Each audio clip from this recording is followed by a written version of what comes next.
What's up, people? We got a tournament starting very soon. So if you want to check in, now's the time. You have like a minute to get your last minute signups going. It's an SFT. It's a single faction tournament, which means you declare your faction at the beginning. And I will be playing Slaanesh. The glorious, the marvelous. Should be pretty good. As for future plans, tomorrow is Silksong, which I will be streaming. Because I kind of want to try getting to a new series, which is like pseudo speedrunning. It's not like game speedrunning, but like objective speedrunning. We'll do that in Warhammer. We'll do that in maybe Silksong if it's good. Which apparently, there haven't been many development issues there, so that's very fun. And we will be playing in turns one list tourney. Yes, I already sent my list. It's Slaanesh. It's Slaanesh. Who would have guessed? Today's Slaanesh day. Goblins, round one. There will be no tie breakers, so we finish in time for turns. All right. Let's go ahead and generate the bracket. Oh boy, very exciting.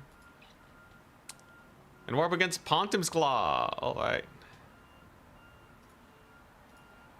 Let's do it. Pontim's Claw. Yo, yo. I'm Slaanesh. All right. Get him that code in there. Should be pretty good.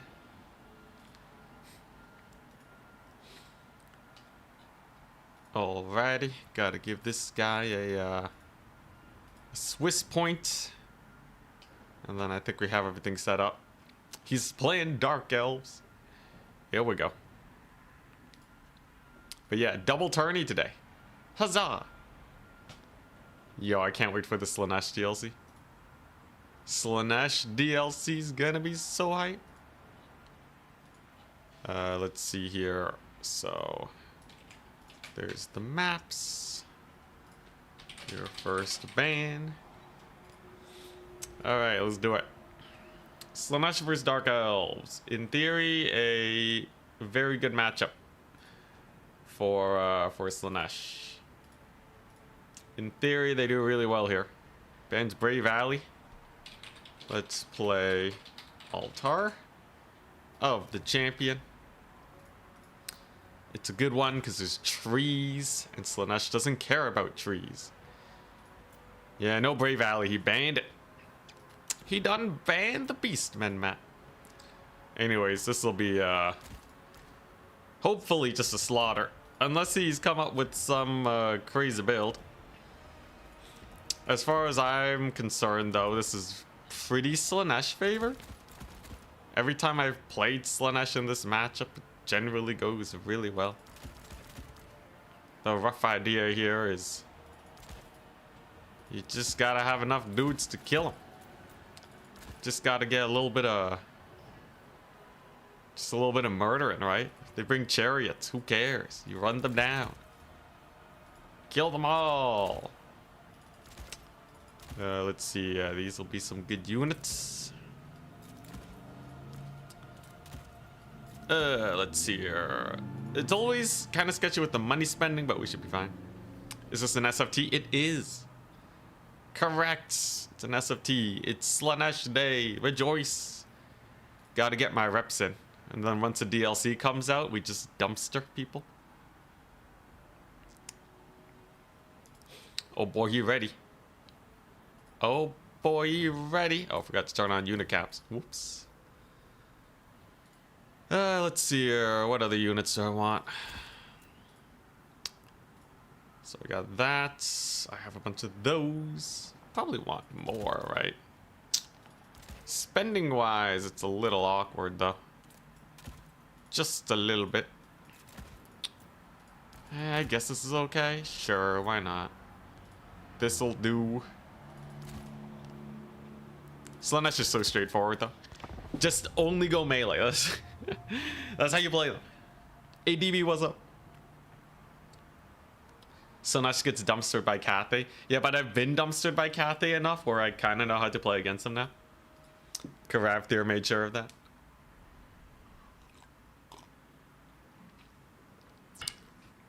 Hey, Boermon Beast Slayer, no problem. The Bretonnia stream VOD is out. So if you ever do want to watch it, it's there. I think in my new video series, one of the things I want to do is I want to try like an Alberic speedrun. I feel like you could totally conquer Lustria in like 2 hours if you do it right. The auto resolve is absurd. Ready, good luck, have fun. Yeah, the auto resolve is absurd. I'm pretty sure if you spam Knights of the Realm, gift a bunch of territory to Marcus, you could totally just take over Lustria between you and your allies. Hey, you rewatch it during work? Hell yeah. Yeah, Lustria is pretty small. I feel like it should be pretty straightforward. At most, you have to play like 1 or 2 spicy battles. But yeah, this is kind of the new series I was thinking of doing. Should be exciting. The Doomfire Warlocks, there they are. Give me that Malkoth's action. What is this? He has Curse of Honor here. Pan's Impenetrable Pelt. Alright. Some Scourge Runners. Is he gonna play Keep Away properly here, or he's gonna get hit by the Malkoths? Look at that capture point, looking good.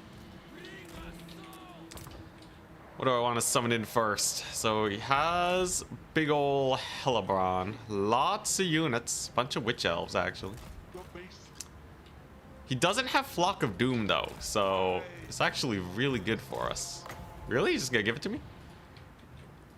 Alright, sure. Give me that Malkoth's value. Hell yeah. Alright. It's a Bloody Massacre. That's a lot of value. That's like 200 gold. Yeah, that's like almost 200 gold. 165. Pretty nice. Only one Scourge Runner Chariot means that his skirmish potential is pretty low. I can probably just up trade just by fighting normally. And then I just save up for the Eternal Entourage. And we win. Win this bad boy. A couple Dark Riders, not a problem. I'll happily settle for 2 capture points in Malkoth's trading. Happily. Like, this is just free value, man. Look at that. That's another 150 some odd gold worth of value. I guess he's getting Scourge Runner value. He summons a second Scourge Runner against a full melee Slaaneshi army. Okay, now he's asking to get full rush. So the man has chosen death. Let's not get overconfident. But that is 2,000 gold worth of units that probably can't do very much.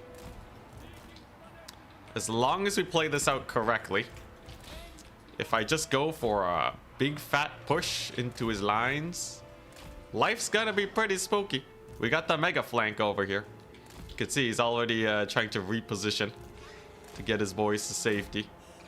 He knows that things are kind of sus. A couple Doomfire Warlocks against Fiends of Slaanesh is not a pretty fight. I think they will just die. Forsaken will tank a bit of a charge, though, from that chariot. But this is where it's at, right? So you cast your spells. You get your spells cast to get the mega speed boost. And then you just fully collapse in on their lines. At least that's a rough idea. Forsaken here should be able to get a pretty nice charge. There's a rampage. So far, things are looking pretty dicey for my opponent. I can just kill all these Witch Elves fairly easily. Lots of debuffs going on here. Though Helibron is actually trying to fight my lord. And she's doing pretty decent damage so far. I think that's the biggest sketchy part. Overall, in the middle, it's going well. Helibron, though. Helibron's cooking. Alright, I'm gonna have to disengage. The Dread Spear fight was not very pretty. The middle fight, however, going much better. Value-wise, though, Hellebron's buffs on the Dread Spears is actually sick. Love to see it. But I should be able to kill off these chariots at least. Most of his Witch Elves are indeed going down. Lord will be able to heal in the midst of combat. Unfortunately, I didn't capture this point, but otherwise, we're still doing pretty well. Yeah, look at that. Look at that elite Slaanesh cavalry, man. Just dominating these poor fools. So there goes the Beastcaster. And even the Fiends are still alive, so I don't have to worry too much. I just gotta make sure Hellebron doesn't kill my Lord here, especially with that passive trigger. Is he really gonna go for him, though? Holy crap, this guy got no fear. Hellebron just straight up dive bombed my Lord like it was nothing. That's mildly terrifying. Okay. I don't want to eat too many hits here. We can pull away from Hellebron, though. That's not a big deal. Gets the Doom Bolt hit. But here's the thing. Hellebron's probably just dead, right? So no more spell casting for you, lady. We get the big debuff. We kill off the caster so he can't stat boost or anything. And at this point, there's like nothing left, right? Yeah, there's basically nothing left. The fact of the matter is that when you bring chariots, you will have a vastly inferior melee force. Although Hellebron's kind of cooking. Holy crap, she kind of cooking. Run, Lord, run! Alright, you gotta back it up. Hellebron's kind of a Chad, turns out. Hellebron just full Chad moding it. Interesting. Can I get any of these guys to route? I need the healing for my Lord right now. Most definitely. At the very least, Hellebron's looking a little rough. Lord's crumbling though, holy crap. Yo, that's actually kind of spooky. Lord stabilizes, however. These guys routing nearby me are definitely suffering pretty hard. Hellebron is full surrounded too. Oh, but the Lord dies? Dang, yo, that's actually kind of sick. He's still triple capped though, and a Slaanesh late game is still pretty terrifying, especially if I can get the Hellebron kill. But they did surprisingly well, actually. Hellebron's a beast, it turns out. She will die, though. She will absolutely die. There you go. No healing for her. No magic soon either. We have our cavalry here. Our light cav. To chase down his Scourge Runners. If I keep spamming out Hellstriders, he should just be screwed. And then, of course, the triple cap is just a great time. Escorting Hellebron off the battlefield, though, will be very important. In the end, we kind of just traded evenly. Kind of shows his build was actually pretty spooky. But, like, we were playing on his side of the map. I think we're still fine. Just gotta respect this lady more in the future. Jeez Louise, she kind of cooked. First time you've ever seen Hellebron in multiplayer. She is a decent fighter. She can actually put quite the hurt on. If you're not careful. In the end, though, her death shall spell doom for the Dark Elves. In an equal situation where both sides get army wiped, the person with more capture points will generally do better, because now he has to worry about the timer. And I just have to worry about taking good trades, which is much simpler for me. Big Fury Surround on the Scourge Runners over there, looking good. I think, honestly, all I really had to do was just not fight Hellebron with my Lord. That was unnecessarily risky, but I'm not used to my Lord just dying like that. Although, now that I say that, people are like, really? You're not used to your Lord dying? Trust me. You know, they're usually tankier. At least against those teeny tiny characters like little Hellebron. Anyways, he's fully triple capped. Very even trading though. Did his chariots get value? Actually pretty good value. I think they were shooting my Lord mostly. Pretty spooky. Witch Elves are pretty terrifying too. They do take a lot of damage though. Oh yeah, and I took a really janky fight over here too, right? That was also pretty silly.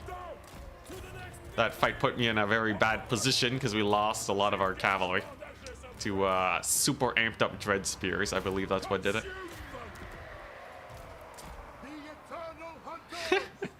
Dang, you're playing Slaanesh. You really took Danny being #1 on the leaderboard personally. Is he actually #1 now? He beat Charix? Crazy. Honestly, right now, I don't know how much I want to go super ham on the multiplayer now. I do think I will be playing a lot of multiplayer, but I kind of want to focus more on this new speedrun challenge idea I have cooking. I just feel like it might be more fun for me personally. But I'm still happy to play a whack load of multiplayer. Don't think we won't be. What is this? More Dark Riders. Nothing a unit of Furies can't handle.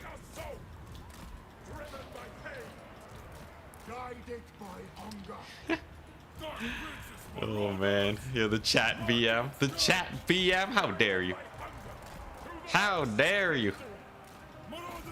I never throw my lord. Do these guys have... Yo, these guys have devastating flanker, the Marauder Horsemen of Slaanesh. That's kind of crazy. If they were slightly better in melee, that would be so terrifying. Anyways, none of these points are getting captured anytime soon. We're just constantly fighting in his backfield. And it's just trading units 1 for 1, really. There you go. Great success. He played it well, though. I think against Slaanesh, you do want to go mostly melee units. Slaanesh does have surprisingly weak infantry. Very nice. GG. Alright, it's a good start. Slaanesh versus Dark Elves. Slaanesh wins.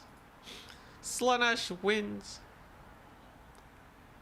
Speedrun includes only war as a parameter. Well, yeah, it kind of depends on what we're trying to go for, right?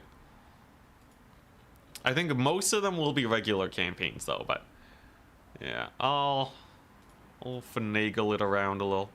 Good evening, Decay. We just won with Slaanesh. Forsaken of Slaanesh are awesome because they up trade and they're fast.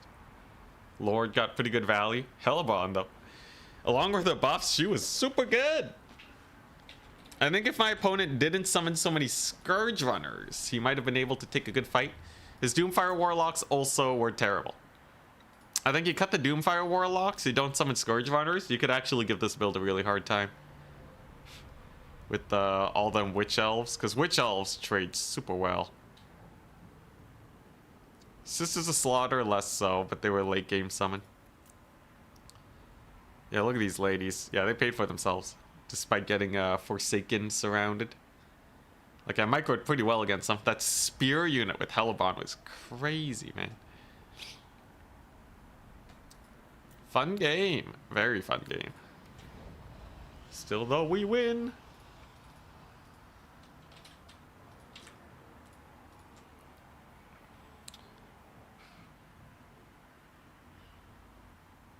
Any advice on Bretonnia versus Dwarves? I think Bretonnia versus Dwarves,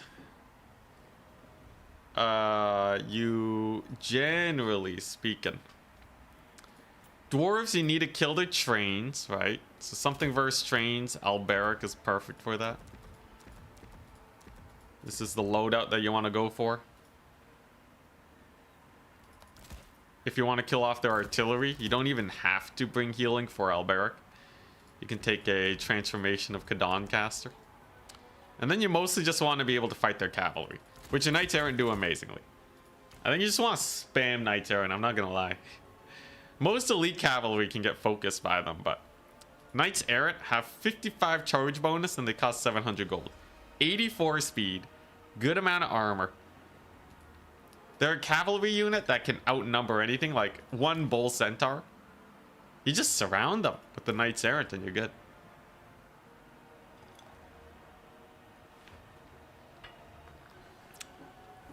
They'll kill off the wolf riders like it ain't no problem.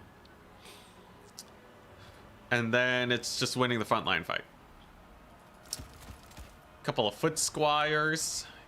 Couple of foot squires supported by Grail Reliques, and you're probably good there. I don't think you need that many peasant bowmen. There's not a lot of units to shoot. But having one or two is like just safe in general.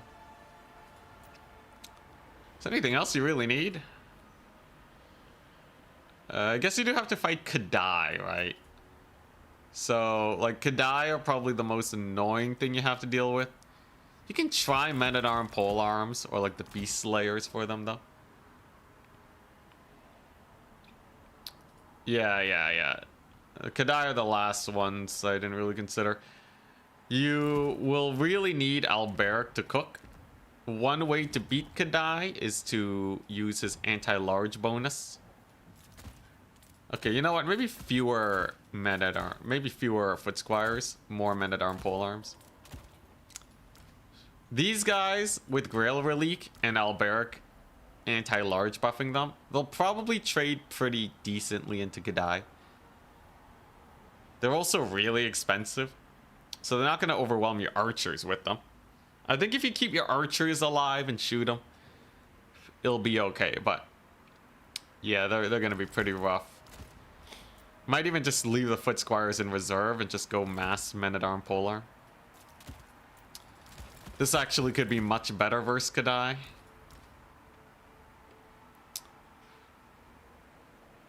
Questing Knight ROR has fire resist.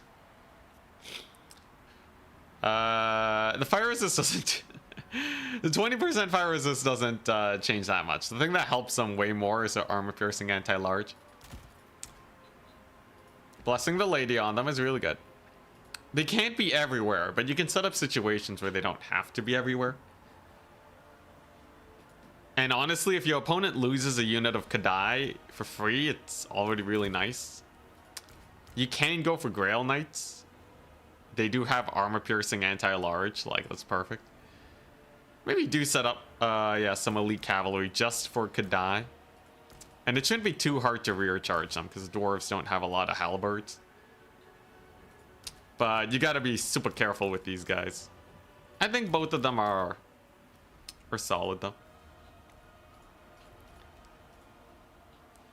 Dang, people still playing their matches, man. Danican has finished his game. But that's it, just Danican.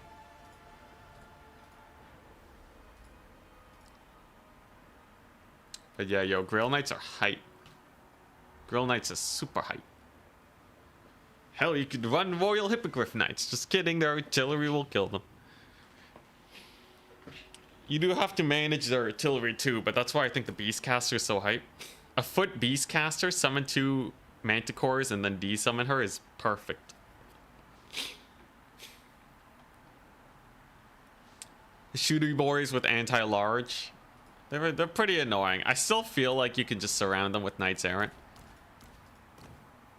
Like, if we're talking about Fire Glaives, Knights Errant costs 700 gold. A unit of Fire Glaives costs 1200. So you can get a whole Knights Errant and a Halberd unit together for each Fire Glaive they field. Like, just look at this, right? Look at how much the Chaos Dwarves have to spend to actually field these units. Right, like, they get a Bale Taurus, they get a Caster, right? You know, let's say he's pretty cheap. They take 2 Fire Glaives, and yeah, like, this is the whole army, right? Like, this is it. There's not a lot going on here, right? At most, you're dealing with, like, they can't field that many of these guys, so probably gonna have to cut that, right? Or only have 1 Fire Glaive. And they will have to pad out with a lot more infantry. Winning the infantry fight's a little sus. This is why you need to have those foot squires in reserve. But you should be able to overwhelm this with just Bretonnian might. Wish Grail Knights were better, though. Grail Knights are legitimately good, though. You just have to babysit them. But like, look at the difference, right? You will have 5 units of infantry with ITP that can shove away basically anything, right? Still armor piercing, plus the melee attack boost from Grail Relique. Yeah, and then it's like, okay, are the Chaos Swords going to bring a train? If they bring a train, they're even further behind, right? So like, let's say they're like, oh, I need to have a train in here, right? Now they don't have Kadai. So your cavalry can just dumpster their backlines. Knights Errant do trade fairly well. We are charging into Chaos Dwarf Warriors. Long as you're charging them from the back. I think the biggest issue is if they like full box it. And you have to capture the points and make use of your archers. I don't think it's an easy situation, but I think it's at least manageable.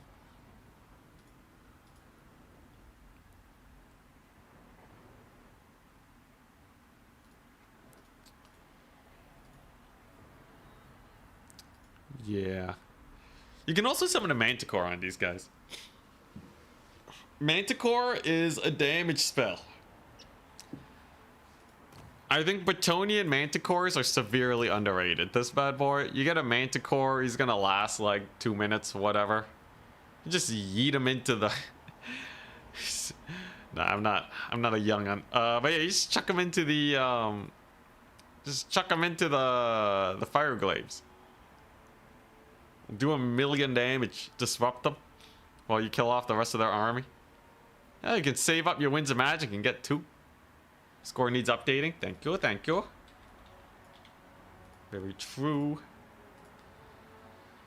4 more games need to finish, and then we're good. Every spell is a damage spell, yeah. But yeah, there's not a lot dwarves can do against just a raw Manticore jumping them. And then of course you have your armor piercing cavalry. Just don't charge into the front of the fire glaives. Should be easy enough when you have a primarily melee army.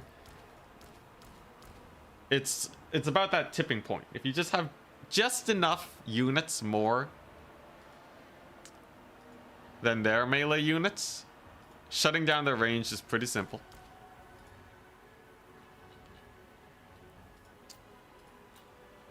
But you gotta time it well. If you charge into braced fire glaives, you're done for.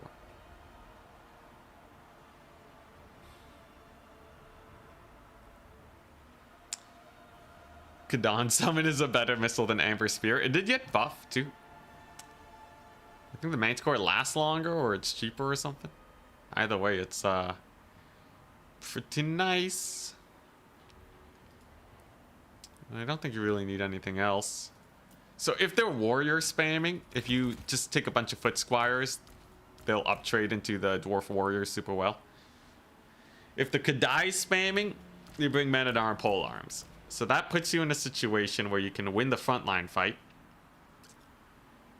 which means that it's on them to try and shut you down with some sort of range units or a train. Train dies to Albrecht. Damsel should be able to Manticore there. Manticore really good versus Kadai too. I think the only sketchy situation is if they somehow win the frontline fight, but I don't think they will with this loadout. And Knights Errant are just so good, man. The Gobbo Cav will just get annihilated. Is there anything else Chaos Dwarves can field? Let's see here. Yeah, like I said, both Centaurs will get surrounded. You're way faster than them. Dramatically faster than them, actually. If they spam single entities, you're cycle charging with Alberic.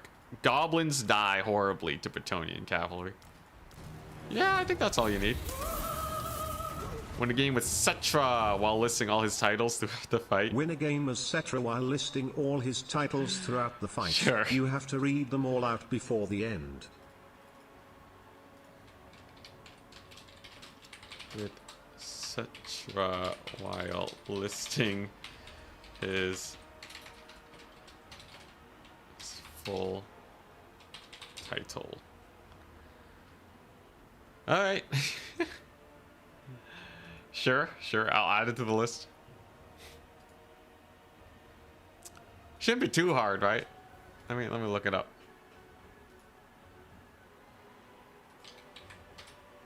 Settra. All titles. Holy crap. Okay. I can still get it done. But that's gonna distract my eyeballs for a little while. Easy with the subtitles overlay app. Actually impossible challenge. Well, apparently he has many, many more, so listing all of them is impossible, but most of them we can get a lot of the initial ones.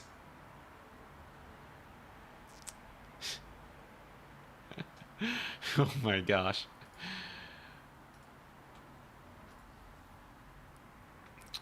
So win a game while reading an essay. What's the challenge today? We're just playing Slaanesh.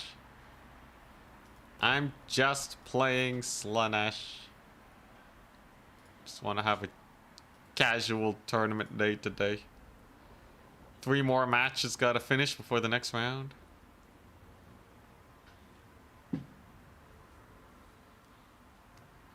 I should use AI to auto-generate his remaining titles.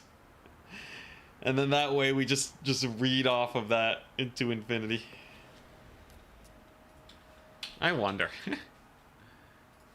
Auto-generate me as many Settra titles as you can are not already on the list.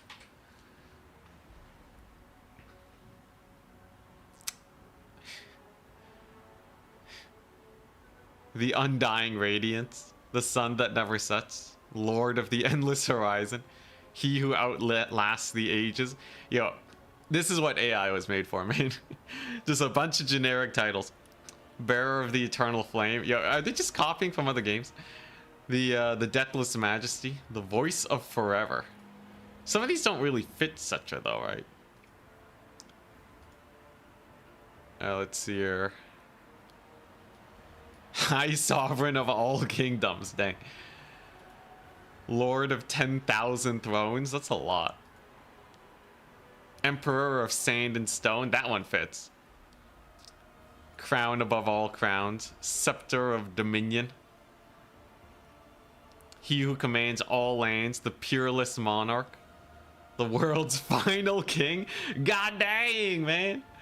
Bro, that goes hard. Scourge of pretenders, the warbringer eternal, lord of spears and shields. He uses a halberd though. Master of 10,000 legions, conqueror of the 4 corners. Better than Wulfric. Breaker of false kings, the storm of Nehekara, invincible in battle. I'm gonna get him killed. Lord of ashes and triumph. The Spear of Dominion. Wait, I just using the Dominion, I think. The Scepter of Dominion, the Spear of Dominion. Come on. Come on, ChatGPT. He who judges without mercy. Wrath made flesh. Well, he is a Tomb King. I don't know if that... I guess maybe he got it while he was alive. Yeah, that's funny. That's funny. He used to use a flail. Oh, dang. Just start listing off traits that you can get on heroes. I'm sure he has all of them. Okay, one more match.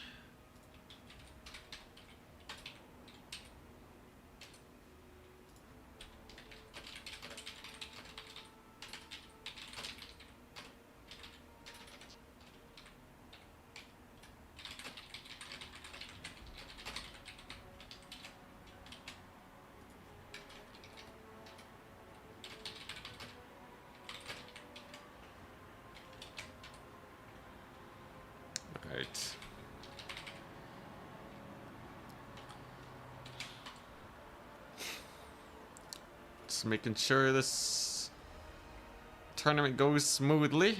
We're waiting on one more match and then we'll get Flail of Skulls, one of the best weapons of 4th edition. Ooh. Wrath made bone. Huzzah. You play tabletop? I played tabletop way back when I was like 10 years old. I was real mini. That was a little dude. The game table went up to like chest level. Okay, nice. Huzzah! Next round, advancing the Swiss. Goblins, round 2.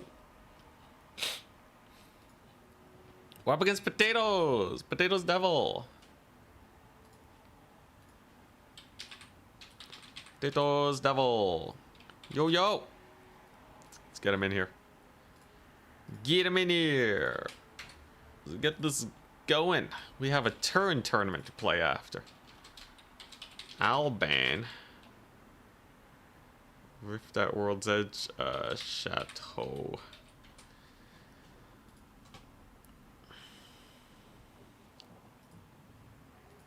Alright. I'm Slaanesh. Wonder what Potato Devil is. Potatoes Devil's playing? What do you guys think?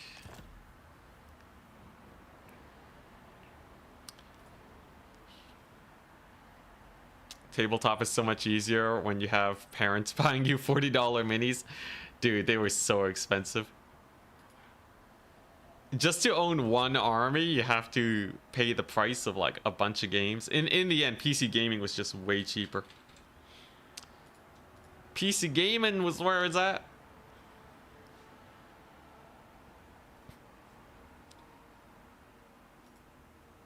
That's why I was so excited when Warhammer Total War came out. Big savings, man. When you're buying it on Steam sale, you can probably get all of Warhammer and the DLCs for the price of like 2 tabletop armies. Like, not even joking.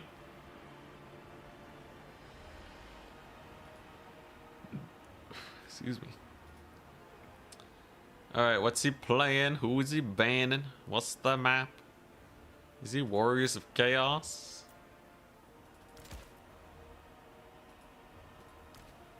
Yeah, the minis are definitely high quality, you know, probably better than 3D printing, but I think unless you have a lot of money lying around, it just doesn't feel very worth it.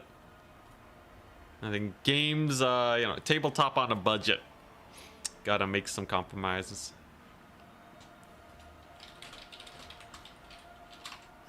Is he Warriors of Chaos? I'm pretty sure he is.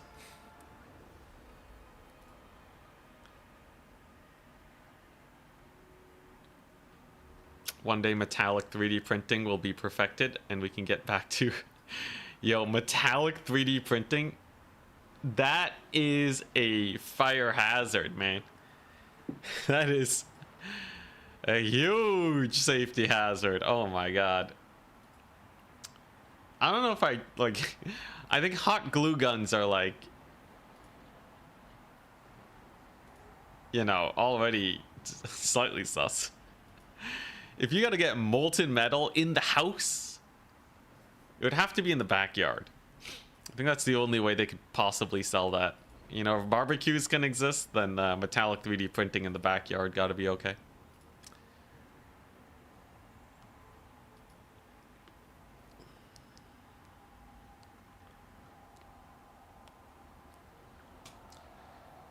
It's funny how surprised gamers are when they find out how expensive other hobbies are compared to gaming. Yeah, a lot of people, you know, I'm not gonna say gaming is like the most accessible hobby ever. You need a good PC, you gotta, you know, buy some games, but like, when a game goes from like, you know, when it went from $60 to like $80 for AAA games, it's understandable that it sucks, but I think a lot of people kind of treated it like the end of the world. And like, man, more expensive hobbies. Driving. If you spent an extra $2,000 to get a slightly nicer car, you could have bought a whole PC for that, right? Just being like, I want a nice car, you know? Boom, already more expensive than gaming. Like, I want to eat out today. $40, boom. That's a whole game. Yo, Silk Song's gonna cost $20, man. Silk Song is gonna cost $20. For the price of a burrito, you can get one of the most anticipated games in the last decade. Gaming is not very expensive. You know. That's an exception, of course. It's only that cheap because the developers are chads, but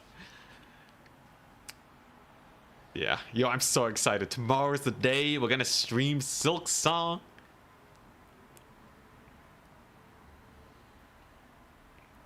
Bold of you to think Silk Song is really coming out tomorrow. They still technically didn't specify a year with the with the thing, but they did announce a $20 burrito. Look, I'm sure if you go to a fancy enough restaurant, they'll charge you $20 for a burrito. Okay, I've seen like a taco place that has like these tiniest little things, right, for like $5 a pop, man. One bite is $5. All right, people do this on the regular. People hang out with friends. When was the last time you guys hung out with friends, and how much money did you spend, right? Like, it's so easy to have one hangout cost like $40, including transportation. It's crazy. It's absurd. Everything's expensive. Come to Switzerland, we have $30 burritos. Oh, jeez. But yeah, I think gaming when min-max is really cost efficient. Programming is a really cheap hobby. Yo, software development. Software development is absurdly cheap because the software is free, the programming is free. If you like creating things, if you want to really show your creativity, that's where it's at.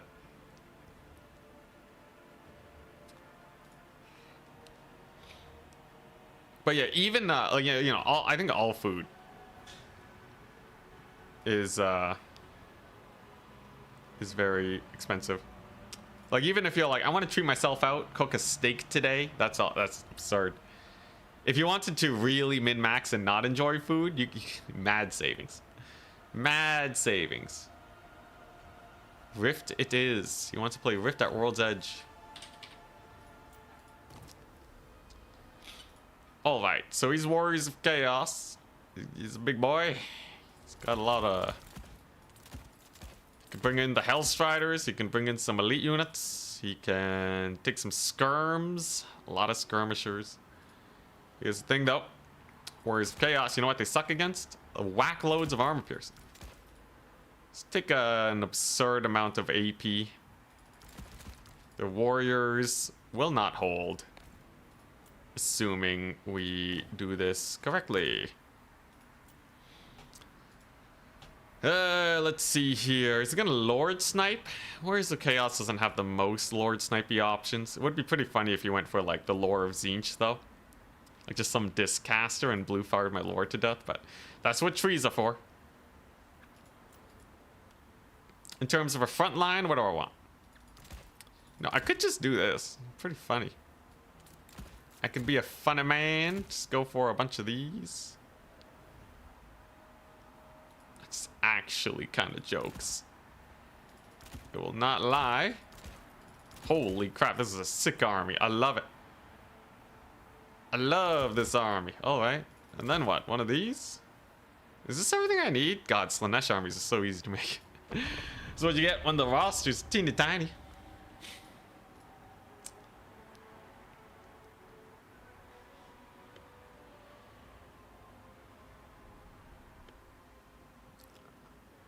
Before the Games Workshop miniatures, we used to buy our own models. Or buy our own molds. Oh. Wait, what? Wait, what are you talking about? And pour molten lead in? What are you talking about?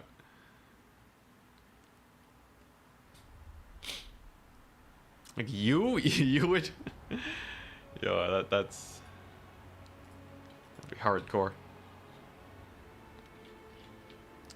You're sick of getting Crown of Command when you combine 2 items? That's life, man. You just gotta combine those Crowns of Command. Your Crown of Command is pretty bad, right? It doesn't even give a leadership aura or anything. Anyways, Exalted Demonette should be pretty fun here. Ready, good luck, have fun. Exalted Demonettes of Slaanesh.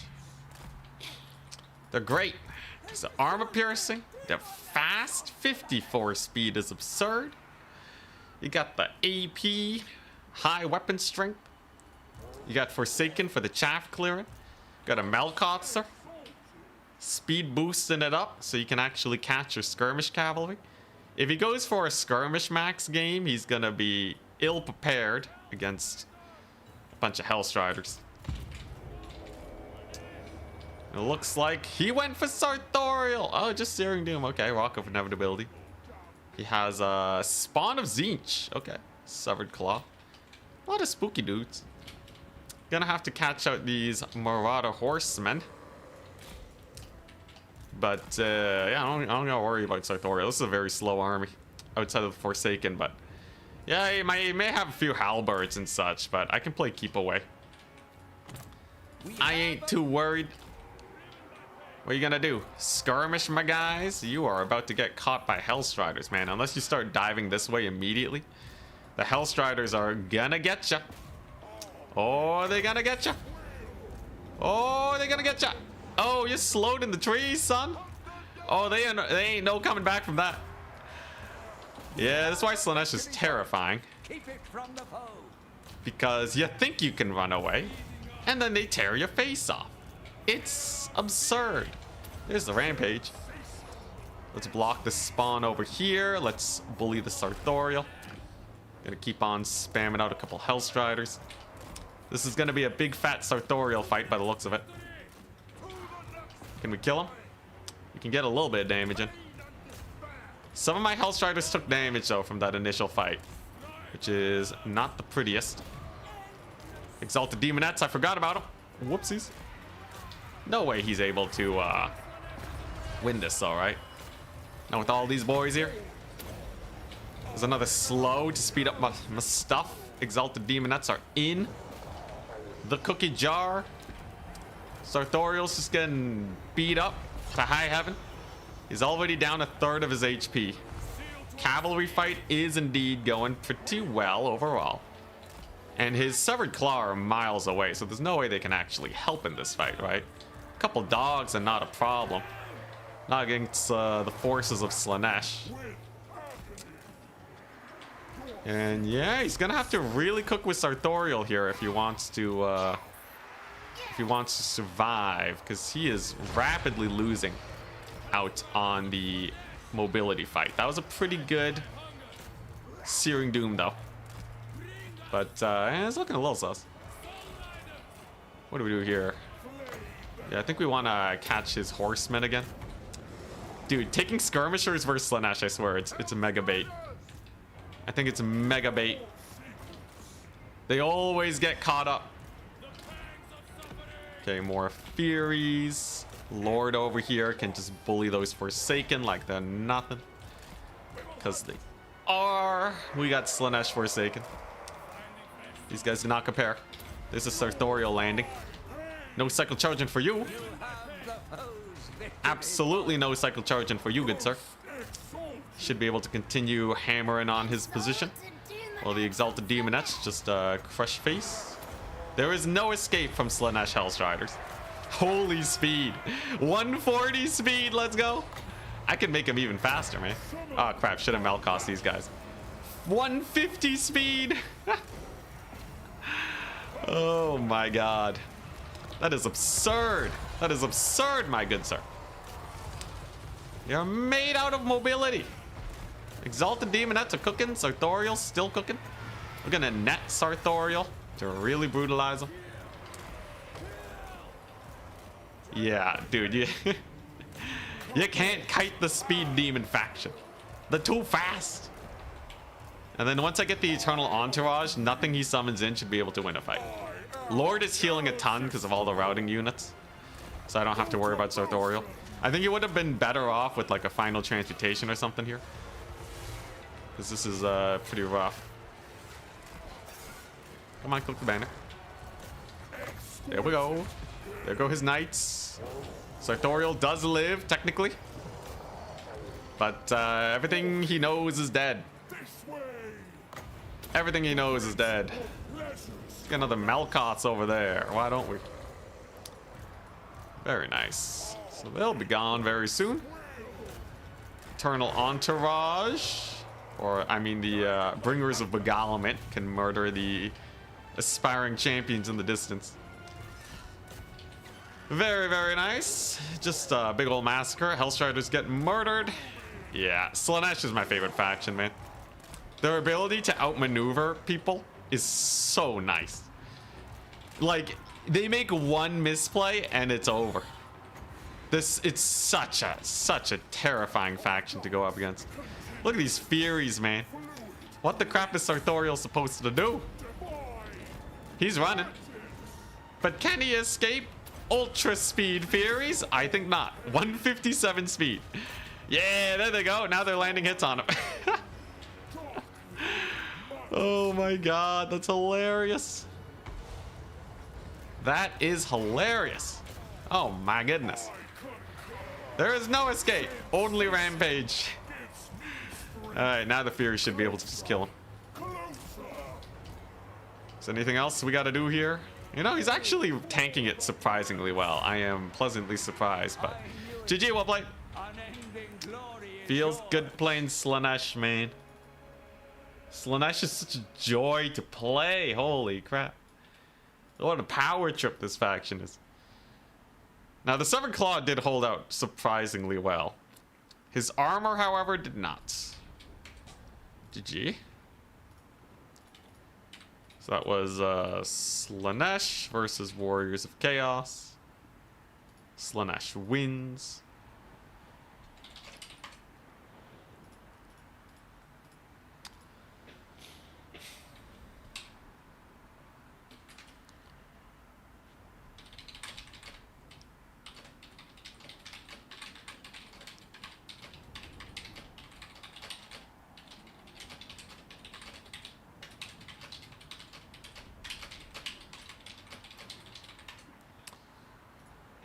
Alright, let's take a look-see. Swiggity swooty Slaanesh going for the booty. Yep.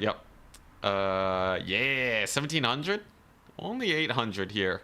A little sad on these Exalted Demonettes. Lord got mega value though. Compared to Sartorial, he did nothing. I love it. I love it. Look at the Furies too. Mega value. Doggos are really bad versus cavalry. Just never take doggos, man. I don't know what it is about them. Might have something to do with impact damage. Just got wrecked by Danican. It happens. It's Danican. What are you supposed to do, man? Me on Slaanesh is illegal. My favorite faction. Man, dude, I love the full melee. You don't even need the Marauder Horseman. I'm convinced that the Dark Elf crossbows on Slaanesh won't even matter. Like, I think you still just play the melee playstyle. It's too good.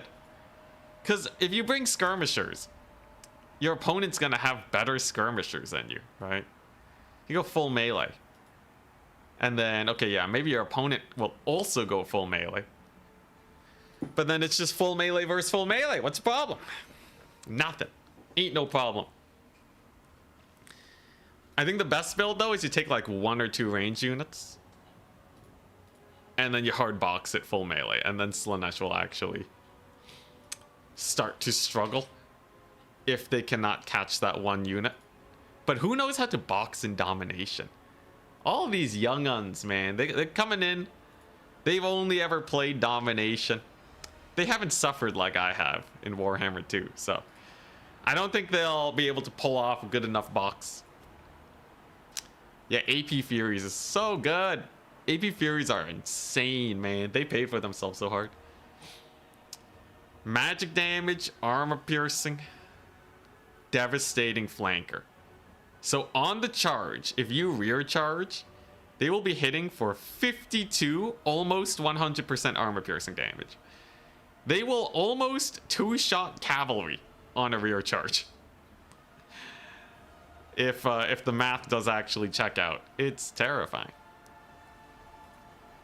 You gotta have some sort of magic to deal with them. They do crumble like all other Furies though, but it's all great. It's all beautiful. I will say though, Chaos Knights are not the best unit ever. They also did eat a Melkoths and a front charge from a cavalry, but the Furies were the main DPS dealers. Just started a YouTube channel. Oh hell yeah! Any advice for breaking through the algorithm? All right, this is my favorite topic. You can message me on Discord. First and foremost, you gotta make sure that you're making content. You know, if you get worried about posting, right, and you don't post anything, you'll never actually get anywhere. So you gotta make sure, like, the most important thing is that you're just posting anything. After that, titles and thumbnails, man. No one is above clickbait. If you think you're above clickbait, you're not going to be successful.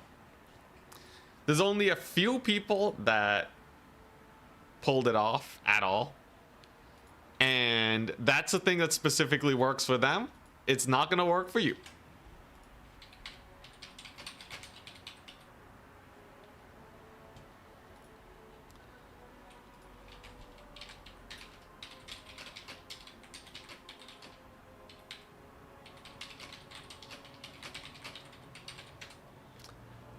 But yeah, so, you know, you want to just go for the clickbait. And then you also have to educate yourself on how to clickbait.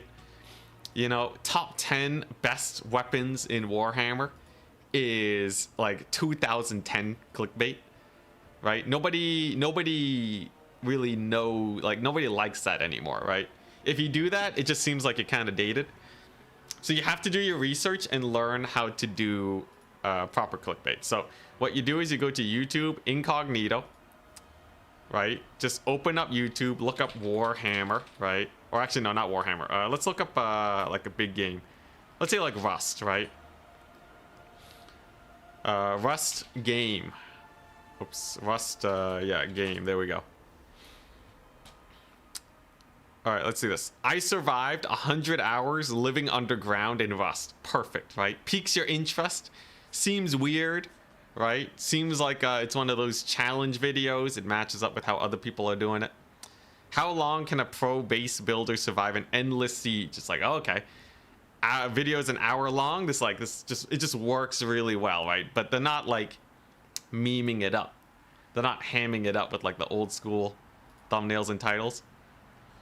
And then honestly, you're good. Like, your content doesn't even have to be that quality. Clarity over quality. Clarity is quality.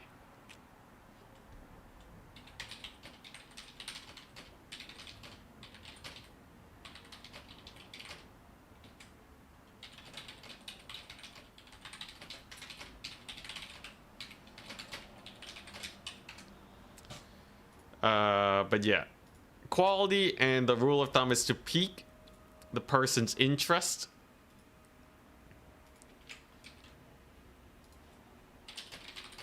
Refresh.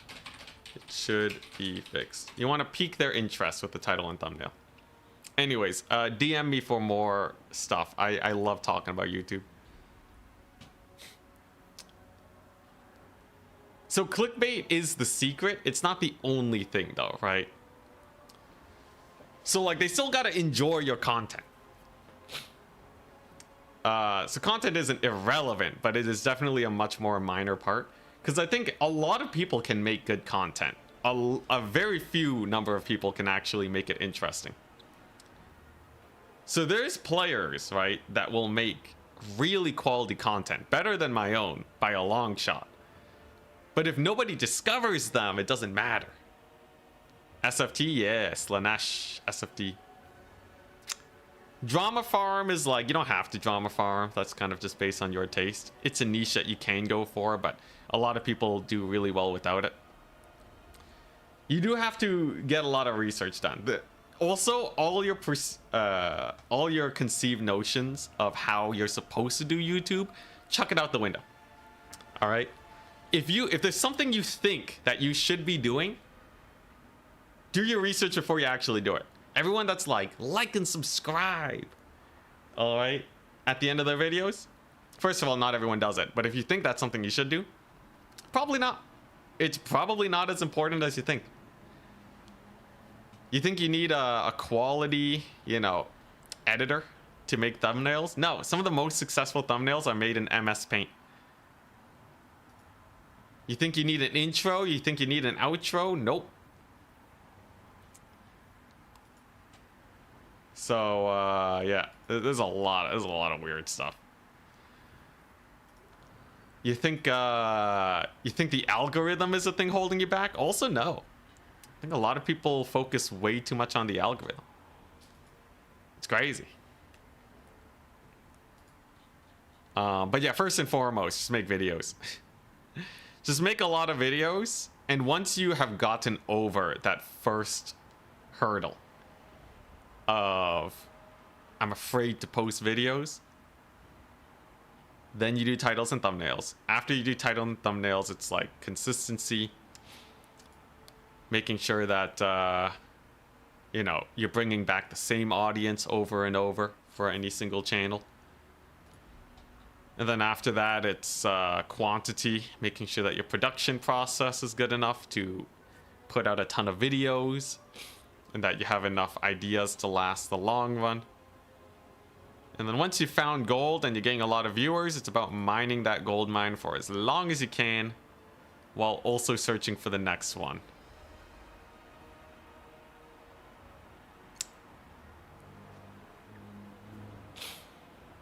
If only Intessi was just as excited to read Settra's titles, we would have reformed Nakara by now. I'll leave it to Settra, man. He's got it. I would vote for Settra. It's the only time I'll talk about voting. How much you make from YouTube ads with a channel your size? It's kind of weird right now, because I haven't been posting a lot of videos. But generally, ad revenue makes up 80% of my income. And I make between... Right now, I make between 1,500 and 3,000 a month, based on how hard I'm working.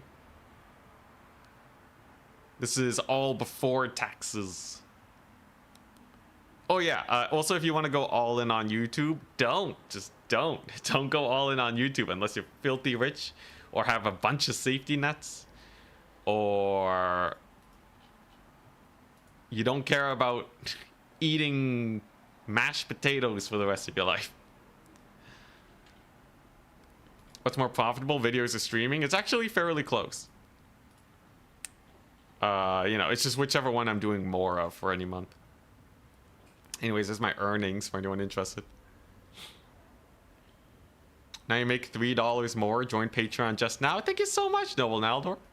I'll add you to the shout out list. Where's it at? Yo, thank you so much, man. Yo, Patreon is hype. Let's see here. Yeah, there he is. Here, give me a second. Yeah, let's go. Noble Naldor, thank you very much. Naldor.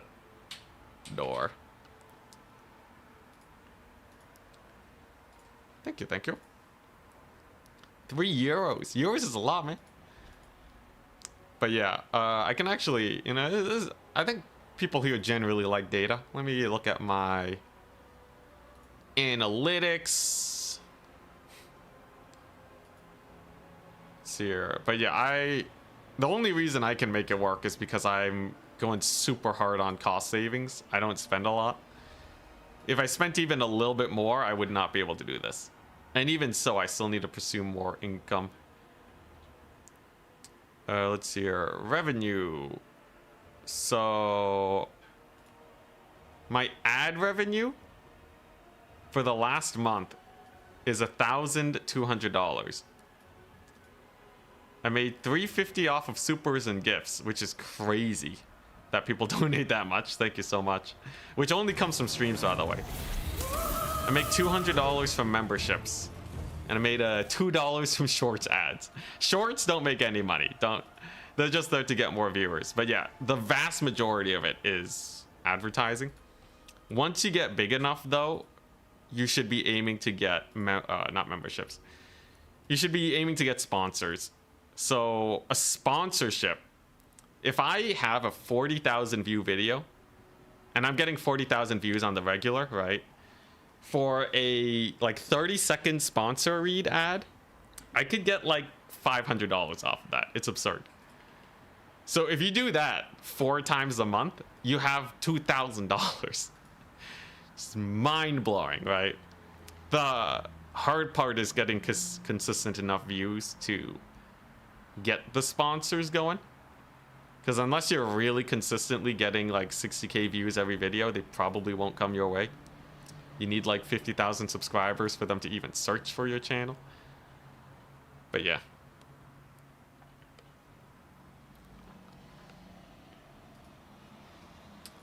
Vertigo, thank you so much for the Prime sub. It's actually so weird to hear a content creator be honest about their income. Most of them guard that info with their life. I don't think there's anything like wrong with it. I have thought about it a little bit, right? But like, you know, I don't think there's any chance that like people steal my info or anything.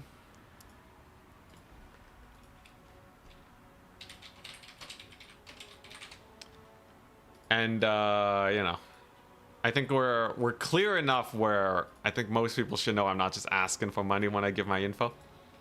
We always clarify that we are perfectly fine financially.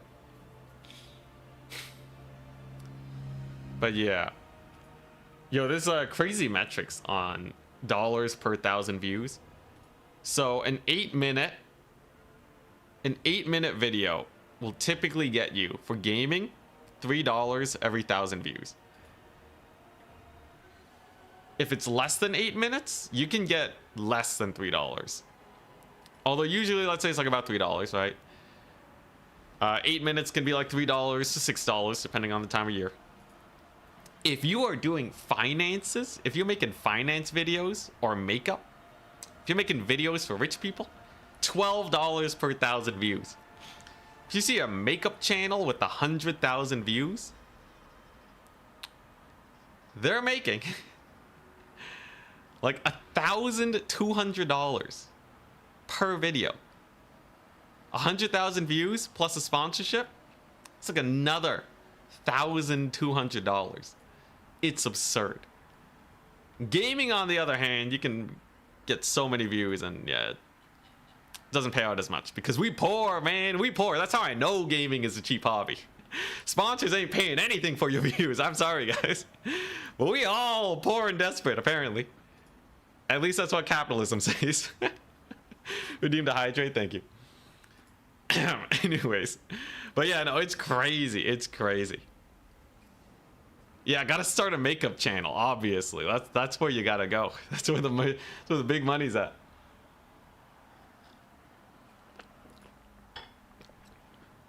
Also, by the way, YouTube Premium does actually support creators a lot. I think YouTube Premium makes like 10% of my income. It's like really high for how people are probably using Premium. Topless sales, man. Gotta get the hot tub stream going. It's more work than you think. That's what I learned being in the YouTube industry. It's always more work than you think. I genuinely do not think I would be able, even if I looked beautiful, all right, I could look beautiful. I genuinely think it would be harder to do stuff like hot tub streams and all that, you know, than it would be to play Warhammer. It may sound insane, but like,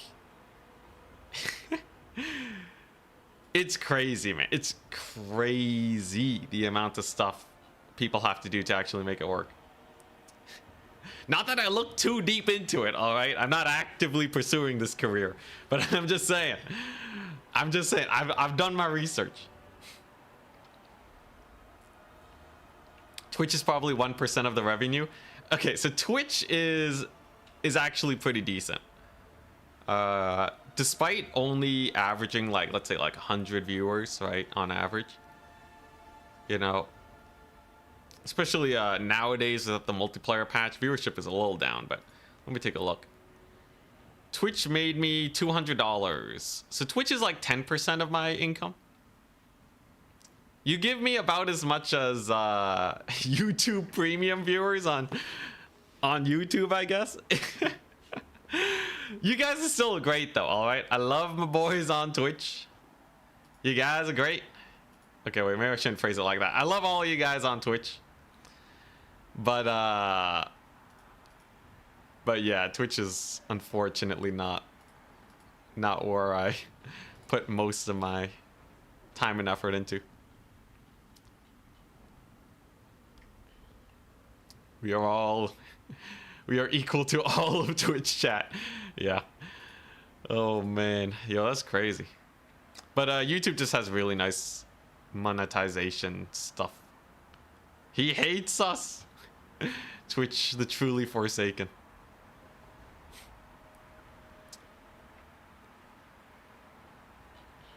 Next challenge, win while being in a hot tub. All right, nice. Scores reported. Advancing the Swiss. Goblins, round 3. We're up against Danican. Hey, what's up? I want to play another best of 9 against this guy at some point. I think Danican is in the top 3 players in the world right now. It's, I think myself, Charix, and Danican are definitely at your service. the big backbreakers right now. Hey, Lolly Jojo, thank you so much. Welcome to the crew. But Danican just keeps getting better every time I see him. It's terrifying. At your service. Decay, you too. Welcome to the crew. Thanks for all the info. Just subscribe to show support. Thank you so much. Yeah, yo, I love talking about YouTube. Anyone who wants to start a YouTube channel, I will answer any of your questions. Like, straight up. Like, if you just send me a thumbnail and you're like, hey, is this a good thumbnail for my video? Like, I'm gonna spend at least like 20 minutes helping you out. Like, it is great. Let's see here. Changer's Madhouse or Rapturous Expanse? Let's play let's play Expanse. Okay, Slaanesh versus Dark Elves. How do we want to do this? Yeah, best of 9 I did with turn casting was so fun. Very close matches. Now, Danican's a terrifying player. How are we going to beat him? You saw Asmongold open up about his revenue, and Kick is crazy. Like, way more pay. Yeah, so, like, I'm in, like, the mid-tier of content creators. Like, the bottom tier of mid-tier. Where, like, I'm making money, but not, like, big money. But, like, if you just do the math, right? If I make... Let's say I make 2,000, 3,000 a month, right? There's channels that are easily 10 times bigger than mine. So they make 10 times more money. You know what that means? 20,000 or 30,000 a month. If you see a channel that is 10 times bigger than me, you can do the math. Though it really depends. But I think anyone who's doing sponsorships is probably at least making, like, you know, a good earning off of YouTube. And anyone that's, like, huge is, like, rolling in the dough. Which I think they've earned it. Most YouTubers get, like, super burned out just from the amount of work that they do. So, you know, it's definitely not an easygoing life. Like, I would not suggest YouTube if you want an easy... if you're just trying to get easy money. There are many other ways to get easy money than doing YouTube, let me tell you. If I wanted money, I would be doing software development. I have a degree. Much to the surprise of many people around me, just being like what? When I was doing software dev, I was making, like, even like a lower end job. You can easily get like 50K a year. But YouTube's so fun, man. It's so fun hanging out on stream. Playing some Warhammer, just grinding it. Just the problem solving of how to make content work. And trying out different things. Sometimes it's very whelming though. Which is why we did burn out a few times before, but I'm a veteran now, we're goodies. Now how do I kill the Dark Elves? What am I supposed to do? He's gonna have a million dudes. He's gonna have a million dudes, bro. Gotta catch his, gotta find some way to catch his stuff here. He's probably gonna have Melkoths too. The guy knows how to Melkoths.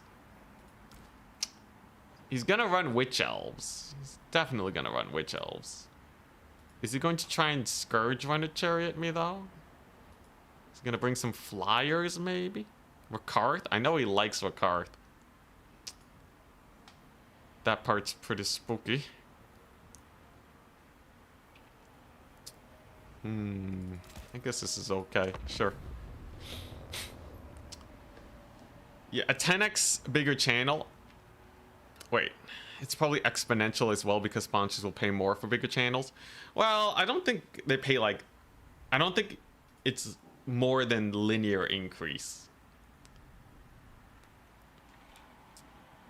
Usually, when you do negotiations for sponsorships, it's based on per 1,000 viewers.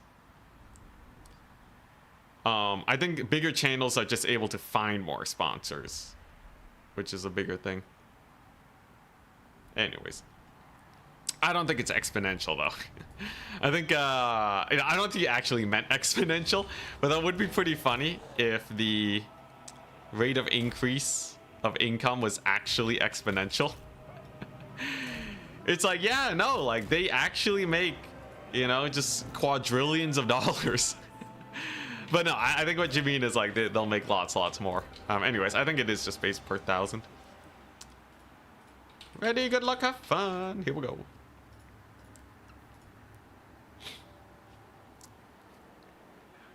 Anyways, yeah, I don't really get a lot of sponsorships that are worth taking.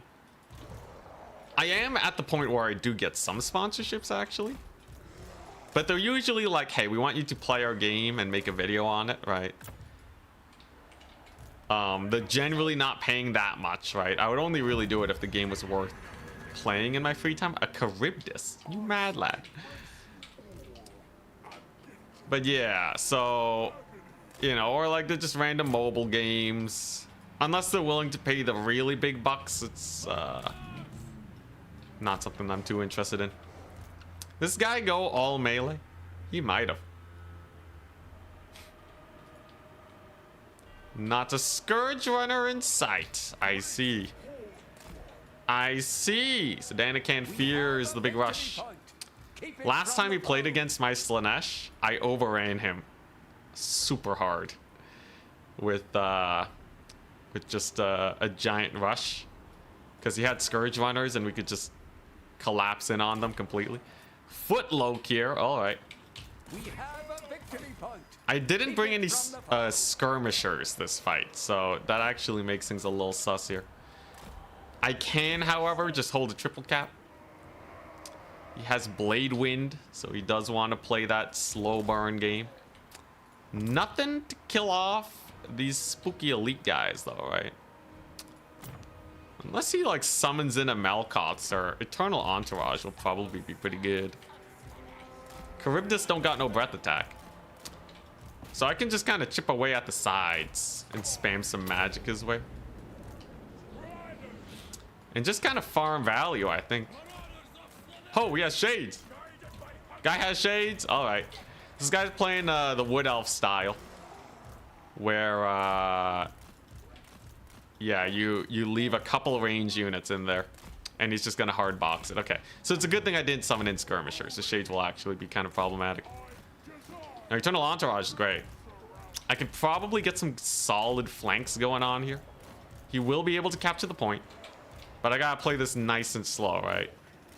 We can't afford to get put into a terrible position and die. A couple Dark Riders get summoned on in. Not the biggest deal, all things considered. Here comes the cavalry. There they go. Cold One Knight's getting beat up. His shades can't save them all. Oh, he's booking it. He's got the fear in him. Okay, that's very good. Oh, the Malkots is certainly hurting him. My Lord's in a bit of a weird position, but like, what's he gonna summon in now that isn't just gonna die, right? I think he has to be a little wary of that. Playing, you know, the box style against Slaanesh can be pretty spooky. Because there's a lot of random shenanigans we can pull out here.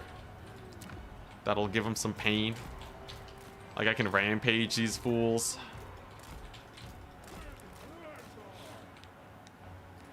What are these? These are also Cold One Knights. I'll Malkoth them.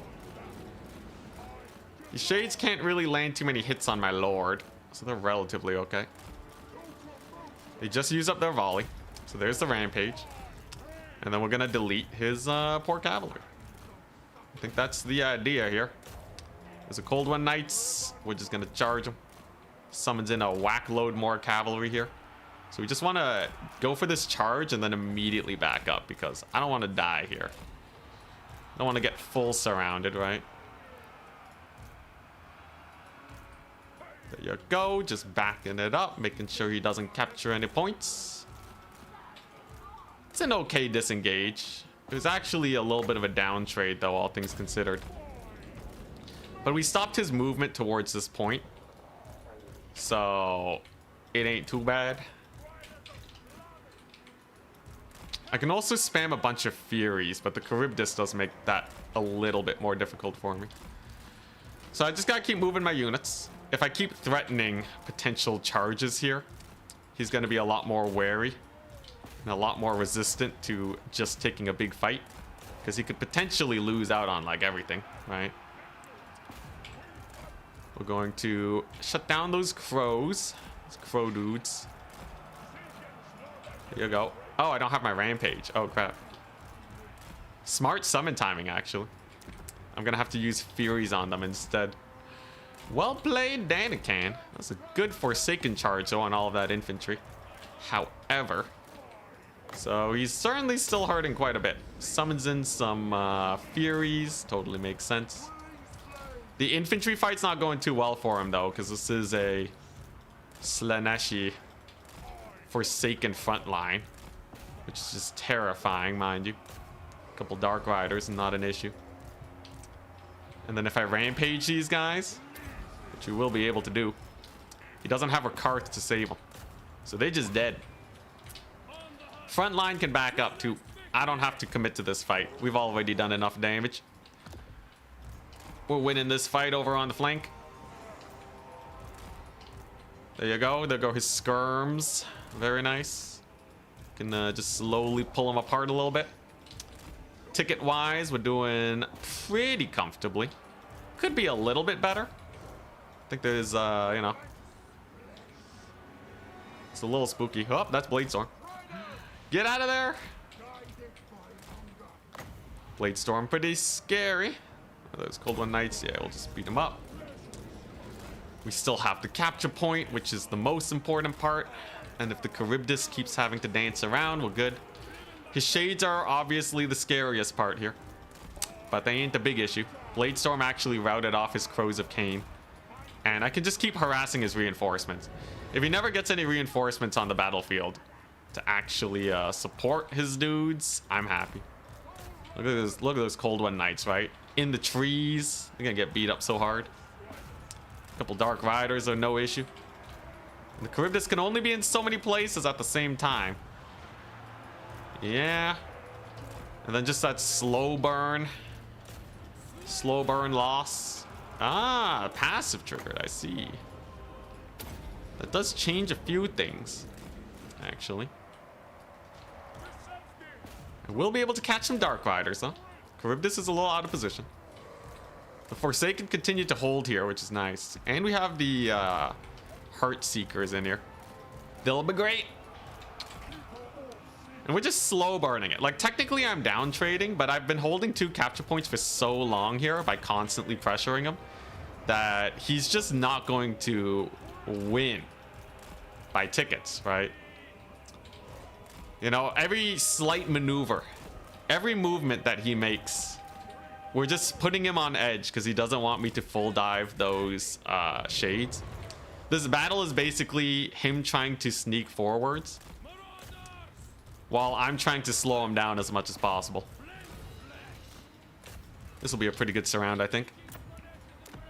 I think we want to go for him now. I think we want to go for it. Get the Melkot's boost. Melkot's speed boost is terrifying. He actually doesn't get most of his charges off. And now everything's dead. What a bloody massacre this one was. Slaanesh people, they're good. They're real good. Holy smokeroos, they're good. See, this is why he was creeping up so slowly. For anyone who's like, why doesn't he just move to the second point? He's losing out on tickets.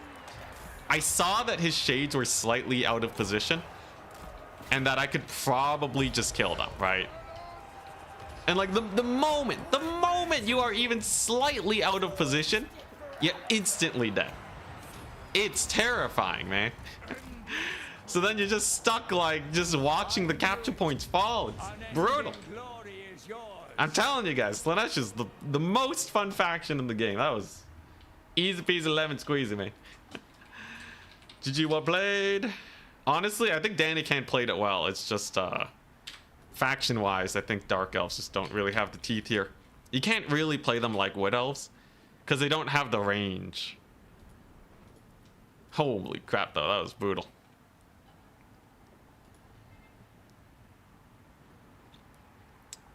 Yo, that was a beautiful game. Oh, the poor Charybdis, no value. So he did have, yeah, he had dual weapon shades. I see. They didn't really pay for themselves because in melee they just died to cavalry. But yeah, you basically need to keep a formation on the move as fast as you can to beat this Slaanesh playstyle. You can't break formation. And you can't lose too many units on the edges. And if you blob too much, these guys will buff everyone around them and they'll just kill everything.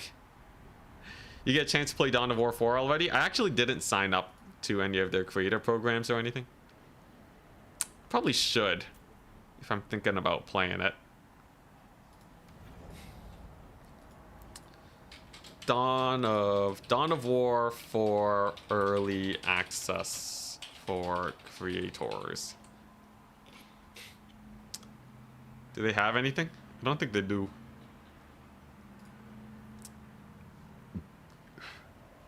How would you win this matchup as Dark Elves? So I would say if you find yourself playing against Slaanesh as the Dark Elves, it's going to be bad. I actually do think the Hellebron play was kind of sick. This is a vigor boost for Hellebron. You want her to be able to kill a greater demon. I think that's the most important thing. So like, I don't know, maybe just deck out a Hellebron. Put her on a Manticore. And now you have a battle lady with absurd melee attack and huge stat boosters. And I think you take 1,000,000 Dread Spears. 1,000,000 Witch Elves. This is your core formation. And you need like 1 range unit to force an attack from Slaanesh. You want to put a little bit of pressure on, right? Just enough for them to not ignore you 24/7. In that game, I was just ignoring Daniken. I think one Scourge Runner or like 1 Dark Rider might be enough. Melkots and Rampage effects kind of kill them. So I'd probably pass on that. You want magic that can trade early on. So like, I would not blame you if you just took like a Melkots. I think you need Melkots, otherwise the elite cavalry will come in and wreck your face. You don't really need smoke and mirrors, but I think you want to go full melee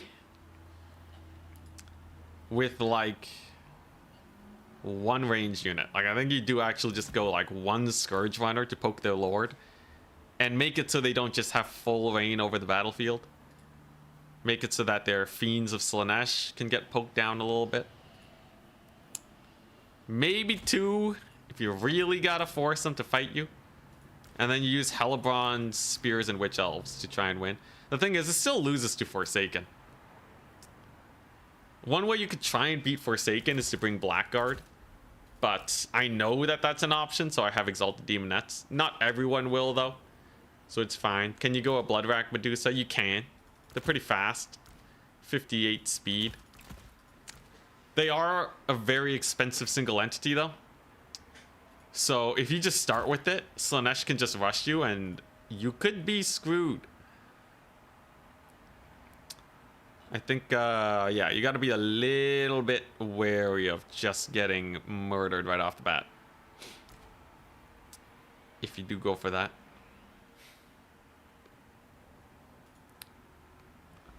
I think, let's see, what else is there? What else do I got?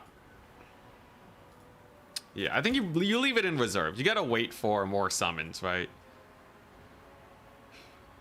And then you need a little bit of cavalry to counter charge Forsaken that are hitting you. You can't go for the knights, otherwise Melkoths, right? Which means you're kind of stuck with Dark Riders, which is like, you know, they're okay. I think if you just have a bunch of Dark Riders to counter charge any nibbling Slaanesh does on your flanks, that'll be enough to kind of slow them down. Yeah, I think something like this. The only reason I think this might work is because Hellebron has absurd buffs. Plus 24 melee attack for 28 seconds. Slaanesh will never want to actually deep dive Hellebron because of the risk of just dying, right? Plus the Mortis engine. This is a really strong Mortis engine. And if they can't deep dive you, now you're cooking. You might even be able to take more range units. Shades have 130 range. I think you would actually want the Bolt Fiends, maybe. Because they're the longest range unit.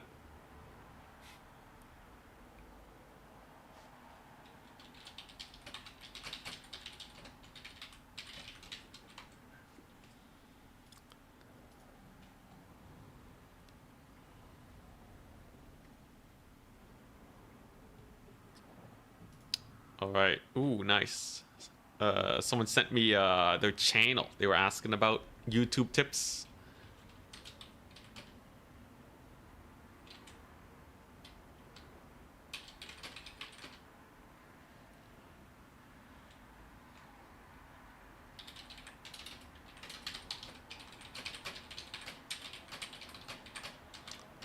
All right, let me just help them out.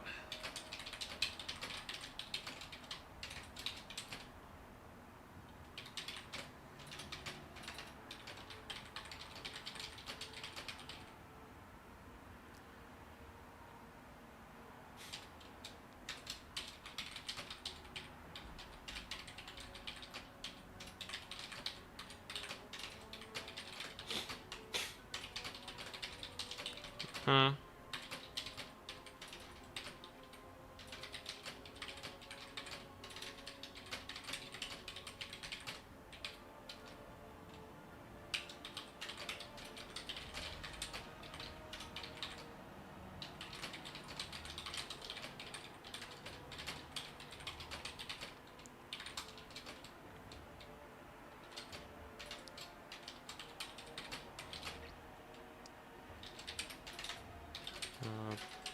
It's very different. All right. Very nice, very nice. Blood Frenzy is bugged and you should cut it. Oh, really? It's bugged? Bro. Which one? Which one's Blood Frenzy? This? Okay. You cut Blood Frenzy. Everything else, though, you can run. I think you mostly just want this buff, though. 24 melee attack for 28 seconds, along with all the other buffs there, is crazy good. How would you deal with the Tzeentch Air Force's Nurgle? Yeah, all the flyers. Nurgle is actually one of the best melee Air Force factions in the entire game. Look at this mad lad. So plague drones are unique in that they dumpster furies. I don't know what it is about them, but plague drones and rotflies will uptrade into infinity furies. You also have the Angels of Decay, who uptrade into dragons. Any big single entity lord fears fighting Angels of Decay in melee, and if they don't, they're gonna learn to fear them. So what is Tzeentch supposed to do? They're so tanky you can't really spam spells against them. It's great. Just don't summon in too many Furies. You want more Plague Drones and Rotflies. At most, you'll take a couple Furies to run down Changebringers because they're a bit faster. But these are the ones that actually secure your air dominance. Yeah, you can kill a Vampire Lord on a dragon with Angels of Decay. They are absurdly strong. They obviously don't do too well against like the super shooty factions, but Tzeentch is not really that. And then once you have air dominance, then you just have to fight a ground game, which I guess you just have a bunch of armor. Right, so that way if they spam blues and pinks, they'll die to the ground force. Maybe some Forsaken, I don't know. But I feel like if you like playing Nurgle, you'll know what to do on the ground. It's just this air tech that you gotta secure.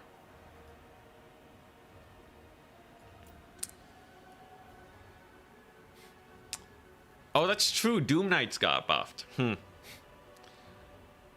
I think, okay, if you're really worried about Doom Knights, I think you only have two options. I haven't tested it, because Doom Knights are kind of new meta. And I haven't played Nurgle in the Doom Knight meta. Fate of Buna will take half their HP off, though. So, for really expensive Doom Knights, you can just run the I'ma kill you spell. Alternatively, you could try like a Miasma of Pestilence, Curse of the Leper against Doom Knights. Damage Reflect, Overcast, they're anti-large, so they'll hit your guys a lot. If they don't notice it, they should take a lot of damage from that. But I think you do have to be a little wary, right? Probably the safest option is to take a Deathcaster, not this guy, but a Deathcaster. You bring Buna, and then you hope for the best. It's also good against Changebringers in a pinch because they have so low HP. Even though they have 12 entities, their HP is low enough where this will also take like half their HP off. But yeah, I do agree though, Doom Knights are a pain. And your Horsemen probably won't be landing too many hits on them either. Pretty sus. Hey, if Buna kills them though, then you're golden, right? If they're running like 3 Doom Knights, which is the max, you don't have to worry about Furies, so. Yeah. Buna, Angels of Decay. At least you can trade 1-1 in the air. Worst case scenario. Changeling with the Mantle of Gorok. With Malagor. Turns Doom Knights into Terminators. Yeah, but you're running the Changeling Malagor combo. Why don't you just play, I don't know, why don't you just bring Final Transmutation as Tzeentch? And then you don't have to run the Changeling. I think Doom Knights with Final Transmutation will also wreck shop. Is there a other melee buff though that they could run? Okay, not Transmutation of Lead. Lord of Tzeentch have anything good? Not really. I guess, yeah, maybe you are kind of running low on buffs for Tzeentch.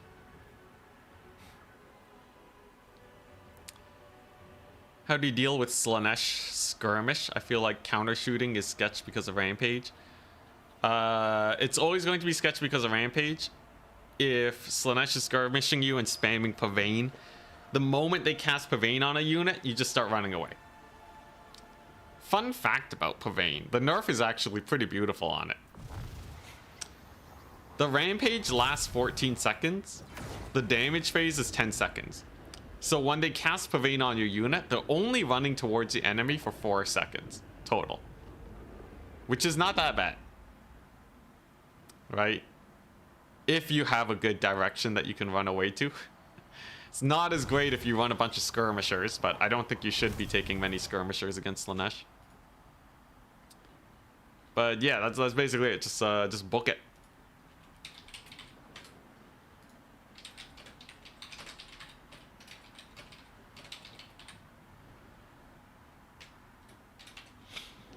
Just run for your life.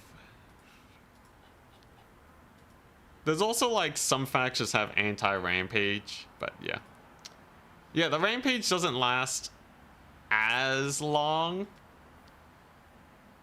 as you might fear. As long as you start booking it immediately. Just start running for your life, man. Yeah, the phases are separate. So it's just damage for 10 seconds and then rampage for 14.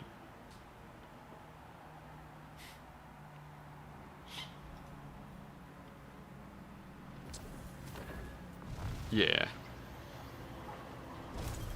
The spell's still gonna hurt, but, you know, they're casting, what, 14 Winds of Magic? So this is like the only spell casting they'll ever do. And when it comes to magic expenditure, if you don't die to the second phase of the spell, it's less effective than Melkoth's. That's, yeah, so you can feel pretty good about that. Advancing the Swiss at Goblins, round 4. We have an hour and 20 minutes before Terran's thingamajig. Apostate. Yo.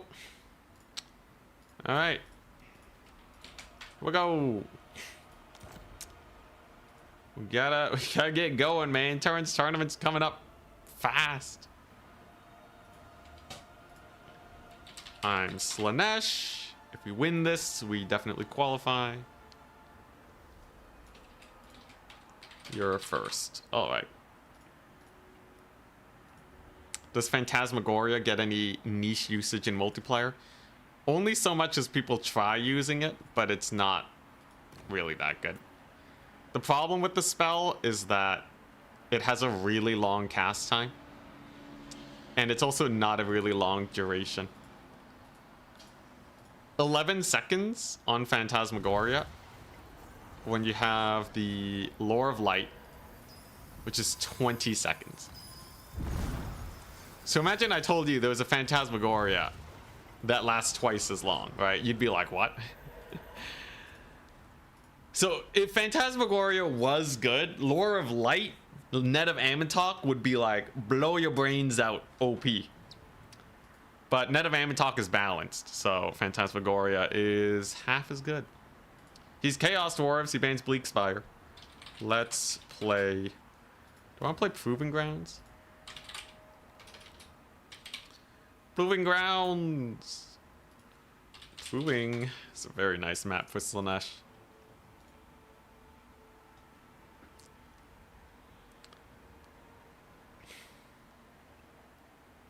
Is Lash of Slaanesh any good for multiplayer? It's a fine spell, but like it doesn't really do anything. So Lash of Slaanesh is an anti-infantry spell that deals armor-piercing damage. Who in their right mind is bringing heavy armor versus Slaanesh, right? You know, it's a spell that is probably okay. It still gets outclassed by Melkoth's because Melkoth's is point and click. But even if it didn't get outclassed by Melkoth's, yeah, it just doesn't really do much.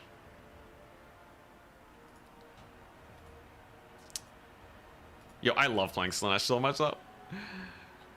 This is where the real joy is. Oh my god, as a masochistic player, it's perfect.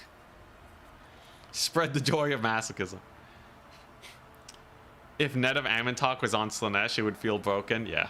Dude, Net of Ammontok? Just never move ever again. Alright. So, Chaos Dwarves. They can bring skirms. And that's about it, man. It's, yeah, they can bring skirmishers.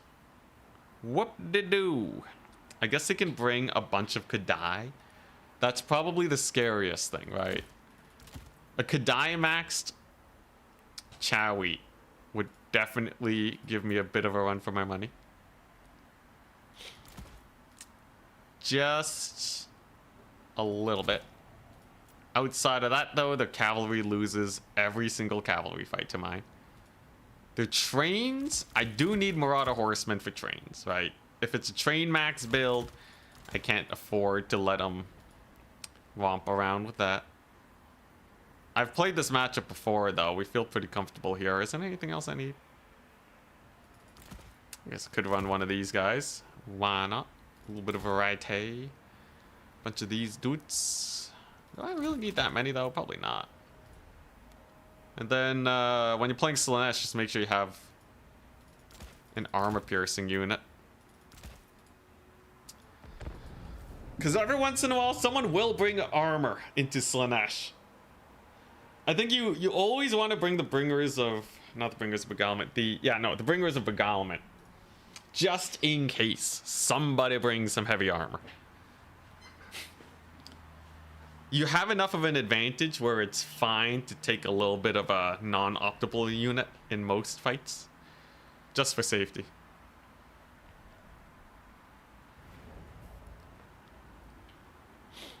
It does proc the passive. Oh, Lash of Slaanesh, yeah. So I did do the math.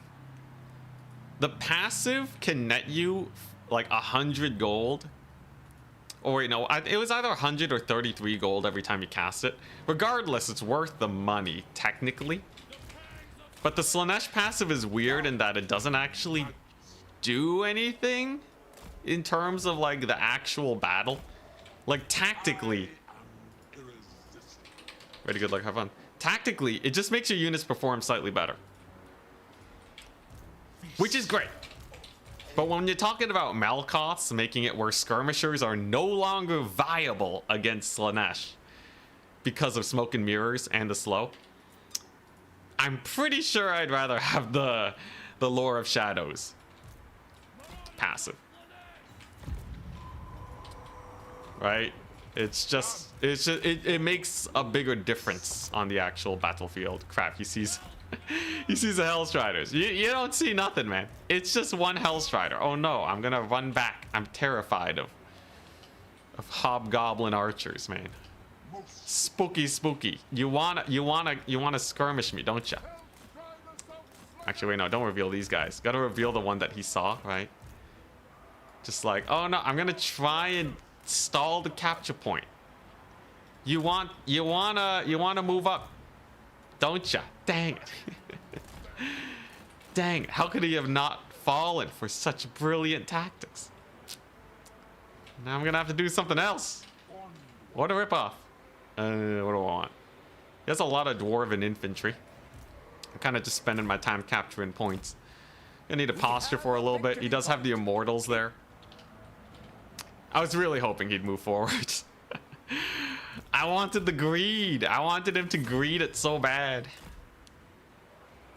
Now, okay, yeah, there's the Kadai, the most elite of the elite. He sees my lord. No, not my lord. No. No, not like this. Dang it. How can he be so good at not getting jebaited into oblivion? All right, you know it's good. I'm going for it. Face death.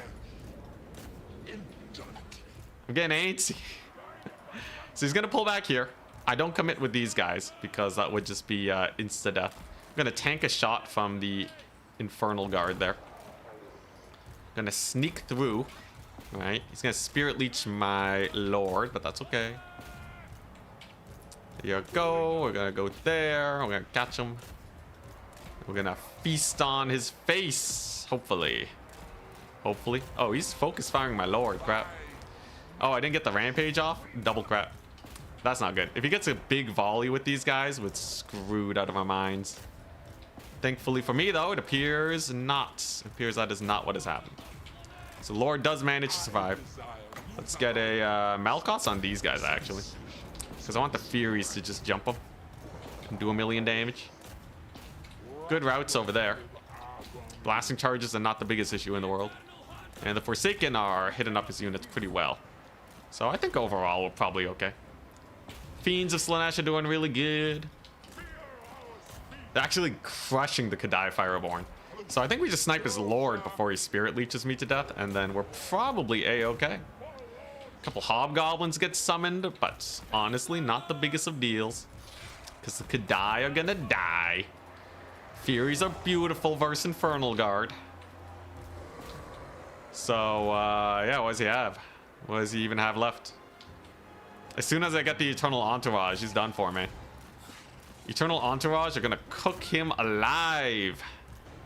Look at that Lord. He's already dead. Unending glory is yours. Huzzah! It's Slaanesh.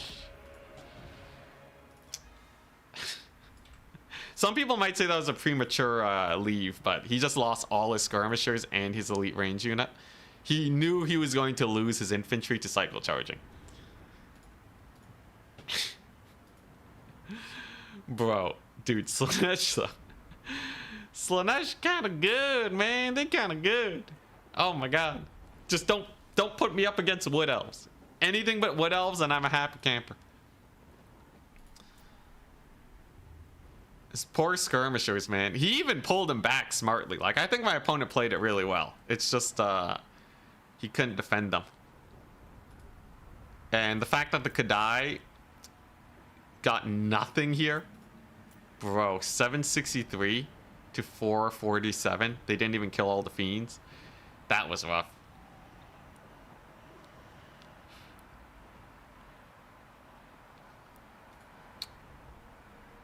Yeah, it's just a good one. It's just a good one. I think the biggest mistake is to summon in your horsemen early, because it really weakens your rush. Slaanesh needs that pile driver rush. Just suplexing them. Because, like, imagine these were horsemen. I'd never be able to kill his skirmishers.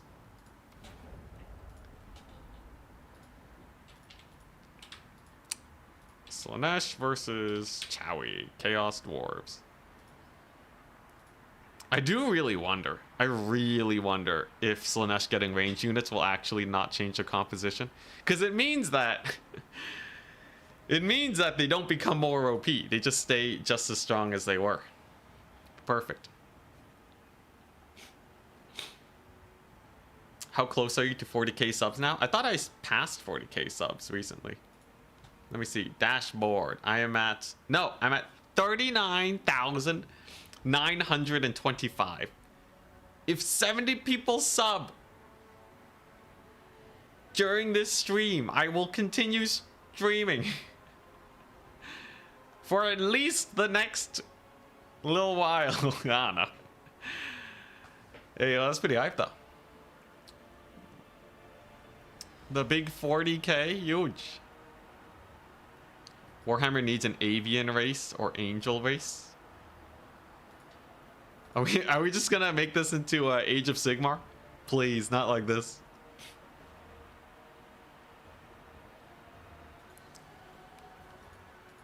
An avian race would be hyped though. I feel like that's really in line with the Warhammer universe. Angels though feels a little too Age of Sigmar though. I think Slaanesh is getting dual weapon infantry, which feel redundant. So the only one gap in Slaanesh's infantry roster right now is they don't have a lightly armored anti-infantry, low armor piercing infantry unit, right? Ever since Devoted Marauders lost their anti-infantry, they kind of fell off. They're just there to be chaff spam nowadays. But Slaanesh doesn't really have like, okay, yeah, they have Forsaken, which is their non-armor piercing. They're not anti-infantry though. And they're also armored, which you don't always need. An unarmored Forsaken type unit would be perfect, I think. Because like these ladies are your armor piercing. These guys are even more armored, right? You know, you don't want to just spam Chaos Warriors. Honestly, like Slaanesh, they need an infantry unit that specifically counters Wildwood Rangers. Wildwood Rangers are like, hey, I know you have AP, so I don't have armor, and I got insane armor piercing killing power. The only unit that could be more specialized to kill Wildwood Rangers is something with no AP. As it stands, though, as long as these units exist, Slaanesh will suffer against factions that have them. Of course, you could cavalry charge them, but they're relatively cheap. Bro, we have Tzeentch right there. Yeah, but Tzeentch isn't really an avian faction. There's too many demons there, you know? I feel like a harpy-based faction would be... That'd be it. We need a crab faction, clearly. The demand is obviously there. The hype around the crab mod was too high. If they don't release Bretonnia, I don't know what they're doing.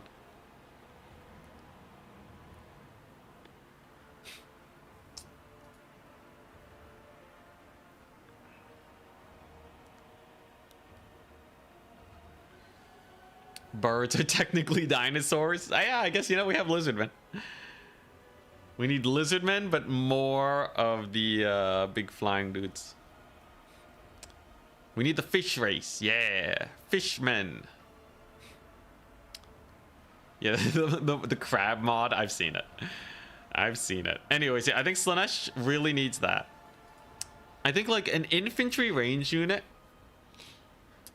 would only... ideally for me, a ranged infantry unit for Slaanesh should only be good to break cheese.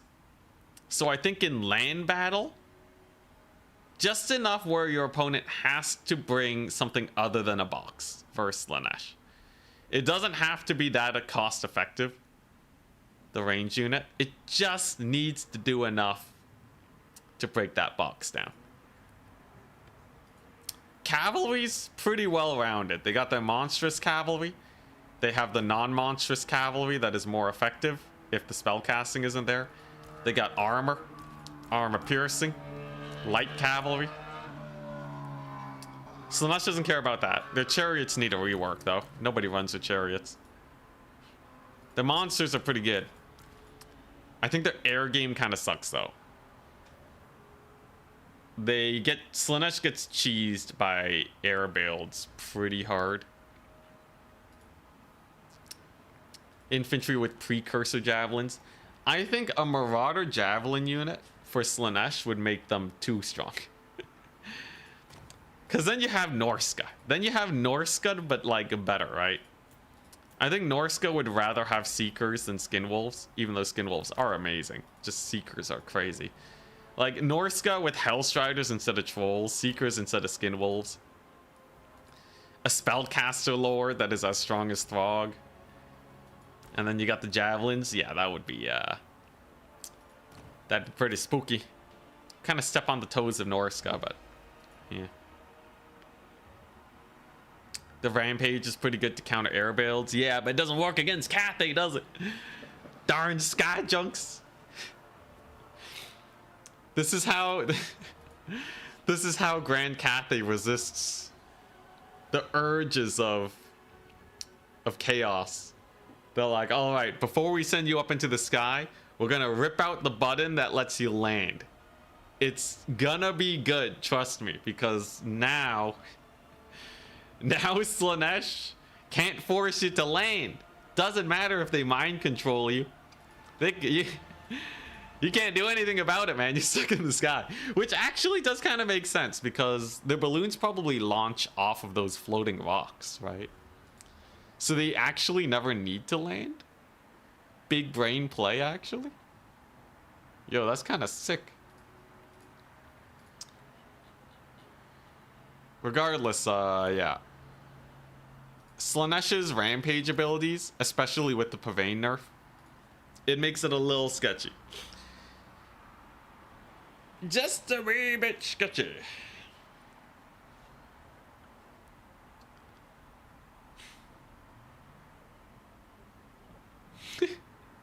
You fools. I have attached myself to a balloon. I am incorruptible. That's the vibe I get. Oh, man. Actually, though, Skyjunks are such a terror. The only way you can beat them is by cheesing out the capture points. You just have to capture the points. Never fight the balloons. And then you're good. They're way too good against Furies. They could nerf it by lowering where the guns are. Because right now, the crane gunners on the balloons, they're at the same height level as the Furies. So whenever they shoot, it gets maximum penetration on them. And then they all die. And it shoots in combat. If the Skyjuk was a little lower, so it shot up at the Furies that were attacking the actual main balloon section of it, then Furies would actually be good there. And then you die to Crowmen. But at least they gotta bring Crowmen, you know? But then there's Moonbirds, there's like Celestial Generals. There's like a million ways they can dominate the air and then use air to ground. With Dwarves, it's a bit different. They don't have the air dominance, so Mass Furies can chunk down Dwarves pretty well. A faction that's a combination of frogmen, fishmen, and crab pets and mounts would be 13 out of 10. It's almost Vampire Coast, but not quite. So they just got normal men and crabs. Yeah, Odysseus on the balloon. Let's see here. Anyways, what? Yeah, dwarves don't... They have the air to ground, but they don't have air to air. Dark Elves don't have enough air to air, so if you bring in the Raven Heralds, they'll just get rampaged. Or killed by Furies. And Mass Harpies is not going to win it for you. And then all the other factions don't have air to ground, right? Yo, Skycutters, though? No!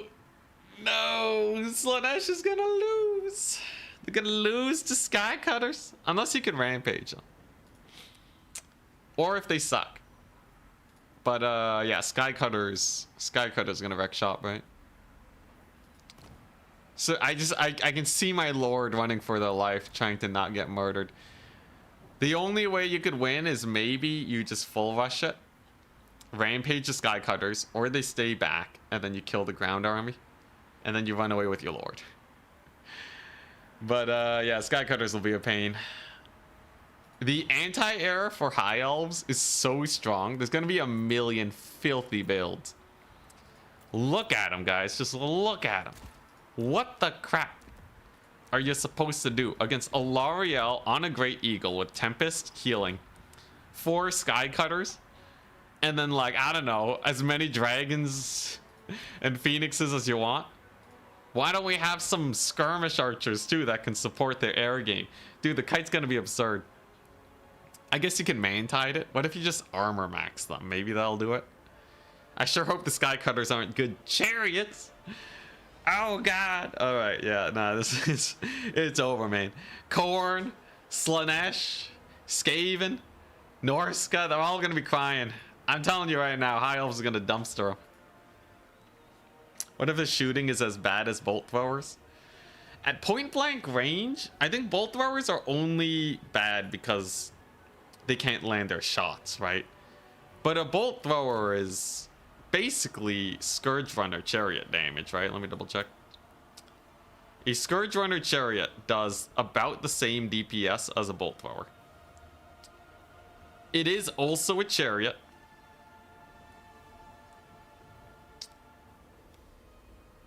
Right? So I guess there's a bit of that. Maybe the ammunition will be low. I don't know.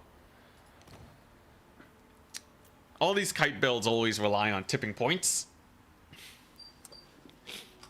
It's like, have you brought enough? Have you brought enough DPS and ammunition to crush face? Because if you don't, you're just going to lose and feel bad. But the moment you get past that tipping point is the moment everybody's screwed. Seriously, though, Tempest is insane. I think Tempest will be the deal breaker. The only way to beat it is ground to air, and not all factions have that. But I don't know. Well, the thing is, High Elves, they struggle with mass armor. So like maybe if they bring it, but like what are you supposed to do? What are you supposed to do if you play Norska, right? And you got like, you know, your lord on a horse or Throg. How the crap are you supposed to shoo away a sky cutter? They're just gonna camp directly on top of you. Okay, yeah, they have Marauder Horsemen.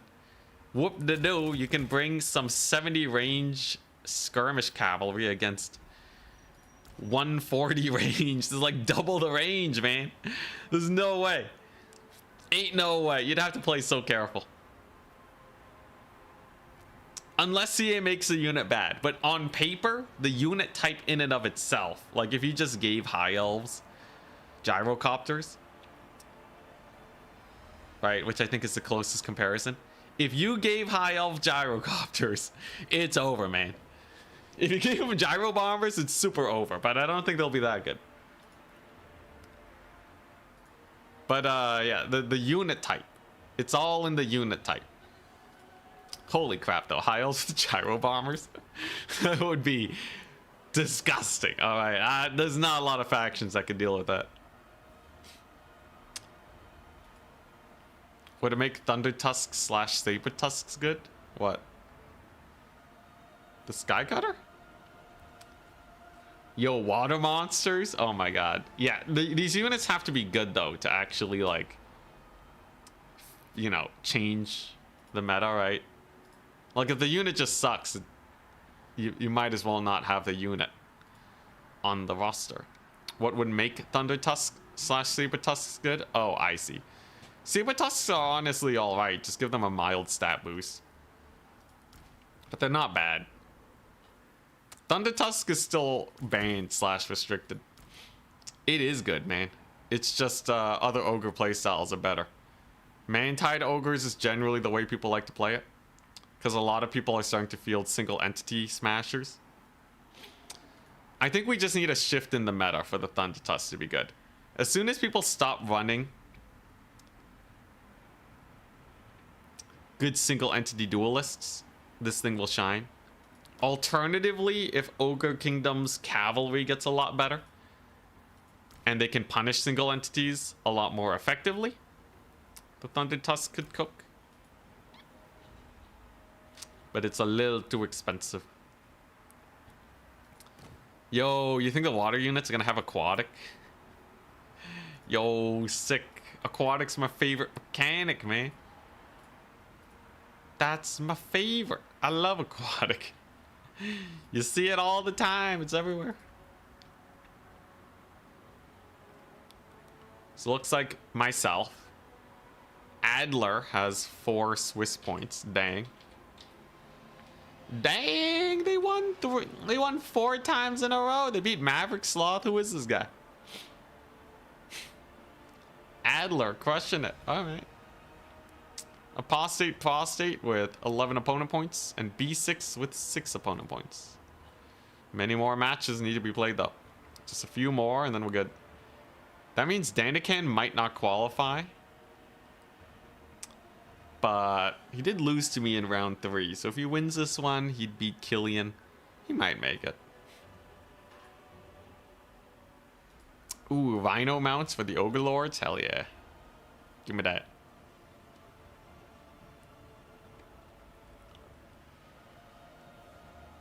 I need a Saber Tusk mount for goblins.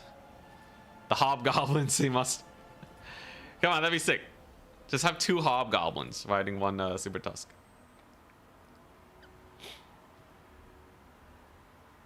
That would be so cool.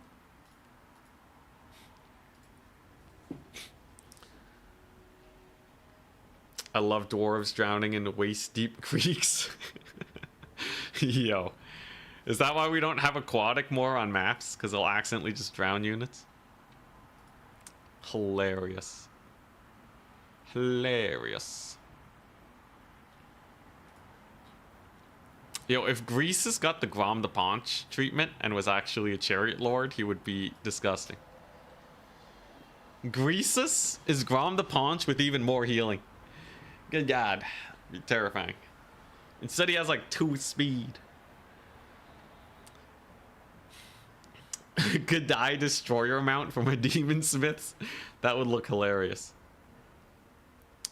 Why do I keep saying Saber Tusks? I meant the other one. The other one? Are you talking about Mournfang cavalry? Are You're talking about Gorgers? Yetis? Yetis could use a buff. Minus speed, minus melee defense is good, but 1200 is real bad. 1200 for the same stats is like a unit of Ogre Bowls, more or less. Like, okay, Yetis have like 8 more melee defense, but like, let's be real, they're Ogre Bowls. So you're paying like 600 gold for this. And they're weak to fire just cause. Bring back fat Greases. Greases should also be larger. Yeah, Greases should be massive. Yo, I've always wanted units that can't move. I know, hear me out, hear me out. The Anvil of Doom on tabletop couldn't move, right? Greases should be a terrain piece. I'm making a petition. All right. I feel like that would be hype. And then he's just there, just like giving them leadership buffs or something, you know? He's just like chanting, waving his mace. And if you get close to him, he smashes your face in. Come on! It'd be sick.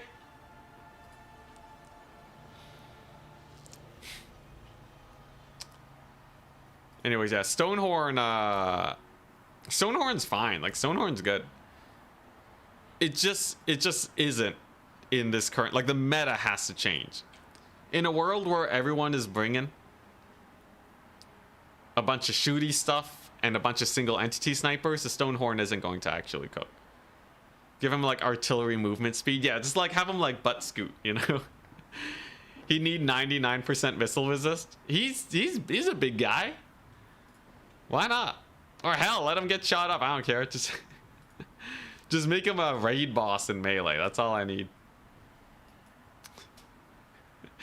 Morbidly obese. Please make it a mod. Yeah, he should be a massive support unit that hits like a tank. That one art piece of him just being a giant ogre, that's what I thought he would be in game, but he's just so disappointing. He's just kind of a slightly larger ogre. That's it. Come on, CA. This is like when Throg was dumb. What are they doing? Lore failure right there. That's what it is. All right, come on. 45 minutes until Turin's tournament. 45 minutes. 3 more matches need to finish, and then we have top 4. I mostly just need Killian and Danican to finish. Pontim's Claw has how many?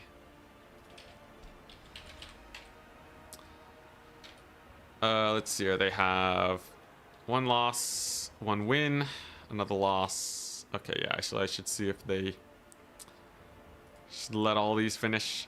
Greases isn't fat enough. 100%. CA needs to add an ultra large tier instead of just large and infantry sized. There should be like a bonus versus ultra large. So like Greases has bonus 1,000,000 versus ultra large. So like an exalted keeper, that's ultra large. Cavalry is large, right? But like, come on, it's a Titan mace against a Shredder of Lustria. It should have bonus 1,000,000 versus Shredder of Lustria. Spear should have bonus versus large, and they should have less bonus versus ultra large. Like Spear should not be able to poke down like, you know, like a Shredder of Lustria, right? Actually, maybe they should. I don't know. Oh, we're done. We done. Let's go. Top 4. Advance the top 4. We finalized the tournament. Go over to the tournaments section page thingy. We'll go here. All right. Turin's Discord. At Adler versus at Danican. Play fast. Turin's is in 45 minutes. At Apostate, your verse me. Thank you very much, everyone else that tuned in to the tournament. Yo. Hell yeah. We meet again, apostate. Prepare to maybe die. Depending on how you actually play this. Who knows? He may have a build. He may have workshopped something crazy. He is playing Chaos Dwarves, so... so, we'll see. I'll ban Oasis. Stop, I'm already dead. You got this, man. Come on. It's Slaanesh versus Chaos Dwarves. You just get the Kadai or something. I don't know. He'll be fine. Let's see here. Okay, that's a pretty good build. To the road. Road of imperialism. All right. Chaos Dwarves, eh? How do we want to beat Chaos Dwarves? How does one defeat the Jowie? Still gotta have horsemen. Still gotta have furies. One bringer of beguilement for the elites. Got a load of cav. Do I need anything else? I could take a chariot. One secret chariot. It's a very cheap way to murder a lot of dwarf infantry if he goes for that play again. Maybe he'll mega train me though. Mega train it. I don't know if ogres can get food poisoning. They eat lava, so I'm pretty sure they can eat basically anything. Although lava does kill them most of the time.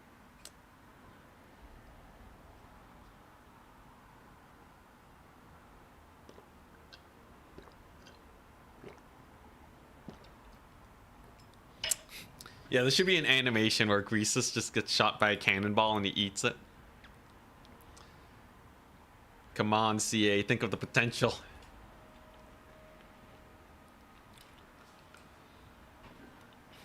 Yeah, I can't wait for the Terrans tournament.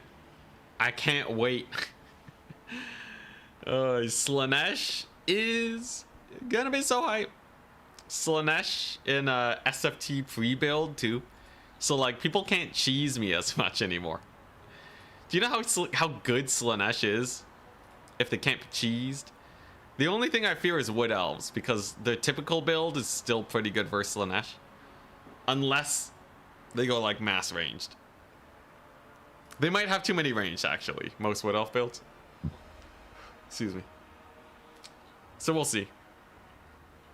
Very excited though. Turns tournament in 43 minutes.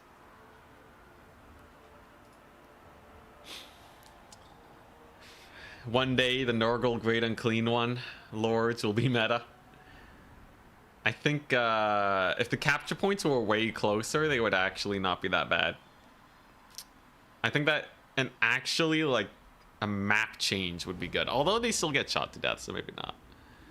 Poor Unclean Ones, man. Give them 2,000 more HP, maybe. Give Nurgle an ability that actually gives good missile resist. I don't know why Kislev has so much better missile resist abilities compared to Nurgle. You'd think Nurgle would be able to have something, right? But I don't know, an old lady on a chariot is enough to outpace Nurgle, I guess. Apparently so. The Frostworms just have 25% missile resist built in. Like, I don't know, man. Nurgle's just asking to get shot. I think if the Mark of Nurgle gives army-wide missile resist, I think that would be fine. I would love for CA to be a bit more extreme. Balancing would be harder, but if they were a little bit more extreme and Nurgle's Mark slowed all your units, but they have base missile resist, it'd be fine. They just need something to help against getting shot. Same build. Keep it from the foe. What a mad lad. So you've chosen death? Literally. You didn't bring Spirit Leech. Just aspect of the Dread Knight. That's crazy. Only aspect of the Dread Knight? Are you absurd? My good sir. Bonkers. You gonna try bullying my lord here or something? Let's shoot the Forsaken. We can dodge. We can dodge. Yeah, alright. You back up. I'll take my value trade. Give me that. This is an 800 gold cavalry unit. They don't like getting Spirit Leeched at all. Although, pretty good poke on my lord. I'll give him that. Summons the Bull Centaurs again. The skirmish continues. Lord can dodge, though. And pretty well at that, too. He doesn't have a lot to stop me from just flanking him with my cavalry, right? And he didn't bring Fate of Buna, which is also really bad for him because I got the Eternal Entourage, my favorite unit of cavalry. Just gonna wreck shot. Lord just dodging it. Goodbye, expensive cavalry. Hey, there's a unit. So you've chosen Megadeth. So he has a magma cannon now. If there's a time to charge forwards, it is now. Because indeed, a magma cannon is not exactly a great unit for front line engagements. So if I just charge this bad boy, get the cavalry ready for the counter charge. Unless he starts diving in immediately to save this thing, he's probably gonna get hurt quite bad. He has a bunch of guns here though. Gotta play safe, gotta play safe. Got pretty good charge in there with our dudes. What are you gonna summon? I know you want to summon something. I got the speed boost though. Big murdering. Magma cannon's just dying. It is just getting murdered. His skirmishers are also getting caught up pretty bad. I'm a little worried for him now. Oh, that's a devastating charge. Absolute devastation. Gets the Kadai summon on me, which is good. But I don't think it's going to be enough because losing a whole Infernal Iron Guard. Yeah. Infernal Iron. No. Glaives, Fire Glaives. Losing a whole Fire Glaive unit is rough. There goes the expensive artillery piece. Gets Aspect of the Dread Knight on the Hobgobbos. They actually do hold surprisingly well. But what's left, man? What's left? Not much. Everything's dead. Like, everything's dead. Bull Centaurs, slowed. Forsaken are all over you. And this thing gives a minus 24 melee defense, which is a death sentence. That's pretty brutal. Oh my god, the Kadai are getting chunked into oblivion, man. Holy smokeroos. He leaves. Alright, well, GG. That was pretty straightforward. Don't bring skirmishers versus Slaanesh. What are you doing, man? What are you doing? Oh, the humanity. Way too much ranged, right? He, like, half of his army was ranged units against just pure Slaaneshi murder. Just don't do it, man. Don't do it. Oh my gosh. I'm power tripping, man. But I'm also playing Slaanesh. I love them so much. I can't wait till the DLC, man. Are you kidding me? This DLC is gonna launch them into the stratosphere. I don't know what you do as a slower faction against Slaanesh. The best, just look at my Wood Elf games against Slaanesh. Boxes is the way. Slaanesh is actually the worst faction in land battle because boxes exist. Allegedly. So if you can just play a box and capture 2 points, in theory you win. So bring a land battle build. Bring a disgusting spear box. And you should be fine. But nobody in Domination has really mastered that yet. Danican was close though. Danican turned it into a proper game. But I think his shades were kind of wasting his money. It's true though. Danican was the closest one to making it work.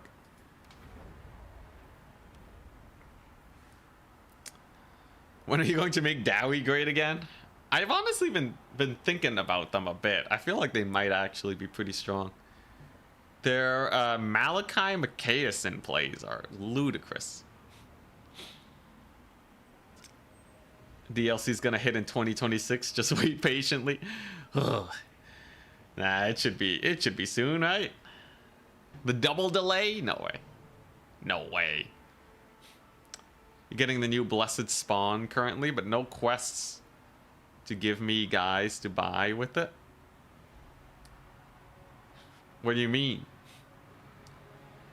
You the Blessed Spawn currency. If you have enough currency, you can buy the guys. I think they changed how it works. So the quests don't give you the spawnings. They give you the currency and you can buy whatever you want. So just save up a bit. Save up a little bit. Or wait a couple turns and you should get enough. I think 1 year between DLCs is the way to go.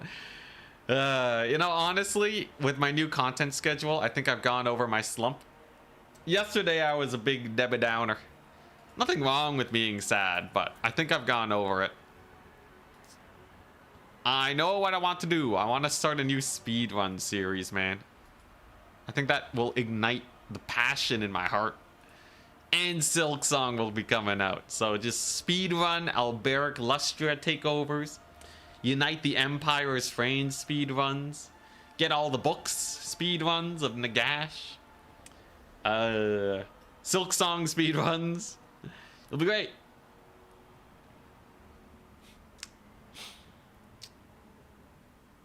Four Iron Breakers and a Barge. I think the best dwarf playstyles nowadays. I think you just take this bad boy. He's absurd. Artillery Master. The Eyes of Grugny.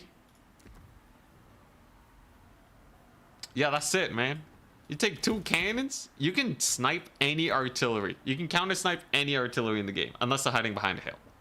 And if they are, counter snipe them with a Goblobber. Like, I think Dwarves is actually a gold mine that people have not explored more of, because the more and more I play against them, the more I feel like they're just so good.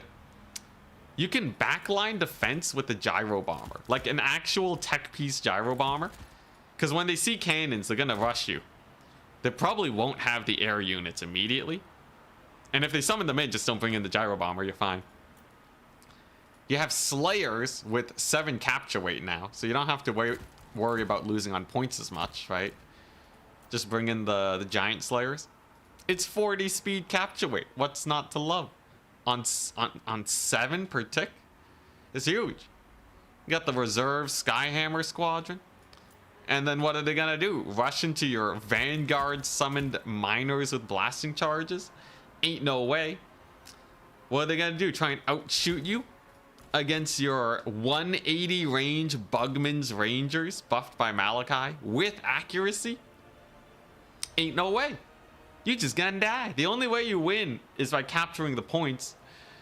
But I hope you have fun getting hammered by cannons all game. They're gonna value trade you through the roof and then spam miners in reserve. Like, the only thing that really makes me worry for Dwarves is single entity chariots. Microed really well, they could potentially kill the miners. But even so, you have Gyro Bombers. I could totally see Dwarves annihilating the meta as soon as they cook a little bit harder. The only issue is that there's not enough people playing multiplayer. So we don't really have a dwarf main at the highest level championing them. I think that's the only thing. But I genuinely think they are kind of terrifying.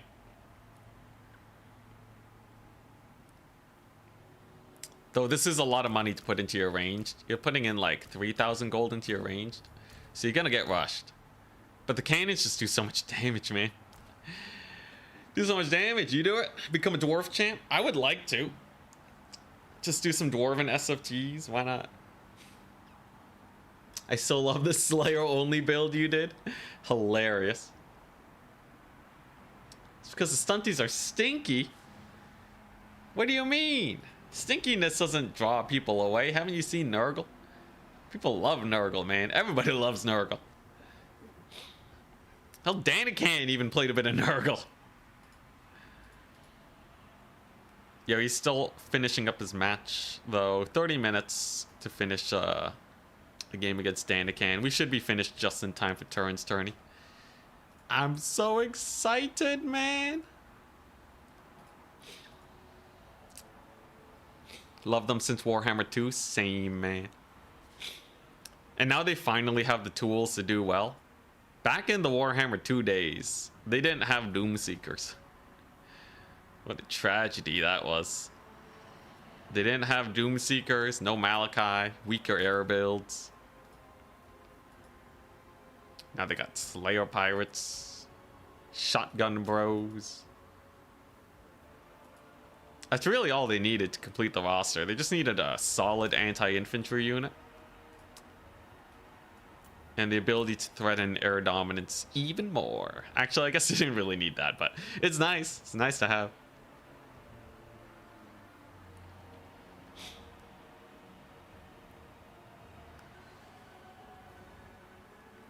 Nurgle doesn't stink compared to Dwarves, though. I don't know. I'd rather play Dwarves than Nurgle.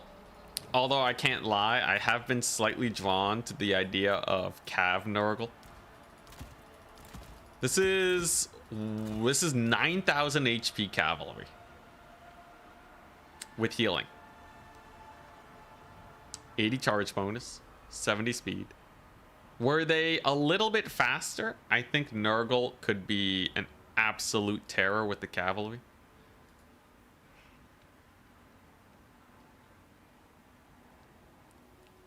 Their infantry is great though, right? Like Plague Bearers, Chaos Warriors, Forsaken. Got that armor piercing. Poor Nurgle. They just don't have missile resist. They have none. Always getting shot to pieces. And then you have to take the Noxbringer. If Nurgle's army could work without the Noxbringer, I think they'd be in a much better position. But paying a 2,000 gold tax to not get shot to pieces every game is a little steep. It never feels like, ha, you took range units against my Noxbringer. You fell for my trap. Prepare to die. No, it's like, they're bringing range units regardless. The Noxbringer is just padding out the damage. Now, Angels of Decay is like, you didn't bring flying units? You're gonna lose your lord, right? But Noxbringer, no way, Jose. What do you do if they don't bring range units? You get run over. What the crap? I can't live with that. How about, you know what? Yeah, I think the Chaos Knight of Nurgle, I think if they were just a little bit stronger, Nurgle would actually have some teeth. Just give them some cavalry other than these guys. Here we go. Danican didn't hear no bell. It's time. It's time, baby. Let's go. Rematch. Dark Elves versus Slaanesh. My favorite faction versus Danican's. Oh boy. 2 games versus Danican in 1 day. What a pleasure, man. Dude, I love playing against Danican. He bans Temple of Sotek. Play Dunes of Cain or Putrefying Carcass. What do I want to play? Let's play Dunes. Cain? No. Carcass? Let's play Carcass. More trees is better for Slaanesh, but it's a little sketchy here, right? Let's go with the red banner. All right, Danican. What are you gonna bring? I think he is not gonna bring a lot of elite cavalry, right? He kind of needs to go for that box again. If he goes to the box, what if he takes no range units? I should take 1 skirmisher just in case he has literally no range units, but I'm pretty sure he'll have at least some. Love to see a Dom 2v2 tournament someday. It's just a little too hard to organize, sadly. So we know the Forsaken uptrade into like everything he can bring. That part's pretty nice. We got our sick cavalry over here. Do I want more infantry though? I almost do. But I don't really have a lot of infantry that I'm like dying to bring here. Just need a bunch of killy boys. Could take another single entity. Furies, of course, are really good. Is there anything else I would want? I wonder if he's gonna bring back the chariots, maybe? I think this should be good enough. This build right here. This should be good enough. Let's see what Danican has. If he wins this, he's figured it out. Or I massively misplayed and I like lose my lord or something. It would be quite terrifying if he figures out how to beat Slaanesh though. This map has a few walls that he can camp around. Make it harder to surround him maybe. Bring the soul grinder. Jeez, the soul grinder. Yeah, Carcass has a lot of choke points, but most of the choke points are not the most comfortable defensive positions. I think I prefer that over Dunes of Cain, which you can pretty easily just hunker down on the middle without any other terrain disrupting you. This map has a lot of water too, by the way. And aquatics favors us because all my guys have Strider. Because I'm Slaanesh. We don't care about that business. I suppose he's not going to go for this point first. The trees make it kind of a death sentence. So infantry fight here, cavalry loop around, and hammer him in the back. Should be nice and simple. It's the same build. So the question is, can he hard counter the build? Has he discovered a potential hard counter? I got a lot of Furies. It's going to be a very early multi-cap at the beginning. There's nothing he can really do about it. And this water, like if he just parks his army here, everyone's debuffed in the water. Will he go for Hellebron though? It's going to be a rare 6-0 instead of a 5-1, maybe. We didn't meme today. I'm playing one of my best factions. Though I have 5-1 as Slaanesh before. Less so compared to other situations though. The Medusa is questionable. It doesn't have a lot of range. It doesn't have a lot of range, but it hurts a lot. So I wouldn't be able to Marauder Horseman him at all. It's a little expensive though. It does have anti-large. But if it dies to my lord, it's a huge money loss. However, it's probably better than the Charybdis. Only one way to see. Bloodrat Shrine. Chill Wind. Blade Wind. All the wind. Yeah, so there it is. The Bloodrat Shrine. Will it cook? Will it blend? My skepticism is massive. Because this bad boy is expensive. It's fast though. It's gonna actually get there in time. Where are you going? Where are you going, little lady? Alright, let's back up. Let's just get into position. I'll happily give him one capture point.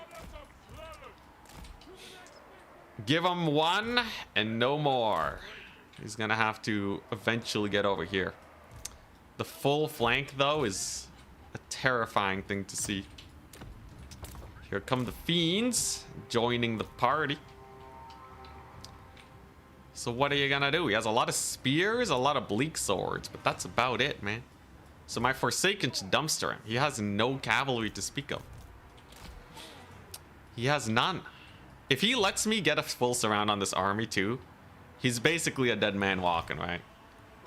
No amount of summons will outpace this mobility squad. And I know I can win against this because he has nothing in there, right? If he has some shades, which I think he does, it shouldn't be too bad. So I just gotta wait for him to go for the second point, and then we do the deep dive. Should be fairly simple. There we go. We got that full surround, so any cavalry unit he summons in is now dead. We're going to bring in some Furies. Yeah. He should have the fear in him now.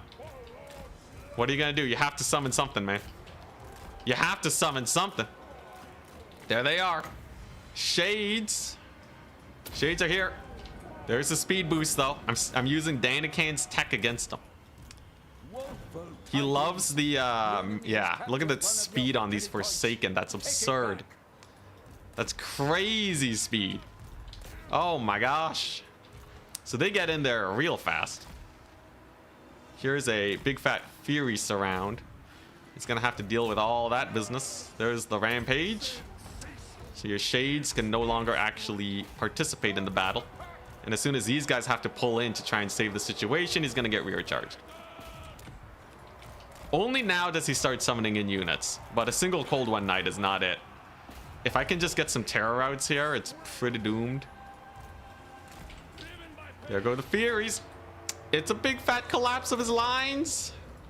It's a massive collapse of his lines. And this is because I summoned in all my units and he's only just now summoning in his guys. So I just have way more dudes. Dark Riders are not an issue.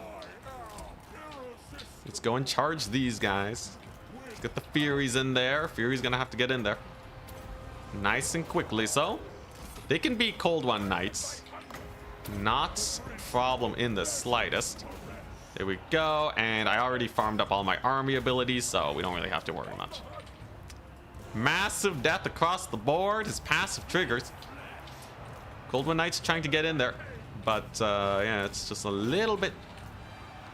Just a little not enough, right? Though, trading-wise, is actually holding out decently. Might even try a Lord Snipe potentially here. Though, it seems like their HP is good enough. Cold One Knights, I can net him. Net him, beat him up. He gets a pretty good Blade Wind.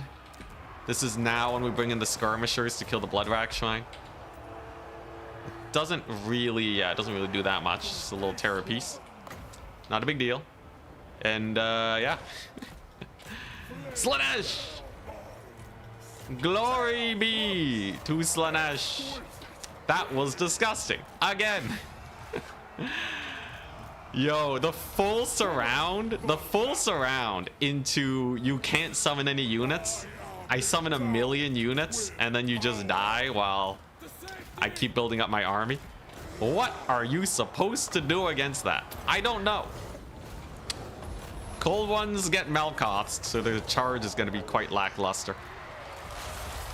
Right, but like I had all my cavalry summons and he had nothing. There's not a lot he could do. It's brutal.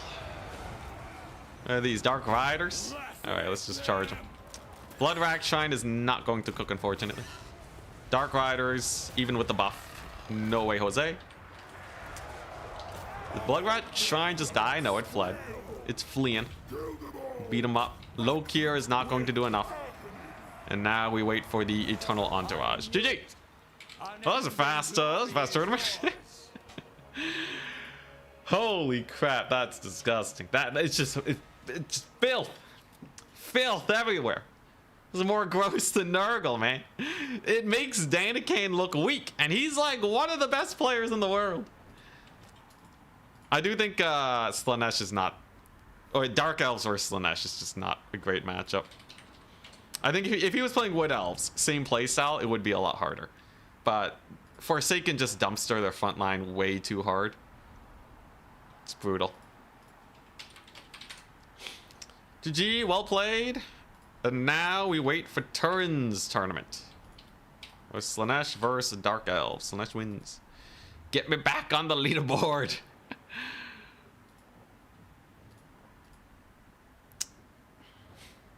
Yeah, no net. Lokir at full health, just watching his army collapse around him.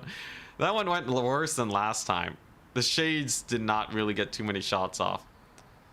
So Melkoth's turns Forsaken almost into cavalry. They will just dive the... Yeah, they'll just dive your front line before you can even get one full volley off. Maybe get one, but not a second one. The Lord is a bunker breaker with the Rampage. The strat is you dive the Lord straight into the middle of their formation. You proc the Rampage and then you rear charge their infantry. Nothing can brace. Second place, let's go. Second place. Nice. Danican's number 1. I'm number 2. We're above Charix. Hell yeah. I do think Charix is probably a scarier player than Danican. But he hasn't been playing a lot lately, so maybe he'll get rusty.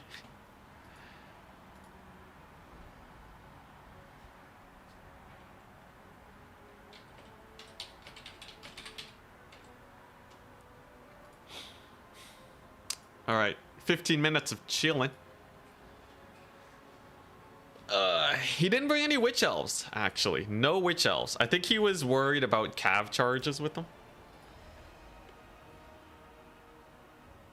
Forsaken just seemed like such a great choice. Anytime you think your opponent's going to go for a wide cheap infantry, yeah.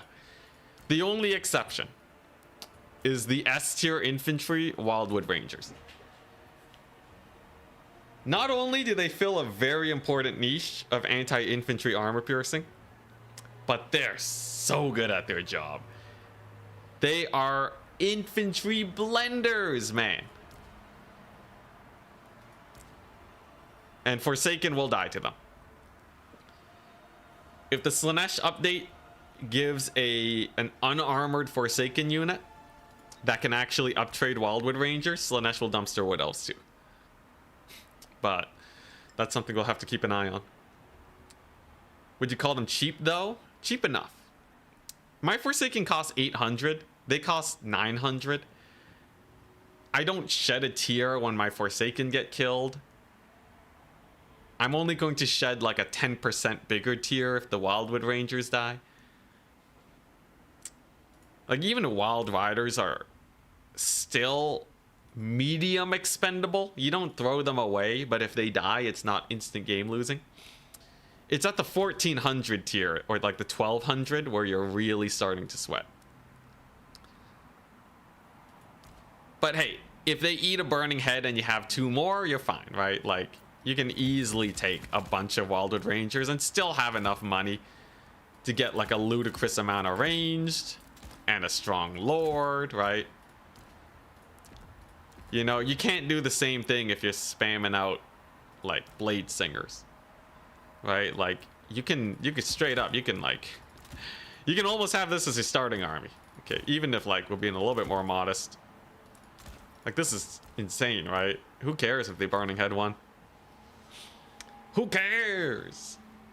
What are they gonna do? Melkoth them if they're Slaanesh? Get wrecked, Slaanesh. I will say though, Forsaken at 51 speed are a solid A+ tier, maybe an S- tier infantry. Forsaken of Slaanesh, the reason they're so good is because they have devastating flanker. So if you time it just right, when their front line breaks, if you trigger your Rampage and everything targets your Lord, their back is exposed to the Forsaken, and suddenly they're taking what 160 damage on the rear charge. That's pretty good. That's yeah, devastating flanker. Brutal. The only thing that can make it worse is if Hellstriders had devastating flanker. That would be disgusting, but CA ain't gonna do that just yet. Imagine the update though. They give the mark of Slaanesh, just everything has devastating. Instant win. Instant banned once again. Your Forsaken are as fast as Ogres. 41 speed compared to Ogres, which have 54 speed. They are almost as fast as Ogre infantry. Ludicrous. Bonkers, I'd say.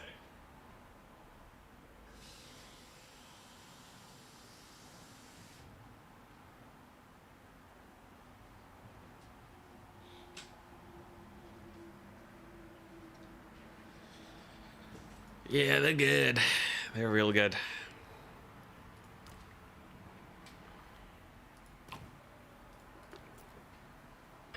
Skull Reapers. Oh, poor Skull Reapers, man. What is this? 35 speed? Are you kidding me? 35, man. Yo, speed is one of the best stats in the entire game. I think speed is severely underrated. What infantry make your S tier? Oh, that's why you said Skull Reapers? Okay, S tier infantry. Wrathmongers are meta defining. Even though they got nerfed, they still have 40 speed. Don't write them off. Wrathmongers are freaking amazing, man. They can kill single entities. This is an anti-everything unit. The only thing they die to is a little bit of kite if you overextend with them, but played well. Beautiful infantry. I think Forsaken of Slaanesh barely don't make it, but they're definitely A+ tier or S-. I think the Wood Elves, Wildwood Rangers are solid S tier. I don't think there's a single unit of infantry they'll down trade against. It's only up trading and their armor piercing. They don't have armor, but they do their job well. And relatively cheap means you don't really need that much armor on them. Special shout out to Sons of Sigmar. Unbreakable 41-41 stats. You know who else has 41-41 stats? Not even these guys. Sons of Sigmar are warriors of Khorne, all right, without armor. All right, they were warriors of Khorne that repented and then got better at fighting. They lost their frenzy though, but still. The Sons of Sigmar have +5 melee attack over these guys. Are you kidding me? If you want a unit that's sick at killing, at grinding in a fight, Unbreakable's a good way to go. Solid S tier. The only downside is like they do get shot up a lot, but in a lot of other factions, I think almost everyone would run Sons of Sigmar. Another great infantry unit that you take every game, Kepler Guard, S tier, absolutely S tier. Every faction in the game would run Kepler Guard if they could, because it's regenerating 10k HP infantry. That means that they heal 10 HP every single second. And they got the Realm of Souls to heal even more. Got the Fear, they're undead, but guess what? They got 75 leadership, so they're never breaking. Ludicrous. Absolutely ludicrous. They are... The only reason people aren't saying they're super duper OP is because the rest of the Tomb King's infantry don't really do that well. So they don't really combo with the Kepler Guard. You can't full infantry rush. But an army of Kepler Guard would kill everything. Though they are a regiment of renown. Is there anything else that's really on the same tier though?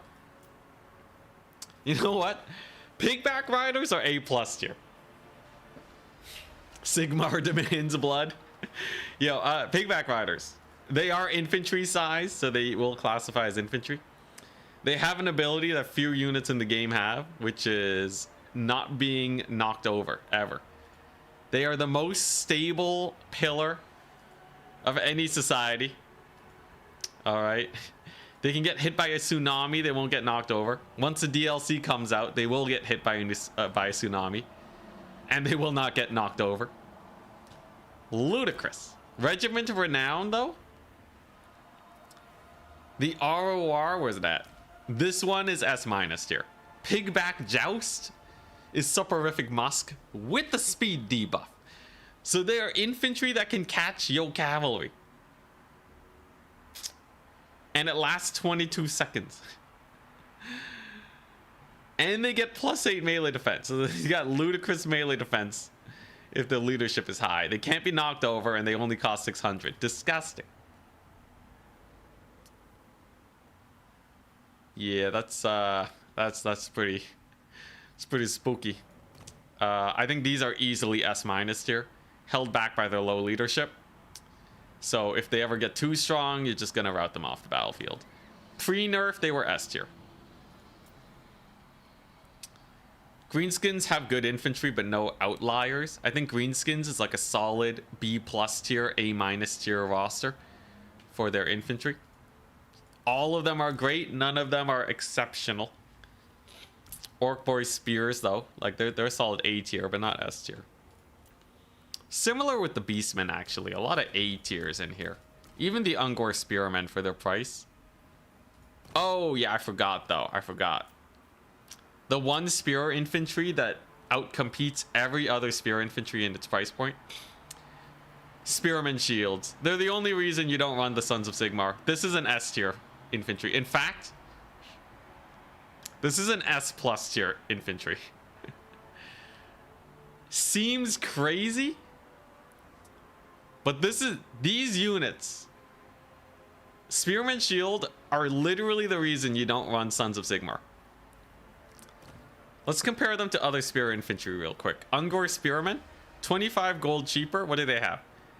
Less armor, less leadership, minus 20 melee defense.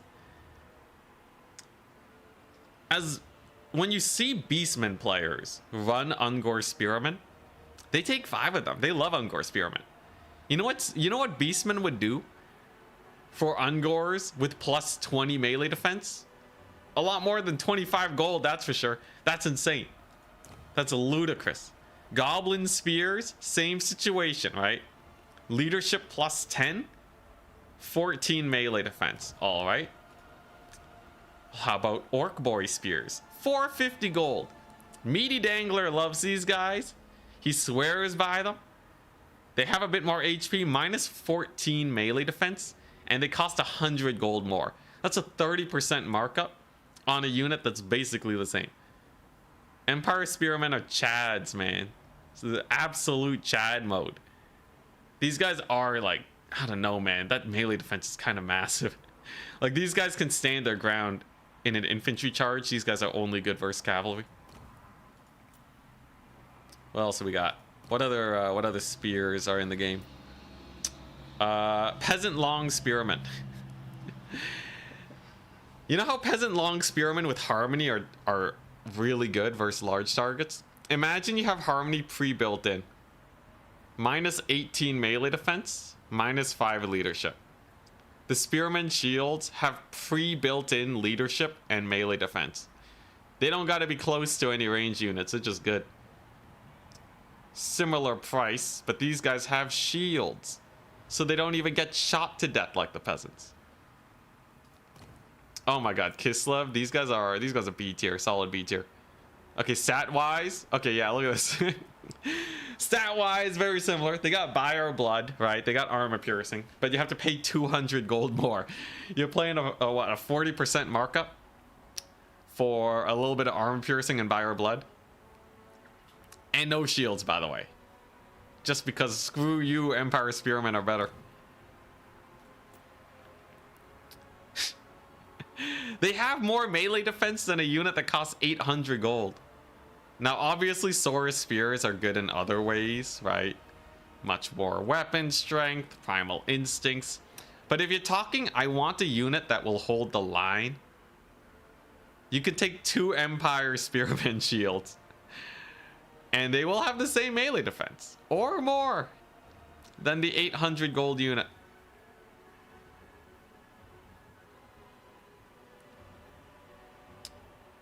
I guess they are human speed though, right? So like, look at these skinky boys. Way less melee defense, but that 16 speed is pretty impactful. But, you know, different jobs, right? These guys are a line holder. I'm honestly convinced that if someone just brought only Empire Spears, if they brought only Empire Spearman shields and they weren't hard countered, right? Like against a normal build, it would be kind of hard to kill. It would be kind of hard to kill. What else do we have? Dark Elf Spears and High Elf Spears. Oh, dude, High Elf Spears is so sad. First things first, so Dark Elf Spears, 100 gold more, less HP. Very similar stats. You can count Murderous Prowess, right? But the stats, like you could chevron the spearmen and they'll keep up. The lower HP really hurts them though. HP, you know, once you get to like the 7,000 range, it's real rough. 7,000, 8,000. Spearmen, yeah. So they do have martial prowess, right? They do have plus 10 leadership. Man, though. Man, 500 gold. Spearmen, Empire Spearmen shields. They're basically a 500 gold infantry unit. Though technically Spearmen shields are better. It's debatable though because of that HP loss, right? You're losing 10% HP for slightly better stats, otherwise it's the same unit. I guess you have leadership. They lose to Empire Spearmen. They actually lose to Empire Spearmen. That's hilarious. And these are all units that people use, right? So if the Empire Spears outclass them, ain't no way, man. Ain't no way. Martial prowess does give plus 12 melee defense, plus 2 melee attack. But yeah, less HP is pretty rough. I think the Empire Spearman shields perform like a 450 gold unit, maybe a 425 gold. Those are Spear Elves. I guess so. I guess so. Spear Elves does not roll off the tongue though. Bretonnia. Okay, Spearmen at Arms just suck. But if you do the comparison, then you know why. I guess they're cheaper though. I guess they're a lot cheaper, right? The leadership, 15 leadership difference. I think that's the bulk of it though. That's about the bulk of it. You know, minor blasting charges are a solid A+ tier. I think minor blasting charges would make any faction ludicrously strong. Because Vanguard explosive damage. It makes it where going into the deployment zone of your opponent is super sketchy. Yeah, solid A+ tier unit.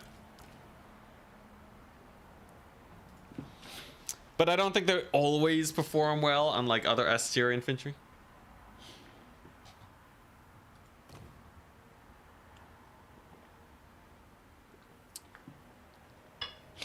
Oh, and then a special mention to zombies, of course. 10,000 HP for, you know, or 12,000 HP for 100 gold is crazy. I do actually wonder, what if you played vampire counts, but you started with 90 zombie units? You can usually only start with 20. And you can get to a maximum of 40. What if you had 180 zombie units on the battlefield? I think no one could beat you in domination. I think it would actually be impossible. You wouldn't be able to stuff them up, right? Because they just loop around your units. You get tired and dragged down. Yeah, I think it would actually be impossible. Outside of like some very specific builds, like a mass mortis engine build, zombies are incredibly good.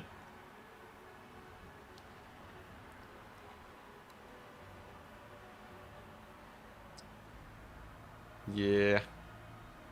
Tomb King Spearmen? Oh yeah, how do Tomb King Spearmen compare? Tomb King Spearmen are pretty good.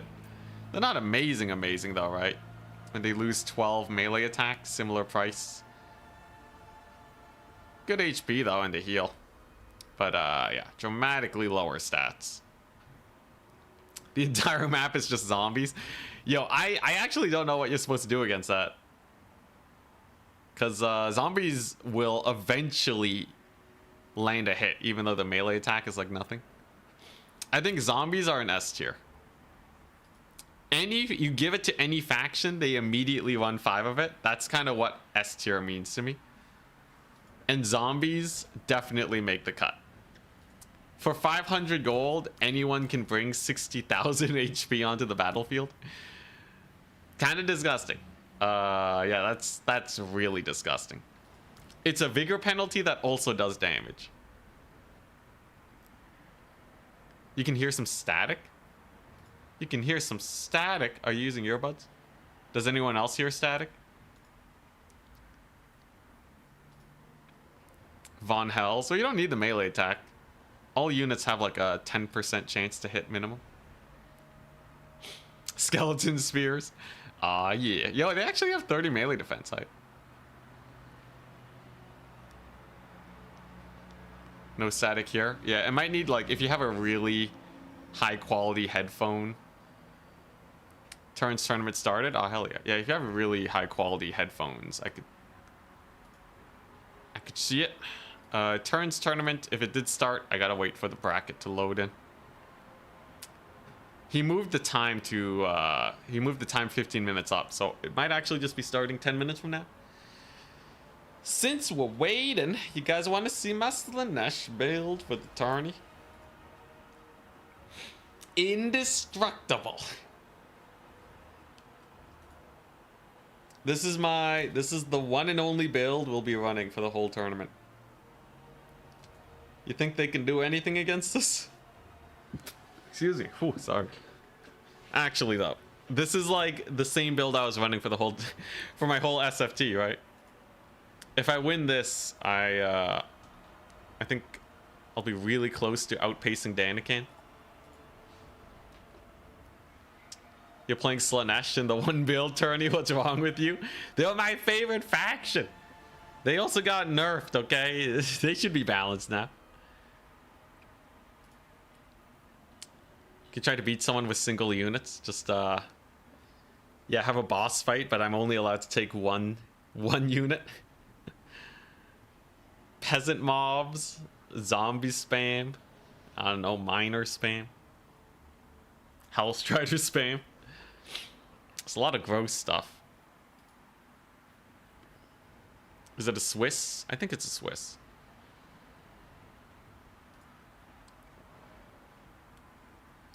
Yo, Wood Elves, though.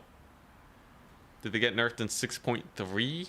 6.3... Well, 6.3 had no changes, but they got nerfed in 6.2. In that Pavane was nerfed. Pavane of Slaanesh was changed so that it doesn't activate immediately and you can run away as a little bit of counterplay. But yeah, here's my build. Here's my build. Very, very straightforward. It's a little weird having the one Chaos Warrior, but the money lines up so well that I kind of have to. Yeah, but this is the most useless thing ever. So when you take a spell, all other spells get 5 gold cheaper. It's a legacy system that they've had, but it doesn't do anything, man. It's like, it only matters for the second spell, which means I save 5 gold. There's nowhere where 5 gold can do anything. It only starts mattering if I take like more than 3 spells. Then maybe I can save 25 gold and get that slight marginal difference. They should be balanced. Nice one. Hey, you know, maybe more people just need to play Slaanesh then. Clearly they're not playing them enough. What's the Slaanesh win rate right now? 57. They're right below Norska. Okay, never mind. Although I did just add 6 wins to them. Okay. All right, they might be good. They got to be above Norska though, right? Let me get Slaanesh above Norska and then I'll start playing Dwarves or something. Where's the Dowie? 51% win rate? Easy peasy, lemon squeezy. Yo, vampire count's rocking the 56% though. Terrifying. But yeah, this is the build. Anyways, yeah, this should get like 50 gold cheaper per spell you take.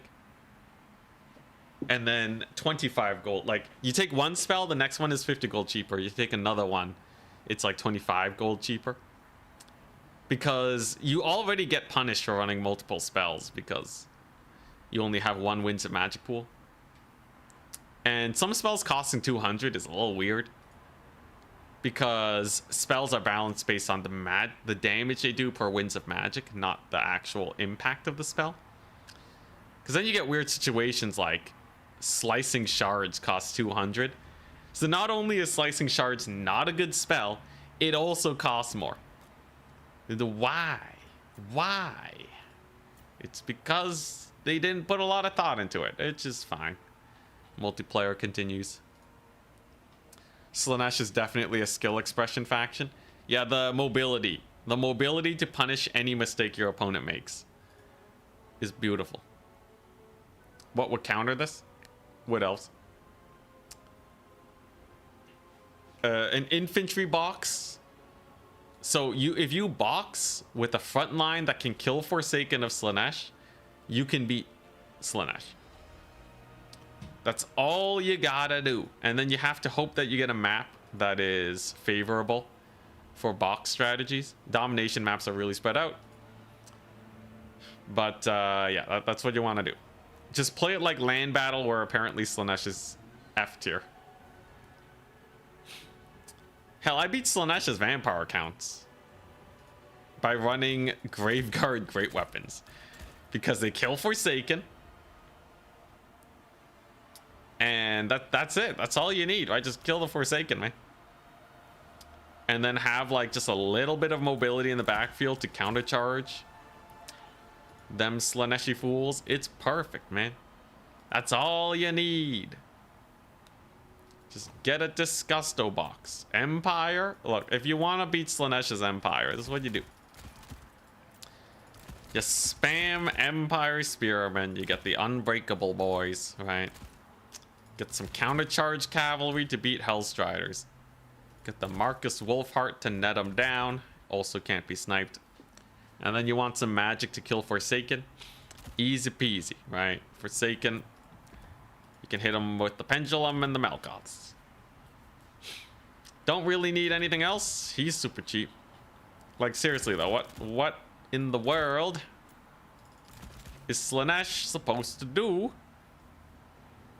against such hatred? Like, this is a beautiful build. And then you know what you do? You summon in like one Huntsman. Beautiful. Absolutely beautiful. Yeah, there you go. You just spam out a million spears to just... What are they gonna do? Slaanesh only does well once your box gets broken into. So just make sure your box never gets broken into.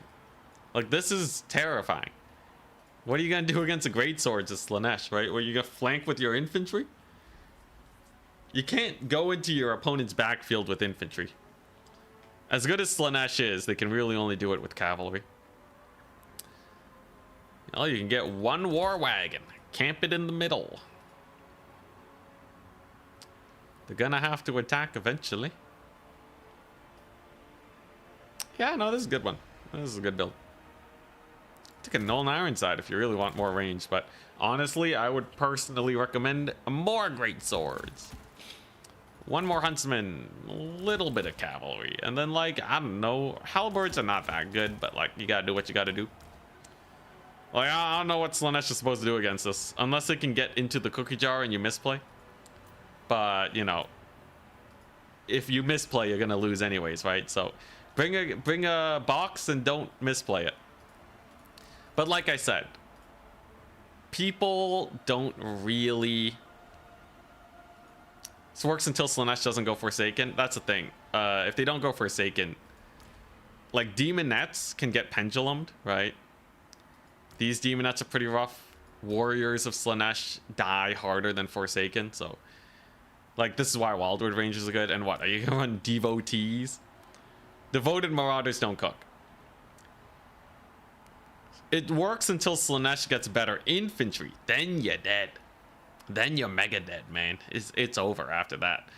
But honestly, like, Demonettes, they don't really do that well. Slaanesh is actually on a precarious path because Forsaken really are the only infantry they can field that can fight well into other infantry.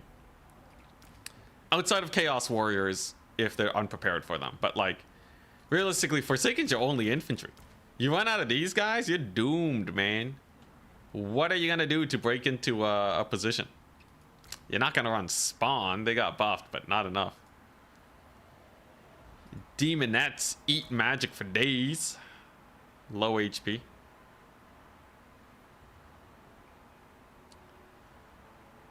Waiting until they get off-brand shades in the DLC.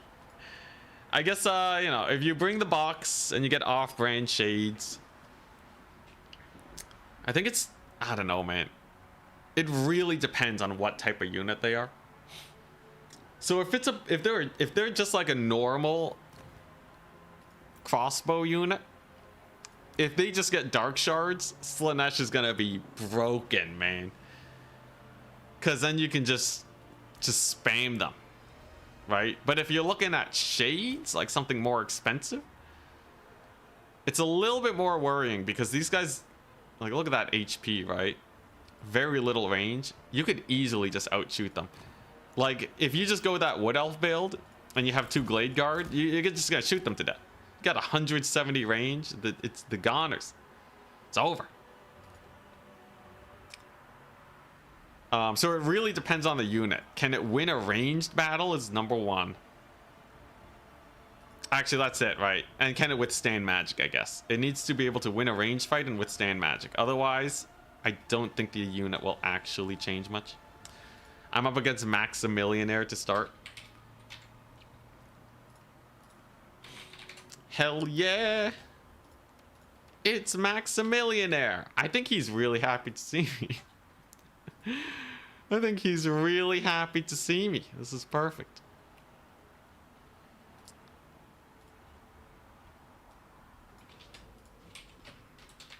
I'm first ban as Slaanesh. Alright. Here we go.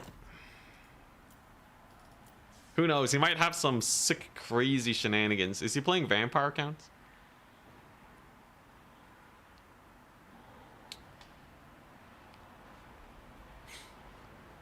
Where can we find the faction declaration?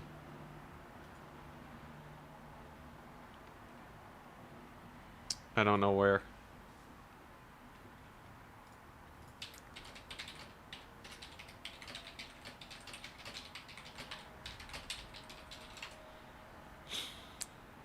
So he's vampire counts.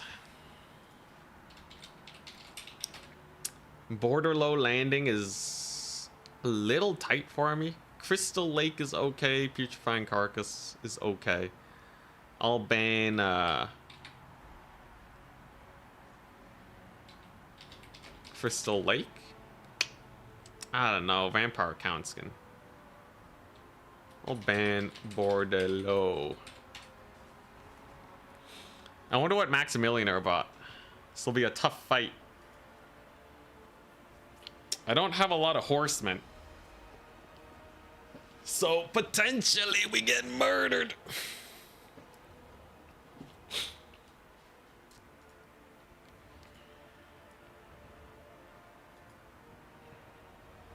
Corsair handbows. Oh no, Corsair handbows are absolutely slouches. Corsair handbows have terrible stats.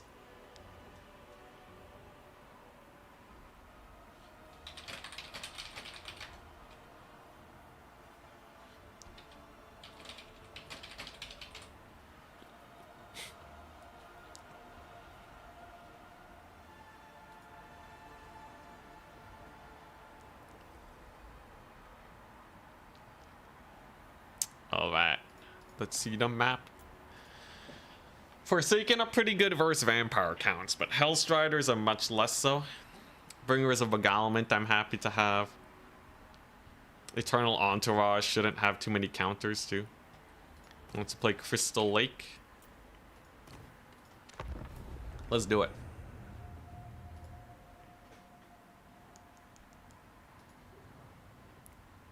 But yeah, Corsair handbows. The idea of them is really good, but they're actually really bad melee fighters. I think they lose to like all infantry on their tier. They do have armor, but like, man, the stats, and they don't have AP damage on their bows. If we added a good Corsair handbow unit to Slaanesh, though, I think Slaanesh wouldn't benefit that much from them. Because, yeah, their playstyle is usually rushing down all the skirms.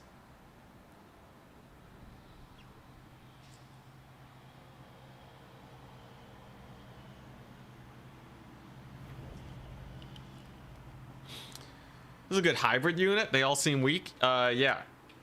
Corsair Spears. Corsair Spears are really good hybrid units. Because range units with spears, like they're generally fighting cavalry, so it frees up your cavalry, right? Even though like the unit needs to have a threat that it is like it needs to relieve your units, you know? They gotta free up space for your units to do other things. So like Streltsy, they don't want to get into melee against infantry, right? So it doesn't matter how good their stats are. You don't want that to happen. Shade greatswords, anti-infantry. No, you don't want your shades in melee. As we saw, they got horribly massacred. So that's not it. Anti-cavalry, on the other hand, that's what you want to do. So Lothern Seaguard are actually pretty good too. The works. All right, what's he going for? A double Viking, a pendulum. This is a raised dead. Lamian Lord. She has the hunger. Interesting. Man, my eyes are dry. Not too bad. I'm going to assume he has a mortis engine. Somewhere there. He's gotta have a mortis, right? Should be pretty easy securing the points, though. He's not gonna scab scratch my cavalry. It's just not worth it. He's gonna wait for... Actually, it's all armor. These are not marauders. No problem there. I don't want to fight him, though. These White Kings are brutal, and if I let him resummon them, even worse. I'm not about that life. But what do I want to summon? What do we want to summon in? I could just fight him. It's not like he has a mortis. Okay, yeah, there it is. There it is. Get the skirms in there, son. Okay, so we got some options here, right? Either we're fighting him or we ain't.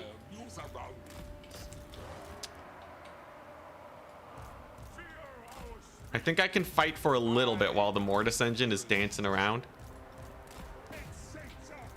Yeah, he has to pull his Crypt Horrors there. He can't be everywhere at once, which is good for me. Going to, yeah, just dance around with our Lord a little bit. Take a solid fight. Enjoy the triple cap. And then hopefully jump that Mortis engine. If I can kill the zombies before they heal too much, it's perfect. He gets a good pendulum on my Forsaken, though. But otherwise, not too bad. We're gonna just deep dive that Mortis. He's gonna charge into his boys over there. I see how it is. I see how it is. He's playing well with it. Summon some horrors in the distance, though. I fear for their safety. Absolutely. Mortis engine, though, getting a little cooked.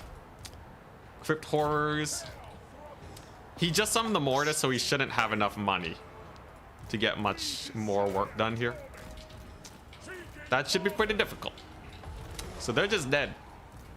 Thank you, Slaaneshi Mobility. Lord is fighting the Mortis now. So that's pretty good. Frontline is chunking away at his units. And overall, it ain't too bad. Value-wise is actually apparently nobody's getting any value in the game. I don't know what's going on there. But yeah, he kind of whiffs one of his abilities there. Can we get a Crypt Horror kill? He gets another nice pendulum, that's for sure. Lord is he's a little spooked right now. Karen race, wow. Well, I'll just Melkoth them, that's value. And then if I just don't blob for the Mortis, I think we're okay. So far, so good, right? Can bring in the Bringers of Beguilement soon. You won't have a lot of Scab's Grass for them. That's pretty nice. Looks like his horrors are taking a lot of damage from my Cav here. Can I kill it here? A net would be huge. Net lands. The net lands. Come on, kill it. A kill on this thing would be so nice. The Mortis engine is realistically the only way he wins this, and it's dead. Brutality, I say. Absolute brutality. And then he's gonna get rear charged by these fools. My Lord is still at great HP. Summons in another unit of Crypt Horrors, which we do not care about very much. And with his units starting to rout, a lot of my units will be getting buffed too. And that's when life gets real bad for him. So there's the Rampage. There's a rear charge on the Horrors. As long as you kill the Horrors quickly before they regenerate too much, they are realistically not too much of a problem. Big old charge with these ladies. So they get, yeah, massive buff by taking that fight. They ain't too worried. Value trading looking pretty good. Horrors are indeed taking damage. Karen race though, actually kind of cooking. Love to see them actually being relatively useful, but that's a mass crumbling for my opponent. He just lost a lot of value over there in this little pocket. The Lord's healing too.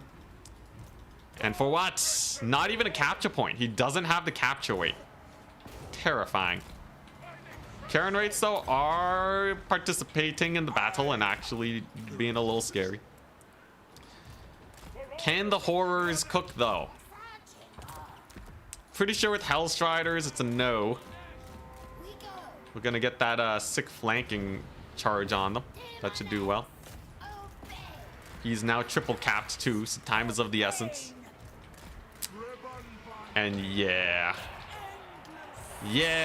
this matchup vampire counts generally have to build specifically against Slaanesh, and it's still not favored.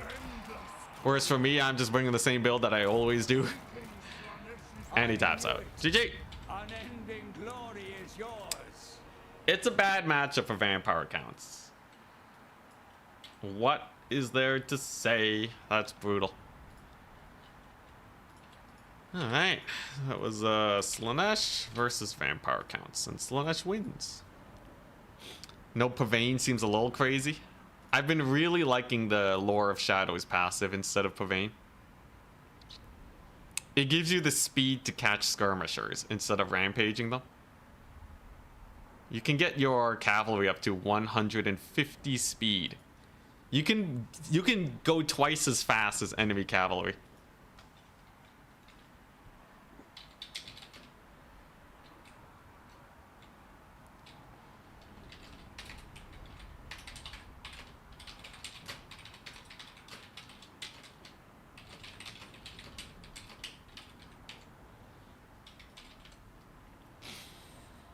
Very nice.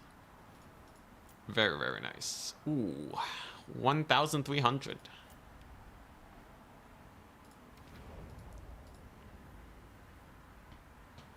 I'm a victim of the Melkoth's meta. If you can't beat them.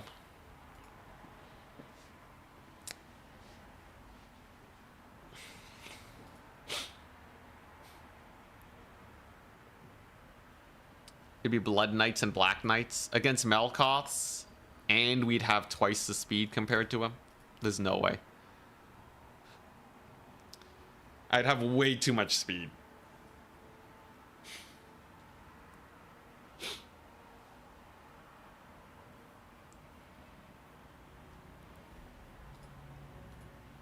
All right. So now we wait for round 2.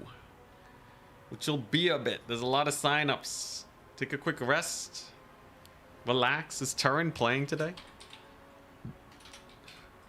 Is he playing Skaven? Turin's not playing. He's just casting. Okay. How many rounds are we looking at? Yeah, what a joy. What a joy to be back in the Slaanesh seat. There are 5 rounds and then semis and finals. Hype. I want a 100% win rate here or losing in the last round. Otherwise, I might not actually make it to the playoffs. So we ain't letting up. I can't even meme because it's just one build.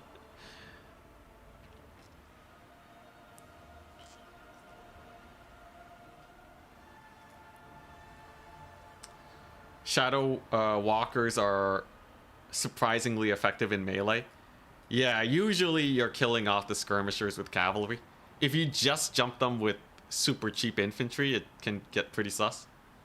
I personally don't run a lot of cheap infantry though, so I don't run into that issue, but it's true. Shadow walkers / warriors, I think they do actually win against chaff. Is this the perfect Slaanesh build? Close to it. I think there's a few things I would actually want to change. I think the Seekers should be replaced with Fiends for safety.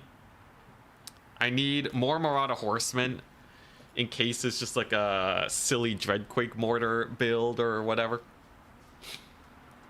It'd be pretty jokes if someone just went like the single army tournament. Imagine you go Chaos Dwarves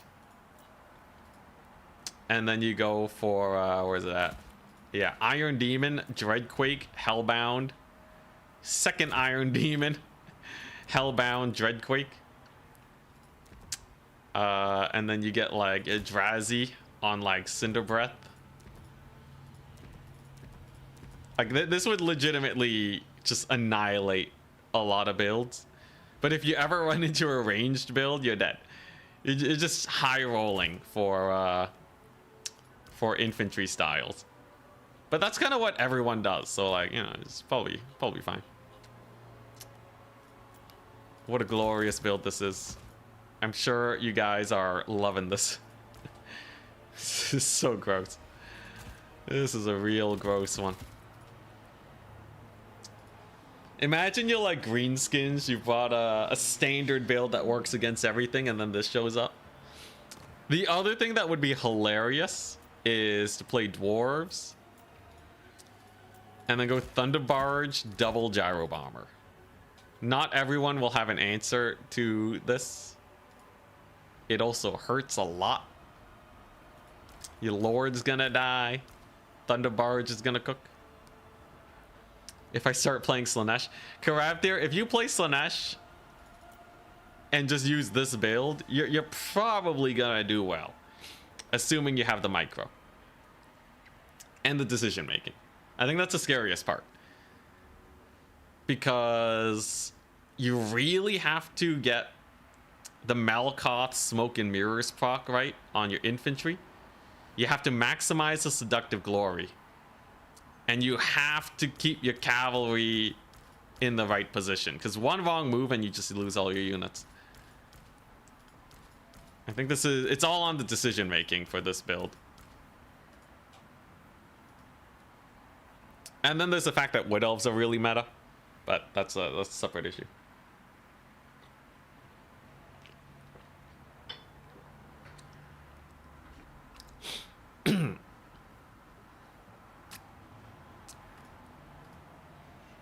Make sure you don't summon Furies at the wrong time. Just because you have the money to bring them onto the battlefield doesn't mean you should. If you want an easier version of this build to pilot, you bring the Chaos Warriors. But Forsaken, anytime you can get Devastating Flanker on them, they will annihilate. And with 51 speed, you can hammer an anvil with 2 Forsaken. I've done it before. It's delicious.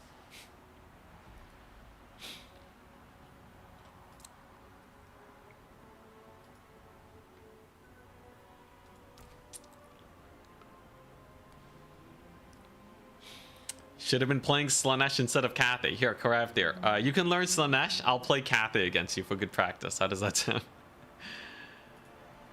And then you can face true suffering.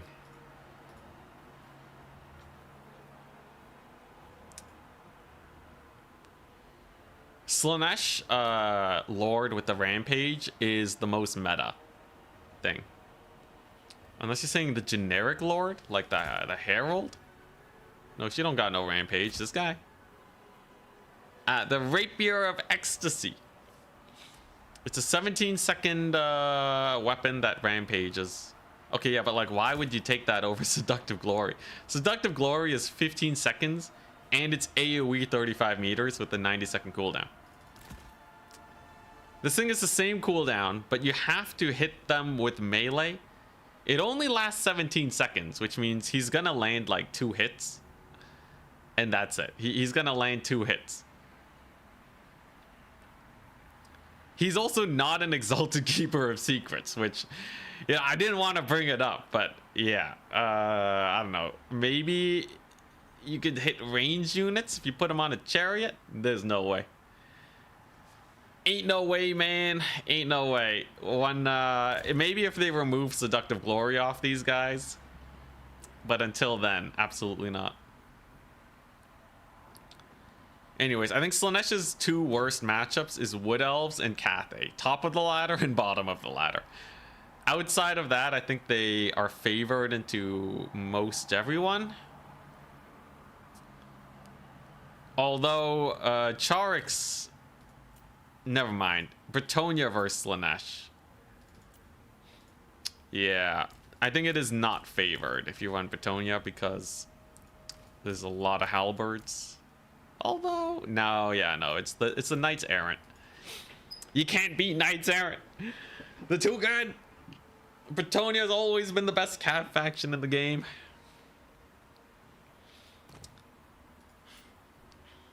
You can't beat them with Seekers. You can't beat them with Hellstriders. You can't even Melkoths them. What are you supposed to do? I think if you replaced Hellstriders with Knights Errant, Slaanesh would get stronger. I'm pretty sure Knights Errant, if we're talking cavalry tier list, Knights Errant are S+ tier. They even have immune to psychology. Actually though, this is an S+ tier cavalry unit. When you have the Hellstriders quaking in their boots, that's when you know you got a real beast on your hands. I don't think there's a single cavalry unit. Like, Hellstriders are like S tier, maybe S-. Yeah, I don't know if there's anything better. It's amazing. Which is good for Bretonnia. I feel like that's their shtick. Yeah, I don't really think there's better cavalry in the game. I need an AP Jade Lancer unit that only costs 1,000 gold. 1,100 and we have a deal. Yo, Grand Cathay with Bretonian cavalry. That would be a complete faction right there. Even give them mounted yeomen. Just combine the best of the infantry and the cavalry together. Although they won't have artillery, so they actually wouldn't be the best faction. Despite all that.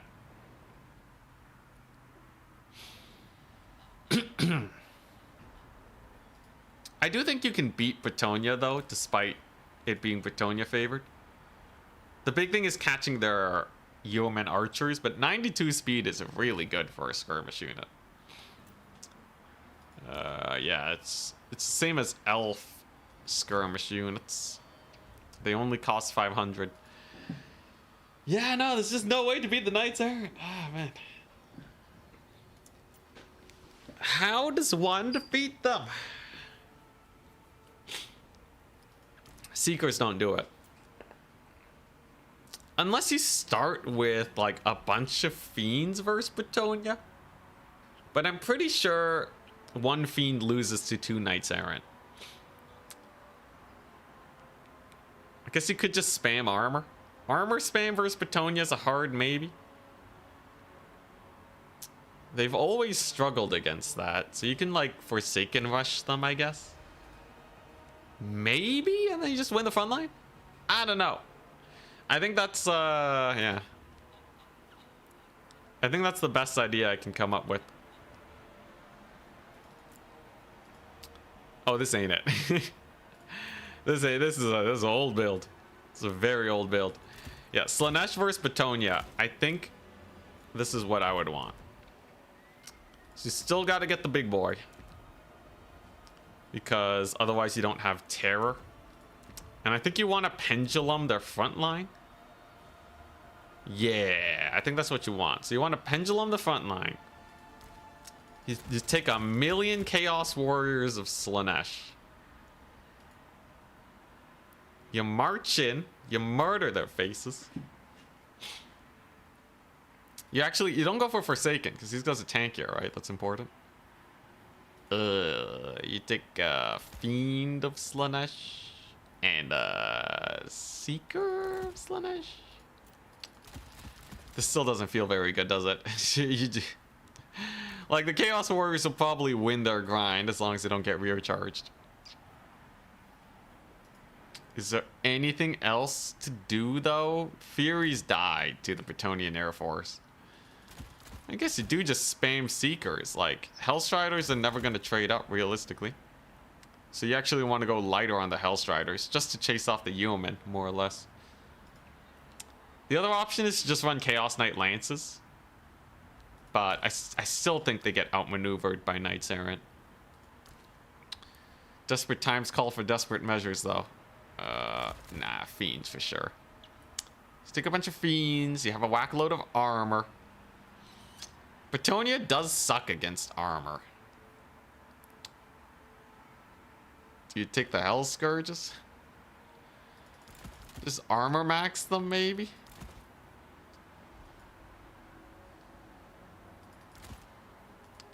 Yeah, I'll give it a hard maybe. I don't know if this is actually good or not, but if I got put in a bad situation against Charix and we're playing Slaanesh versus Bretonnia, this is probably the best thing I could possibly come up with. How you doing? Are you playing in Turn's tournament? I am. We have 7 wins in a row with Slaanesh. We played a tournament earlier today. Put me back in 2nd place. Feeling good. Forsaken is the answer to every problem. Maybe not against Bretonnia. I think you need that HP and mass to survive cav charges. Because if there's one thing Knights Errant don't do well against, it's armored infantry. Like warrior, Chaos Warrior armored infantry. They tend to have the mass to stall a charge. Knights Errant only have 80 armor. And the warriors have so much at 100. So they have to bring in more elite cavalry.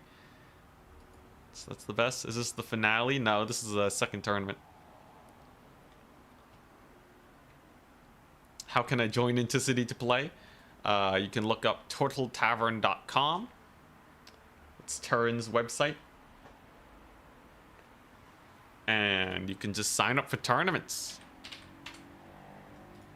Here's a link. It's great. TotalTavern.com. It's beautiful. The tournaments are open to everyone, by the way. A lot of new player tournaments, too, if you are interested.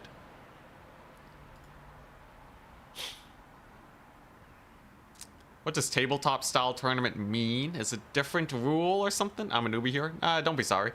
The tabletop style tournament means that you can only bring 1 army list for the whole tournament. This is very often what, for Warhammer Tabletop. It's a common format there. And Turin is bringing it into Warhammer Total War, where at the beginning of the tournament we had to submit a build to Turin, as you can see here. And then, yeah, and this is what you're sticking with. You even have to send your abilities.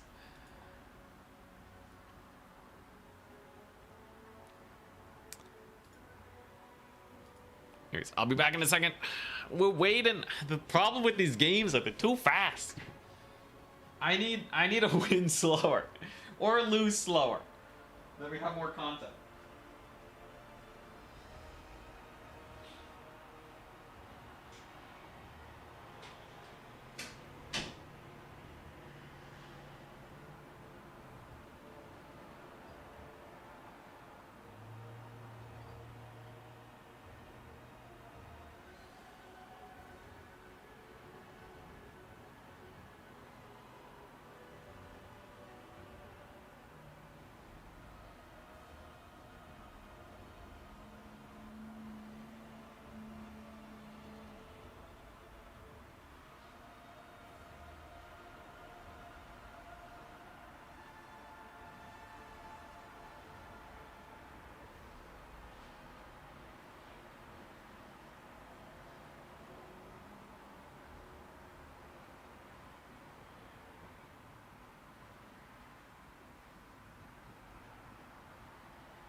Alright, we're back.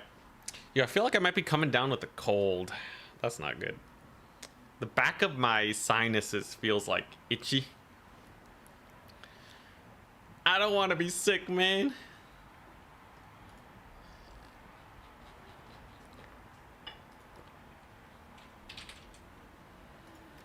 Okay, we got our opponent. I don't want to be sick.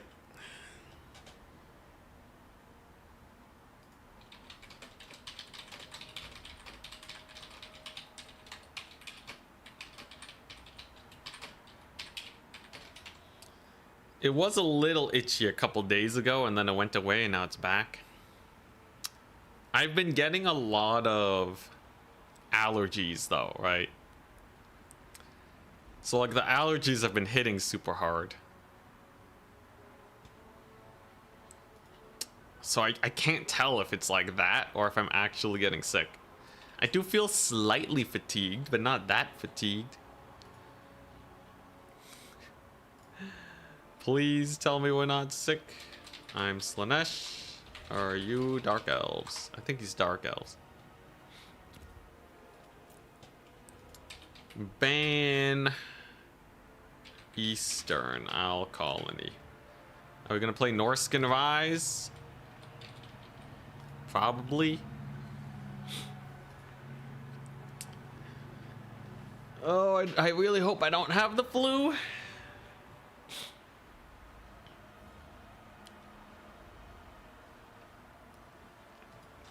Yeah, I can feel it when I swallow. Oh, boy. Please, no. Not like this.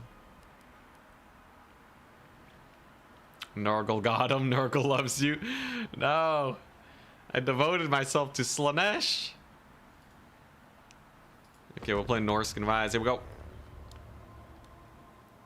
Oh, yeah, no army building time. We just ready up. Huge. Good luck, have fun. He's playing Dark Elves. You think he has 4 Scourge Runner chariots? I think he has 4 Scourge Runner chariots.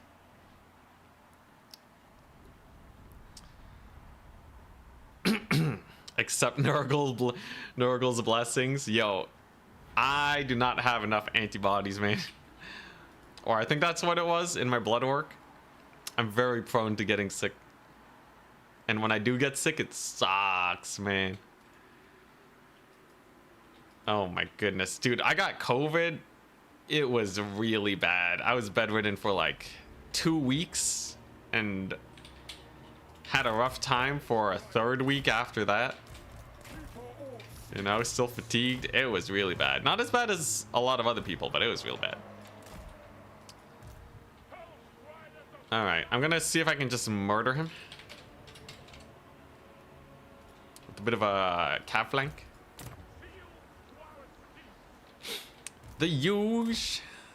I got some Hellstrider summons.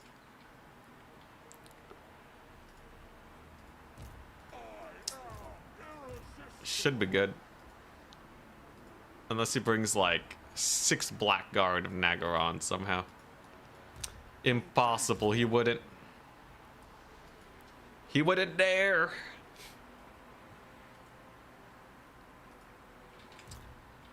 Here we go. Hey, Scourge Runners. The Dark Riders. Bro, he's dead. He has no units. Okay, so I just gotta capture this point. Gotta not take too much early skirmish damage, right? Hellstriders will be great. That's a Medusa.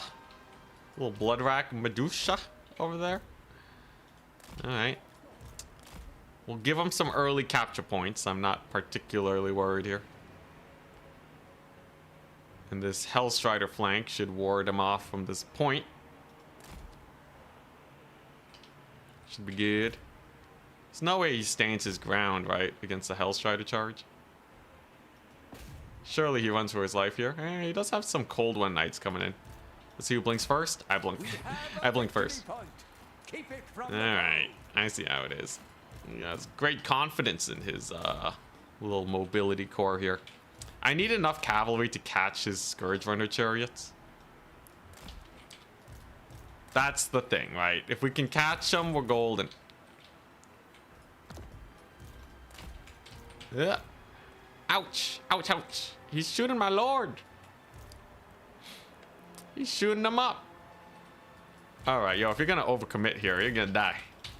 You gonna die, man. Ain't no way I let you push me around with your darn Scourge Runners. Yeah, that's right. You better back up. Get Melkost. Alright, let's see how this goes. It's a bit of a sketchy play here. It's not the best surround I've ever had in my life. Yeah, he is actually just straight disengaging. But if I just keep moving forwards, I should be fine. This is a little sus. Yeah, he just ran, man. He just ran. Alright, well, if he lets me surround him, it's still good. Chariots go into the fight. Not a big deal. Witch Elves rampage themselves. What's he gonna do, though? What are you gonna do? I got a ton of armor coming your way. As soon as I get here, you're done for. There's a Melkoth. Cold One Knights will be outmaneuvered pretty easily. Here we go. We send one of these guys in here. This Cold One Knight unit. Yeah, we'll just counter charge him. There we go. Hellstriders are in. His infantry line is looking pretty bad.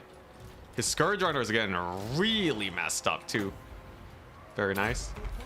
That pendulum will mean the end of all his units over there. Witch Elves got massacred. They ain't that good. Though this fight only went okay for me. Could have been a little bit better. But a triple cap's a triple cap. I can be happy about that.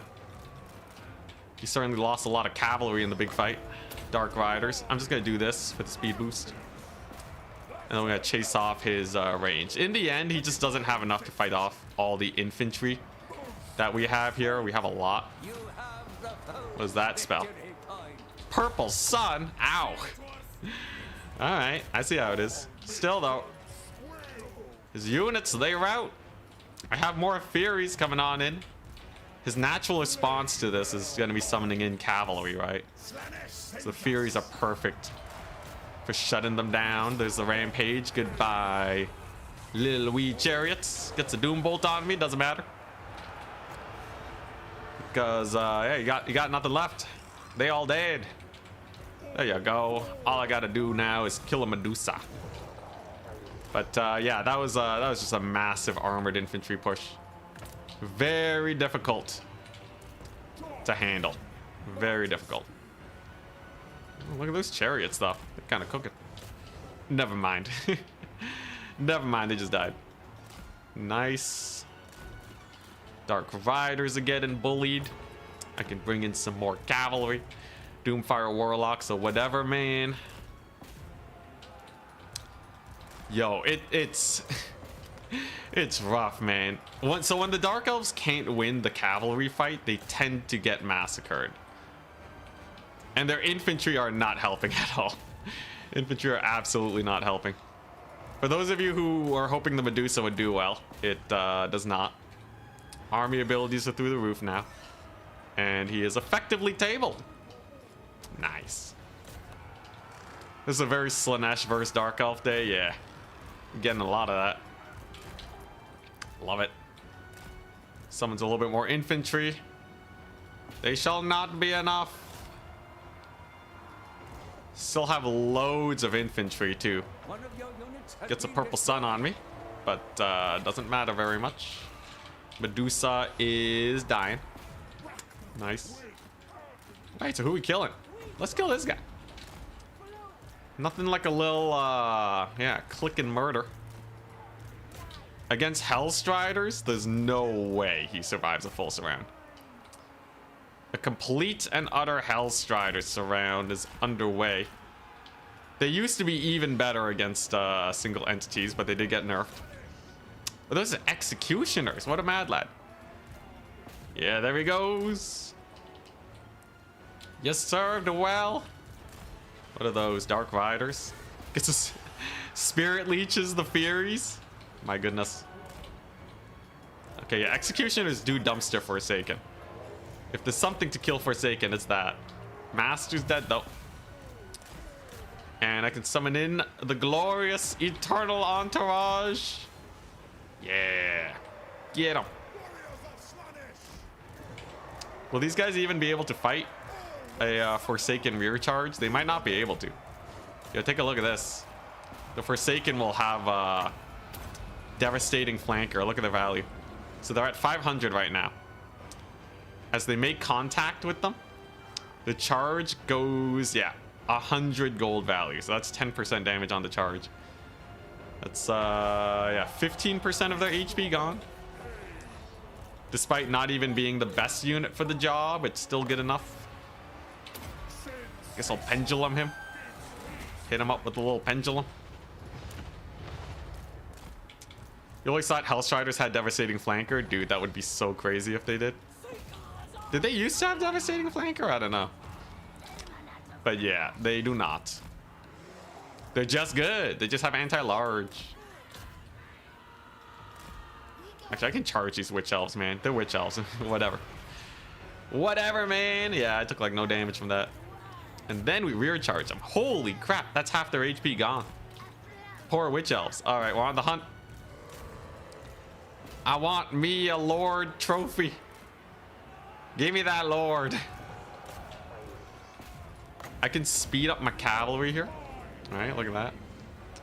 So they're now slightly faster than we net them. Hell yeah. And he leaves. All right. Solid. Very solid. Don't try to kite Slaanesh. Well, I guess he has the build locked in, right? It's not like you can do much about it. This would be good versus a lot of melee factions like Khorne. But only 2 units of infantry meant that he was always going to get overrun by Forsaken. Which did massive value. Crossbows actually didn't do that much despite firing a lot. Same with the Scourge Runners. They only paid for a little bit of the value. This lady though. 1900. Dang. Not bad. Doomfire Warlocks continued to disappoint, however. I'm really not liking Doomfire Warlocks, even though they got buffed. I just never see them do well. I don't know, man. Danican wrote them off a while ago. Like, it only took him like a week or 2 to stop taking them. And then it took me a week or 2 after to also stop running them. Every once in a while you do see them, but not very often.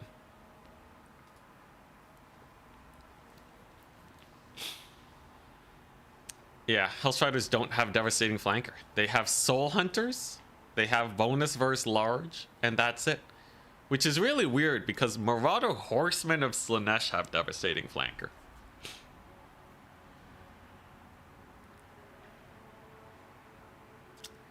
And like, you never rear charge with these guys.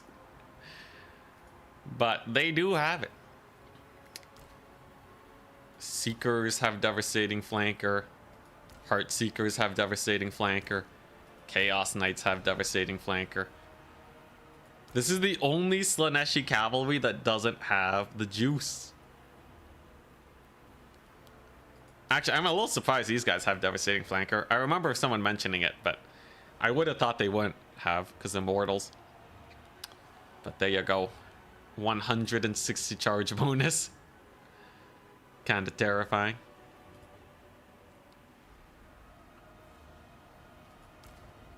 Exalted Demonettes have it. Forsaken have it. I should message CA. I should be like, hey, you should give Hellstriders devastating flanker. They clearly need to be a little bit stronger. Please. I guess the Chaos Warriors don't have it. Same with the Chosen. So it seems like most mortals don't. The more Slaanesh corrupted you are, the more likely you are to have devastating flanker. With the one exception being Chaos Knights. Because you'd think the Chosen would have it if the Chaos Knights have it, but I guess, you know, these guys aren't on horses. Yeah, maybe they used to and then they got removed for balance. I could see it. It would be very strong. What's with the Hell Scourges? What's their idea? I had 950 gold left over and there's no way to spend it properly. So instead of adjusting my build to make it a bit better, I just took a Hell Scourge. Optimally, it's if I could find some way to save 50 gold and get a Seeker or Slaanesh in here, I would. But it's not worth taking the Marauders. There should be a way to de-chevron units, right? Where you remove stats from them and you get money back. I feel like that would be really balanced. I would totally de-chevron units for 50 gold savings just to make builds easier to make. But yeah, it's because I have Pendulum. So if you don't run Pendulum, the money gets way more clean. You see that? 1,100. That at least you can kind of weasel your way around. Like you can do something like this. You have 550. You can take like a... I don't know. It's Hell Scourges again, man. How do you get the money good? This is 1,300. It's not enough for Bringer of Beguilement, and it's not enough for an Exalted Demonette. You can run a Chosen, but that's also not optimal. You want the deeps. Oh, you can run a Fiend. There you go. You're kind of lacking on the Forsaken, though. Is there any way you can, like, shove some more Forsaken in there? 1,900. I'm getting a headache. Yeah, it just doesn't math up very well with the units that you actually want to run. -9 Chevron zombies. Isn't that just dust? Yo. -9 Chevron zombies. Would it be good? Probably. Just the HP, right? It's just a pile of unanimated dead bodies.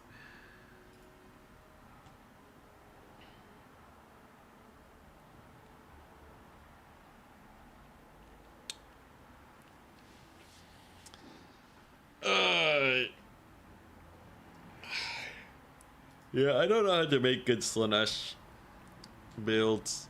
Unless, like, you start getting rid of these abilities, but they're all useful.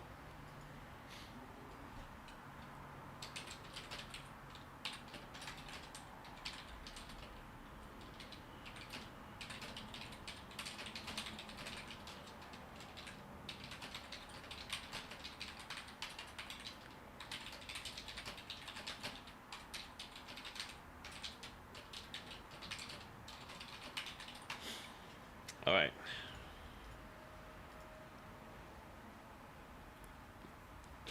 -1 Chevron is -1 leadership. Oh boy, yeah, that'd be real bad.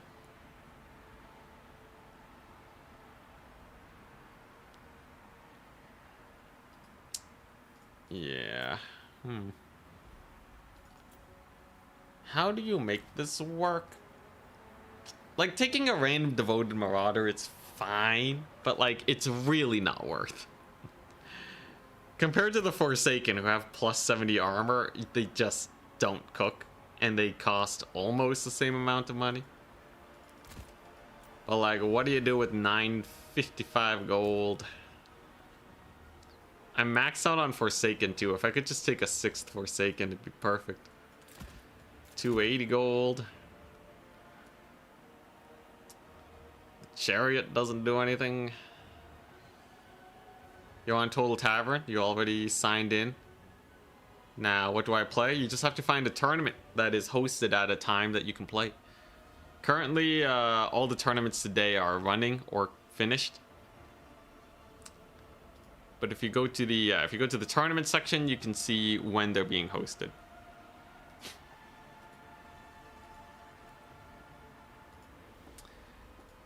Oh man, yo, I think I'm getting sick. Not like this.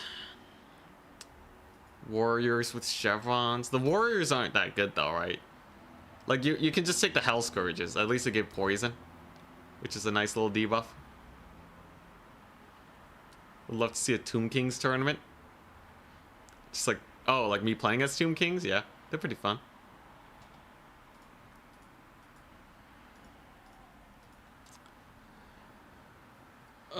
Let's see. What am I supposed to do? I just chevron the Forsaken. Just mash chevron them. That's not worth. That's really not worth. I really want to watch a stream tomorrow, but I also really don't want spoilers. There's always the VOD. So you can play through and then watch me play through along with you. So as far as you progress, you can see me progress. The problem is, they'll probably have branching paths like the first game. So at some point, you'll just have to hold off. But the VODs will be there, good sir. Just 2 Marauders? Just 2 Marauders? Dude. Are they really good enough for this? You want to be in chat? Ah. Just play at the same time then. Play at the same time. It's the only way. Ah, yes, the Bone Giant. Janky Bone Giant. I think one Hell Scourge Marauder is... I think a Hell Scourge is better than 2 Marauders. Because you want to armor stack, otherwise you'll just focus fire them. But having 2 is not bad. Just have them disrupt some cavalry. You could have a Spear Marauder. Like, this is... Okay, this is okay. I'll give this an okay out of 10. You got a lot of a lot of infantry. Is there any way I can do this?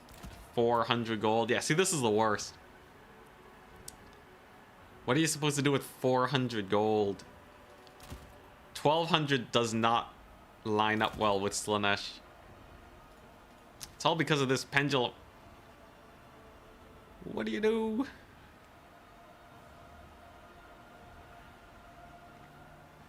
So it was... The builds line up way better when you go just Pavane. And not Blissful Rapture. Because then you have 600 gold left over, right? So you have enough to like... yeah, you can do like something like this, right? Whatever. But then you don't have the right amount of infantry. But it always did work out better like this. One more Forsaken. So I can't fit another Forsaken. I would totally love a Chevron Forsaken. I need that speed, man. 51 speed compared to 33.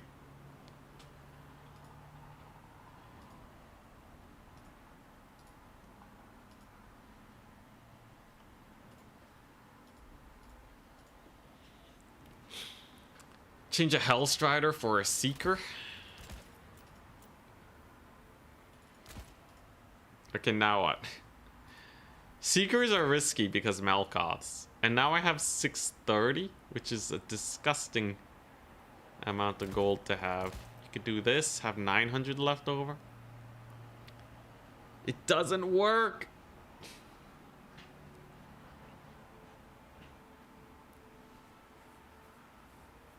Karaftir, you know nothing about Silk Song, just saw a lot of hype. Silk Song is... it's a Metroidvania. Should be super duper fun, man. I can't wait. We're streaming it tomorrow.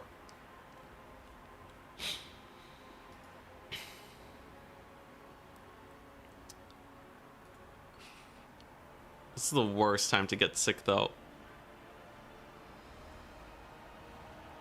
Remove the Hell Scourge. Get the Forsaken and use the rest of the money for Chevron. So I have all the Forsaken. Like, these guys are not good. And also, I don't start with as much cavalry as I want. Like, I want to start with at least 2 cav units.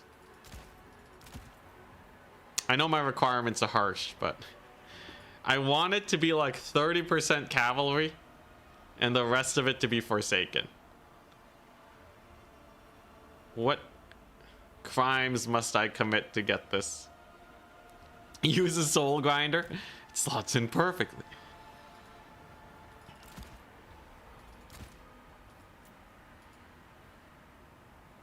Let's see.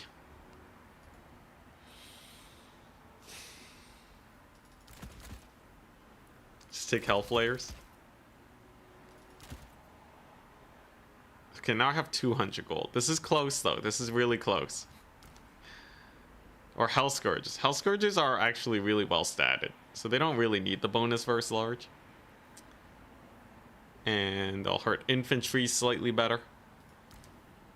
10 bonus versus large. Yeah, so they make up for it in terms of damage and melee attack. I guess they'll have a slightly lower chance to hit, but the tankier by 8 melee defense too. Still though, it doesn't solve the issue. One way you can go about it is to go Mirror Guard, and then you're done, I guess. I will accept a Mirror Guard because they're really cool, but they also don't have the speed.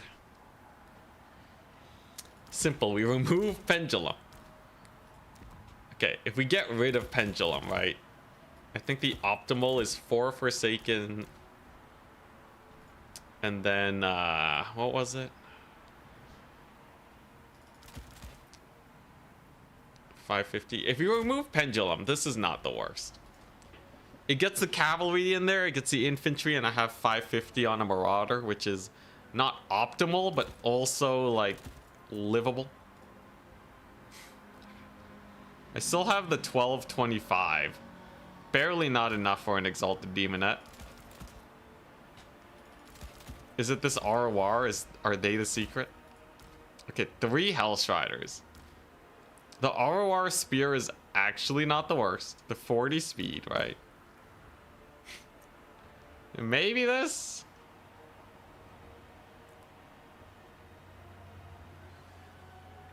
It's weird that this reminds you of Tetris. Similar idea. The other option is you take a Cultist of Slaanesh. A Cultist of Slaanesh would actually be better than the Warrior in a lot of situations, because the Demonette summon's just good. She's not perfect though. Very low HP. Extremely low HP. But she's decently fighty. I don't know if she's better than a warrior though. So would I rather have a summoned Demonette, or would I rather have a Hell Scourge? I think a Hell Scourge is better. We're in round 3 now. Hell yeah. We're up against Pontim's Claw. Nice. Hey, we're up again. I'm Slaanesh. Let's go. We're in round 3. Your first ban.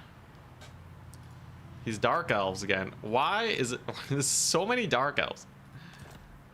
I feel like I am only playing against Dark Elves today.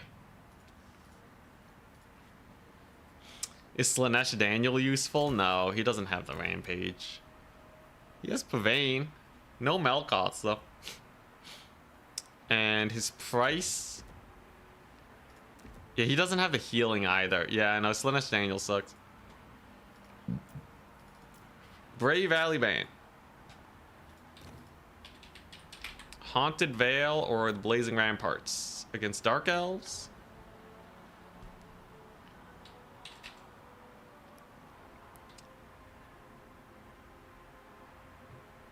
Let's see here. Let's play Haunted Vale.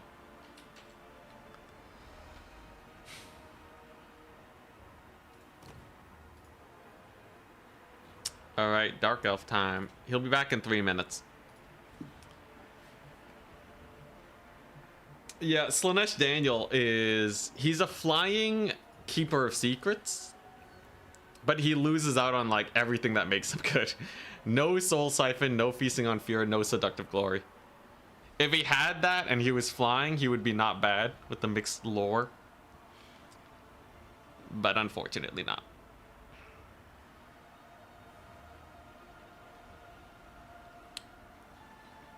Yeah, Pendulum's really good against Dark Elves. There's some boxes that do need a Pendulum to get the Forsaken through just that little bit faster.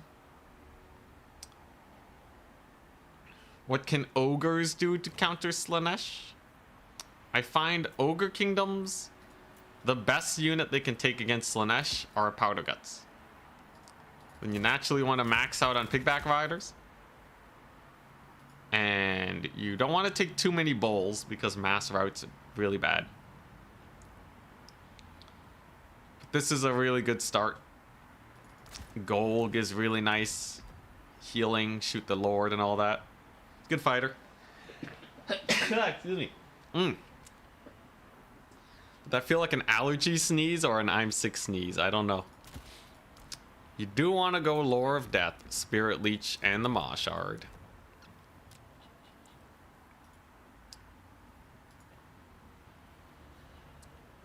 I think you do just want to spam bowls, like... Excuse me. It is allergy season. Yeah, I think you want to go, like, Man-Eaters. Probably, like, some Iron Guts. Go fairly elite. Take a little bit of range. Take one of these guys for skirmishers. Excuse me. Or, like, Man-Eater pistols are slightly more fighty. I'm falling apart, man. No Buna. Buna's good, but you don't have to take it. If you can keep their Lord from diving you, you win. That's what these guys are for. Don't take Noblars, you're just feeding their army passive. It's a terrible idea. You just want to box around these guys mostly. Not to sound like a broken record, I answer the same questions all the time. Feel free to ask. Wouldn't a Soul Grinder work? Nearly as fast as a Cav unit? Was the fact that it's a single entity. So Soul Grinder's 75 speed, which is slow by Slaanesh standards. A lot of skirmish cavalry will be faster. It has 8,000 HP, which is nice. But weirdly enough, it doesn't do a lot of damage. Its low melee defense also means it's a little weak in melee. So yeah. Also no cavalry, no Saber Tusk, indeed. Ogre, Cavalry, and Saber Tusk lose to single entities, and Slaanesh has an Exalted Keeper. The biggest problem with the Soul Grinder is it's way too expensive for what it does. So, for the same price, you can get like an Eternal Entourage, which also kills single entities and cavalry.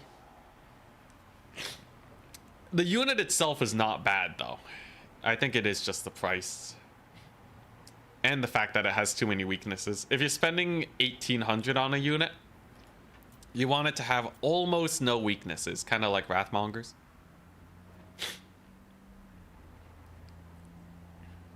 Yes, Pontim's Claw. That's his name.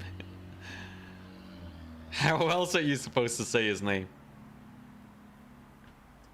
Miscus Law? Is it Miscus Law?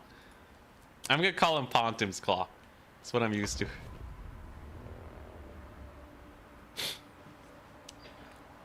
Just love to see the unit for no specific reason. Soul Grinder looks cool, man. It's hype. I think it just needs a little bit of a buff. A lot of the Soul Grinders are a little too expensive right now.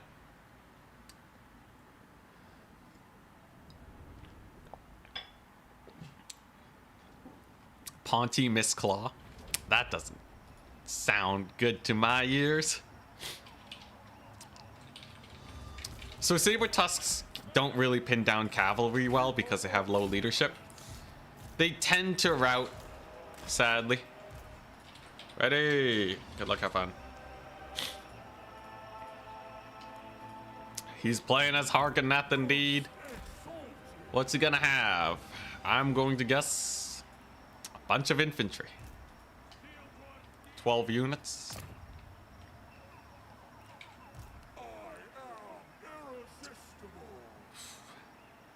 If he has elites, I got the Bringers of Beguilement. Otherwise, it's a pretty normal game.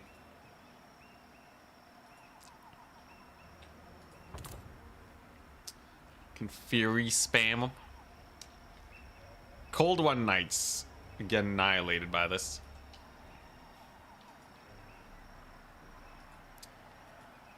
Scourge Runner Chariots again. Yeah. No Scourge Runners. Double War Hydra. Oh boy. Yo, War Hydra's hype. I respect it. But there's no way they kill the Forsaken. He has a Manticore caster with Amber Spear. Hype. He's gonna get rushed down though. He's gonna get rushed down real bad. These Forsaken are so fast. There's the capture point. So I just gotta be able to fight his cavalry. That means Seekers will be enough. Kill everything on the ground and then we're good. Is that a summoned Manticore already? Okay. You know what? Go for it. Manticore lasts 1 minute. And a bit. It'll last about 2 minutes. That is like all his magic though. So he's a dead man as soon as this thing disappears. I think he was very over eager on that. Overextending a little bit. Does not sense the danger that he is walking into. Gets a couple Witch Elves in there. This is gonna be a bad one. This is gonna be rough. It's gonna be rough. I just gotta ignore the War Hydras. My Forsaken have ITP, so they're not gonna have any issues. Now if he starts running as soon as he captures the point, I gotta push forwards. The enemy has captured one of your victory points. Is he gonna start backing up or is he gonna stand his ground? Standing his ground is respectable. Manticore is almost dead. 30 more seconds. All right, and then we go. He got a volley off, so I gotta make use of the weakness. I'm gonna hit these guys up. We gotta give our attack commands.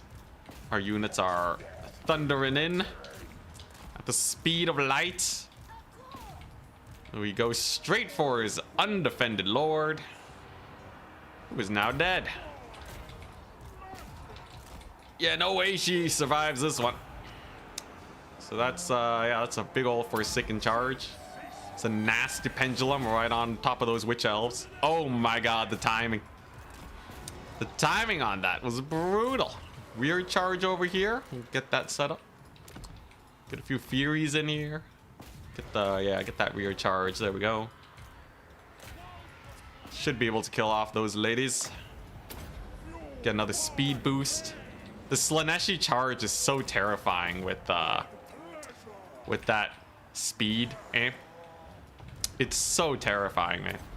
Oh, gotta be careful with my lord. We terror out at his, but it's gonna be a little sus, right?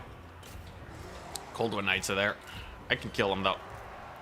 This is just it's just gonna be a massacre. It's just a massacre. I can route these guys off with the rear charge pretty easily. There we go. I'm gonna get more Furies in here. I'm gonna kill off these dudes. His passive triggers, which means he is dying. So Witch Elves got terror routed actually. It's brutal. So there we go. Furies did in fact rout off those Dread Spears. Lord has taken a little bit of damage, but otherwise mostly fine. I just gotta kill them Cold One Dread Knights. And then I can rampage his Lord. Because Slaanesh has free army abilities. They're absolutely free. They're disgusting. So, yeah, like all you have to do is start winning the battle and then you win the battle. Even more. Goodbye, Lord. You served well. You served very well, but you are immediately dead to Forsaken because they have 1,000,000 damage. Now I just have a fun time killing off his Hydras. That's fairly simple. If he does anything else, I got a net, so I have a net, free net. All I had to do was win. So it'll be very hard to throw at this point, dude. This is such a snowbally mechanic. These army abilities, very snowbally. Good breath attack though. Routed off one of his Hydras at almost full HP, however, is really bad. You don't love to see that. The poor Hydra, and he taps out. All right, time to wait again. These games are way too fast, but it's Slaanesh versus Dark Elves. Huzzah! Dark Elves should get Black Arc army abilities. Honestly, they should. I feel like they kind of need it. Brutal. Brutal. Yeah, the Hydras were not very good. Caster got murdered immediately. Dude, the rampaging, the army-wide rampage, like the infinite range you can just rampage them, is disgusting. Murderous Prowess needs a rework. How would you guys rework Murderous Prowess?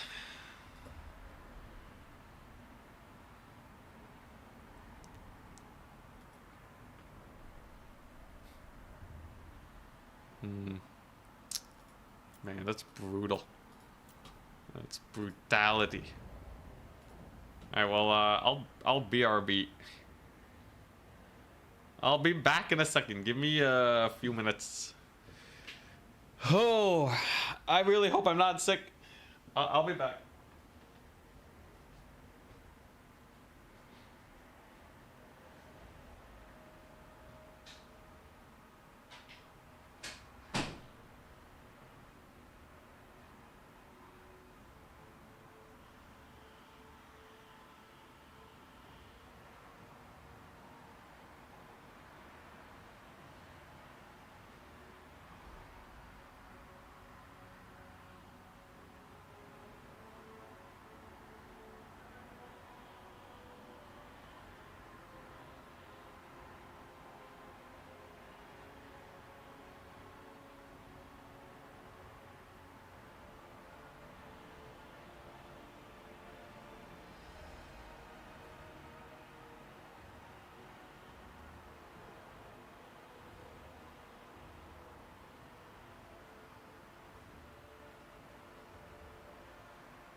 How we doing?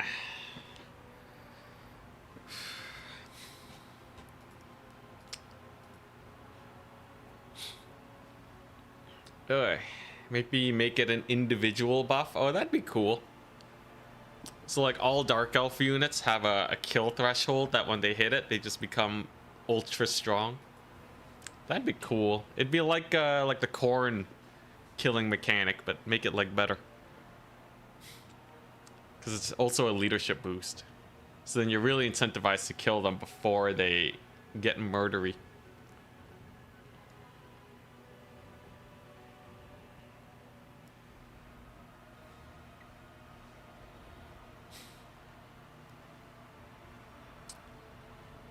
Captain hero with black arc abilities. I like that. That's cool.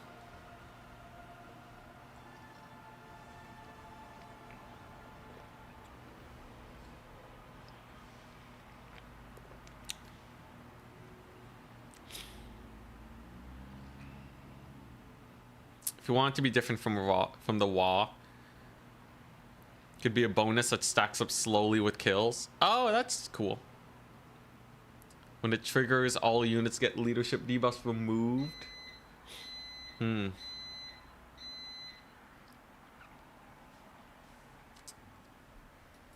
really mess with balancing, but I'm cool. I like having cool things first and balance second.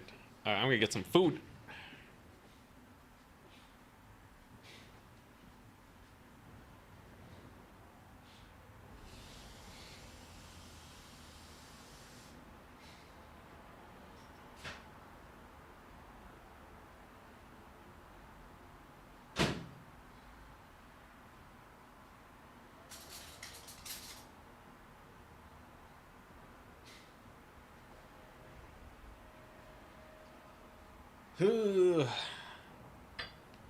I'll let you guys know if tomorrow might be a sick Silk Song day. I'm still gonna stream it. I don't care how sick I am, unless I'm completely bedridden. I wanna play Silk Song, man. I waited 7 years. I ain't gonna let Nurgle's Plague stop me.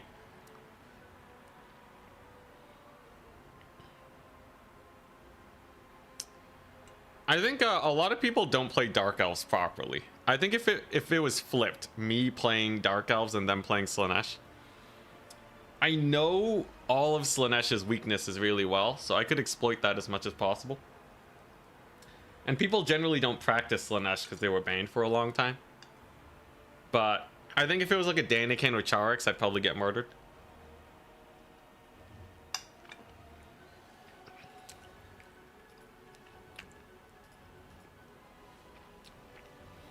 What's the worst matchup? Wood Elves.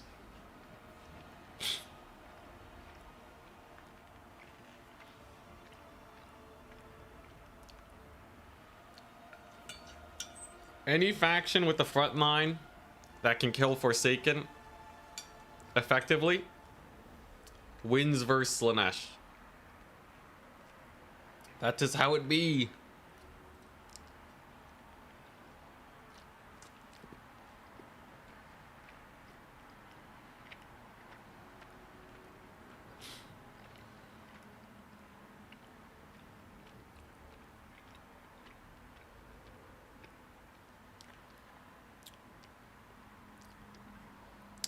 I think Dark Elves are probably good into Chaos Wars. Because Scourge Runners, I think they kill trains. Pretty sure Cold One Knights win the mobility fight too.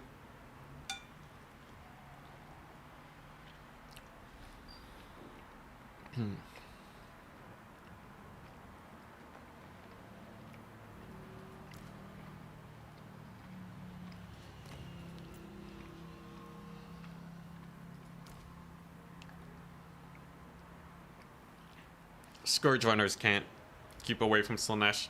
Unless you're playing hella defensive.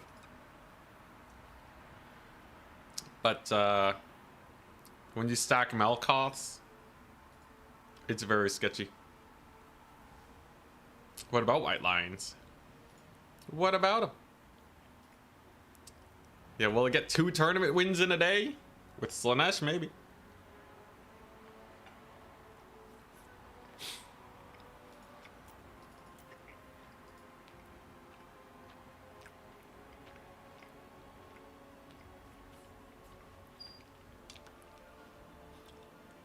It's looking pretty good.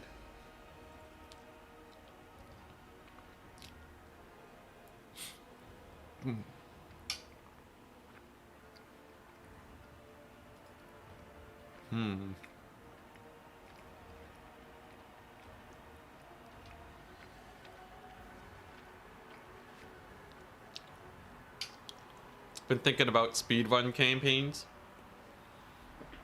If you have a list, I'm happy to accept suggestions. You can DM me, DB, or actually even better, message in the Discord. Start a discussion going. I'd be down. Many ideas to explore for sure.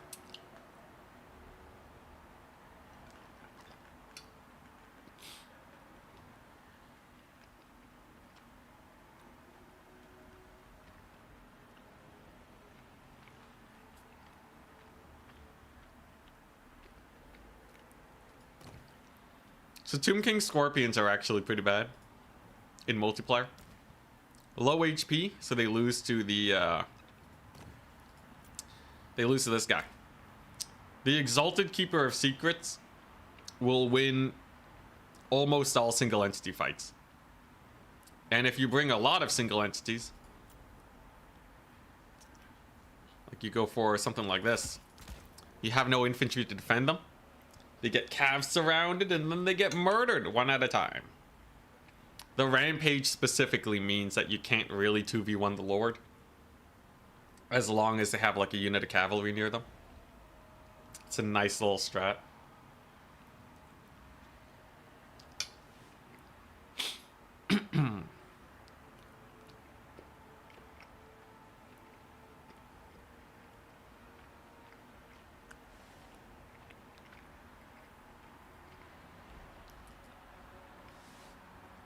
You think we'll ever get a real Black Ark Admiral Lord instead of the fake Dreadlord stand-in? Nope. Nope. Never. Would be very niche too anyways, right? Like, what would they bring to the table, really? What's the meal? Just a microwaved burrito. Good emergency food when I stream for long hours.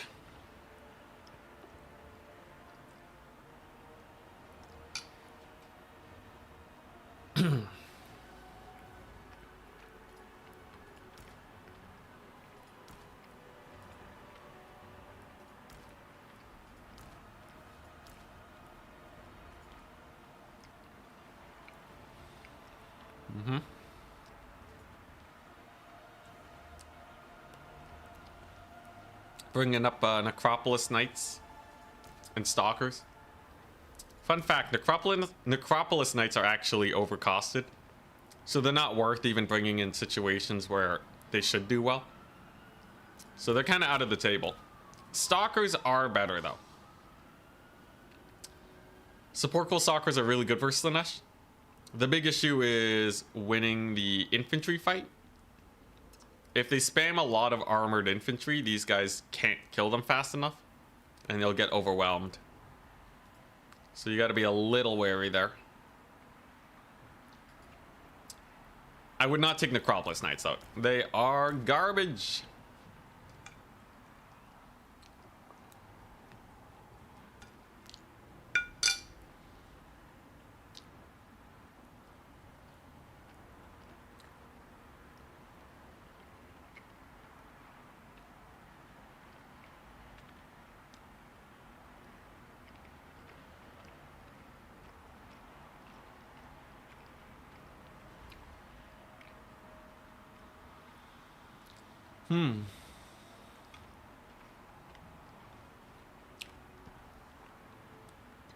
You'd love for C to add Nagash.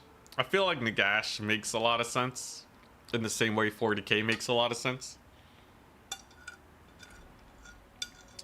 How long we gotta wait though? I do not know.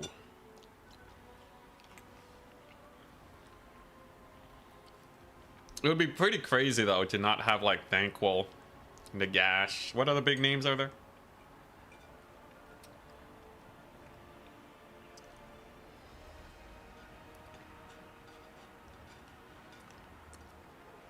A Gochuk and Felix without Thankful is just wrong, right? This is weird.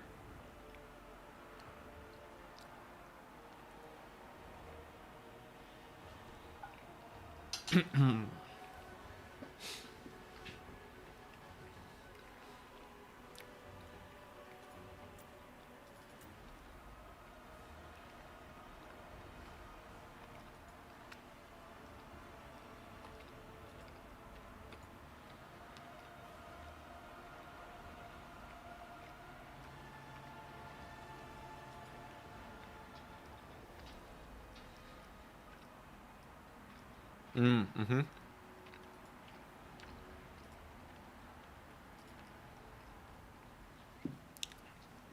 Yeah, Neferata. Neferata has to show up. Gotta get the Neferata in there. Nagash is gonna cost as much as Be'lakor. Be'lakor did actually see play for a little while in the early Warhammer 3 days. He was actually meta. People were complaining about Be'lakor. Can you imagine?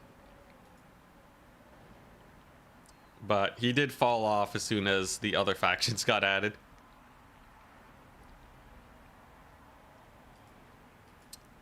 The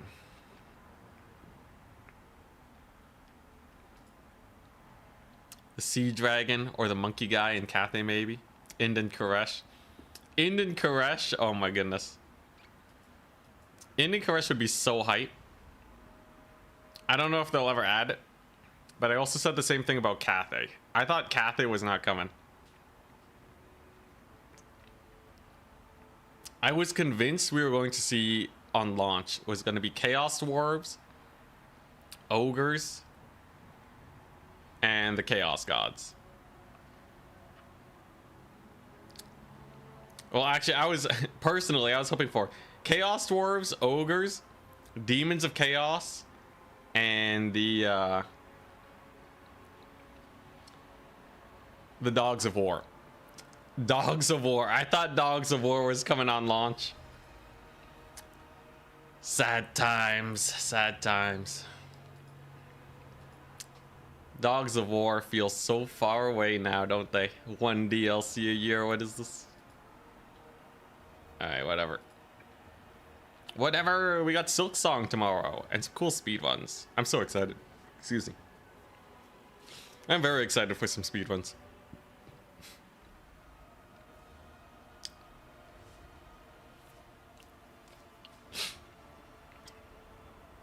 I feel like it's so funny that they would put that area in the map, expand a bit into it, and then never touch it again. They might though, right? Like, you know, maybe it was planned and then like Hyenas just cut their budget. And then they're like, crap, we can't do that no more.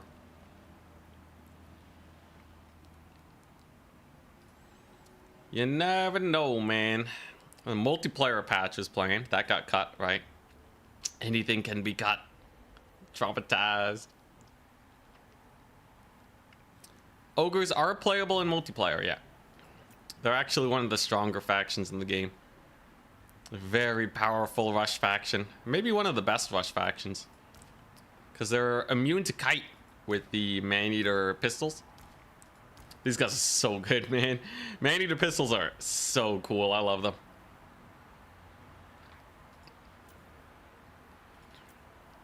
Sorry for low energy, by the way. I think I'm just gonna coast for a bit. On the off chance that I am sick. And that I must conserve my energy so that I do not fall apart. So we're just gonna chill. It's gonna be a nice chill stream. My energy level is directly correlated with the distance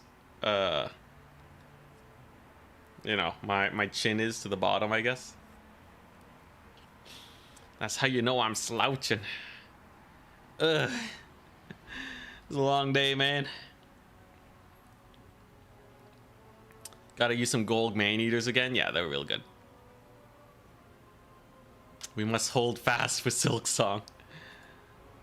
Get some OJ. I got a lot of water. I have a bit of juice I can get later.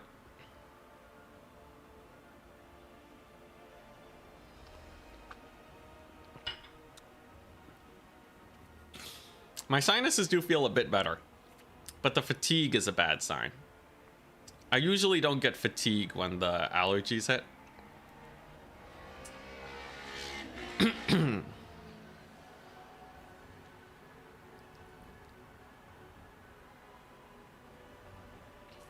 Yeah, Gold's man-eaters are really good. They just don't really fit well into ogre playstyles. Because you don't really need a strong, like, hammering unit unless you're fighting a Shredder of Lustria. But, like, everything points towards them being amazing. It's just... I think there's too many cannon builds against ogres, right? I don't think a lot of people are bringing, like, halberd spam into ogres. If they do, though, man-eaters are the way to go. Adaptive tactics? We'll just annihilate Tomb King halberds. ITP's real good.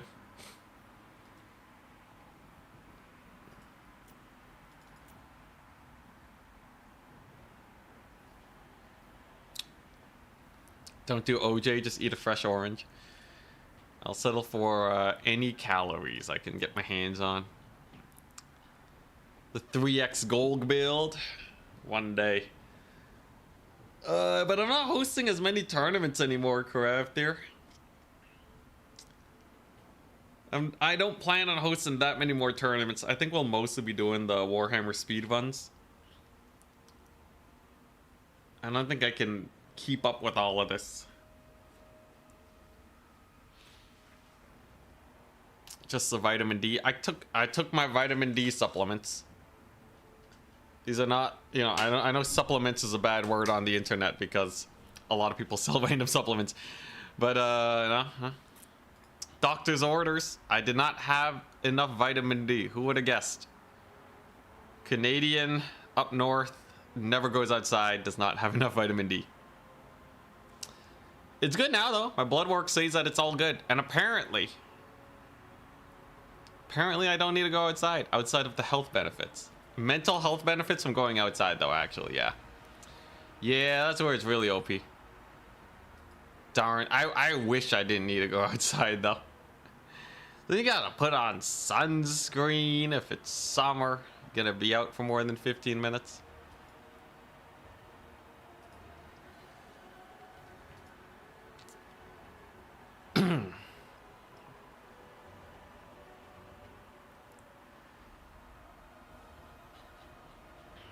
Would love to see you versus Legend in a best of 5 multiplayer. Don't think he'll go for it, but would love to see it. I think Legend hasn't played multiplayer for way too long. I think it would be much more interesting if you gave him like 2 months to practice. Because I would really like to see how far he could get if he really went hard on it. But as it stands, he just hasn't played multiplayer in years, so he'd be so out of practice. He'd have no idea about the meta. It would be really one-sided.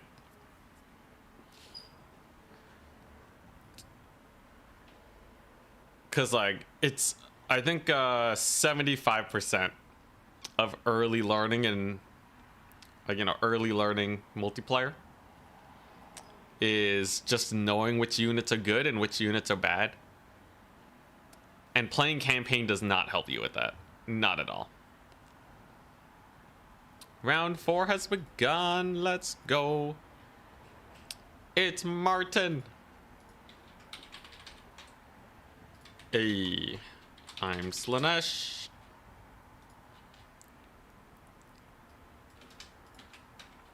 I'm first ban. What's your faction? Question mark. Turin wants to cast the game. Hell yeah. Invite him up. Get him in. Is it Empire? Grand Cathay. Oh boy. I'll ban it's oh boy. Grandest Cathay. I am not well spec'd to beat Grand Cathay. This is actually a terrible matchup for Slaanesh. But if he didn't go double balloon, I might live. Give Ent Slaanesh and he goes 9-0. Yo. I cannot wait. Cannot wait for the DLC. Anyways, if he just has a normal, like, ranged infantry build with Cathay, I don't know, they're really hard to rout. Our only weakness?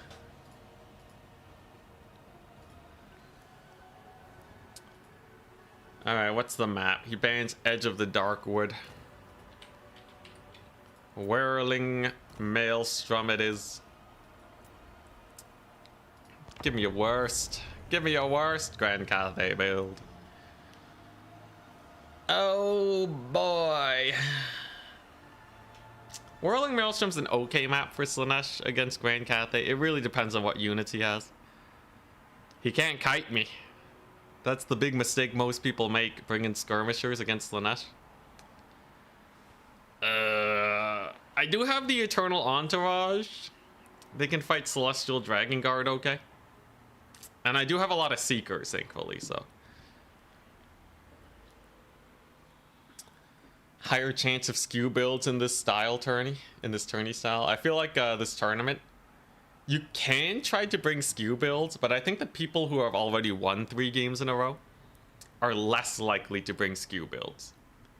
Because I think they would have been weeded out by just running into a bad matchup.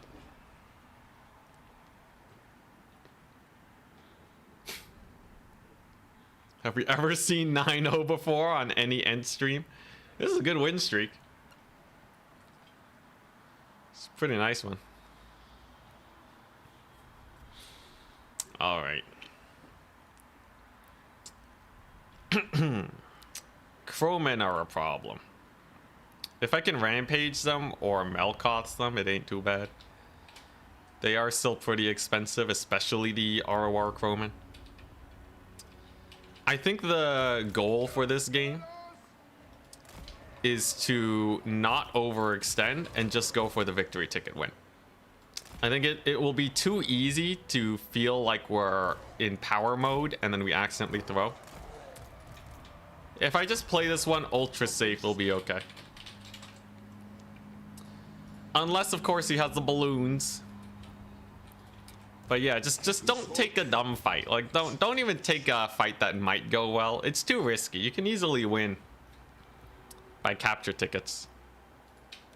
So why risk your entire game on a big fight that might not go your way? 30 more wins till you get Slaanesh to the top of the win rate? Really? That's a lot of wins. 30 more? I would have thought that if I keep winning today, we'd get there. They only need 1%, right?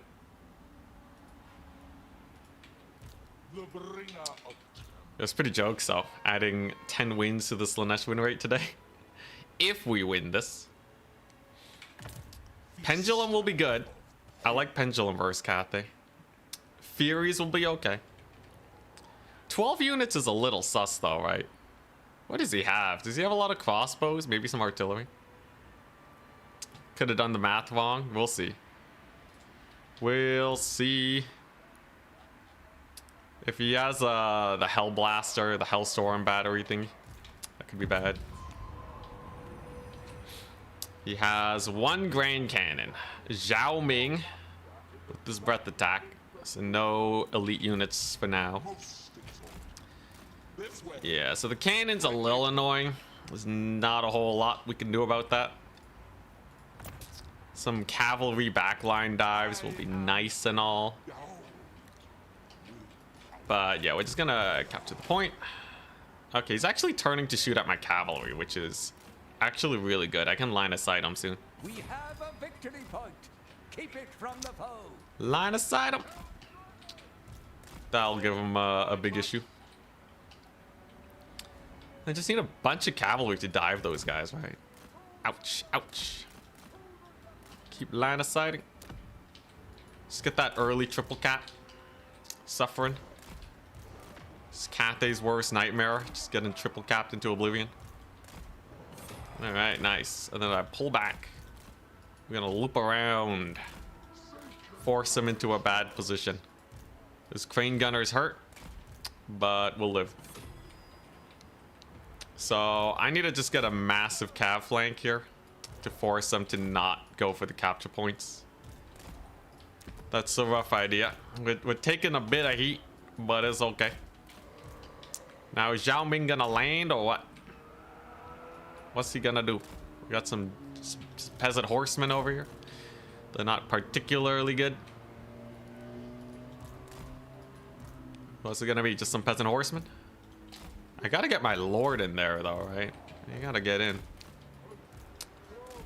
Just right into his back line though, right? Yeah. Some Forsaken in there too. Get the infantry. I only have 3 units here.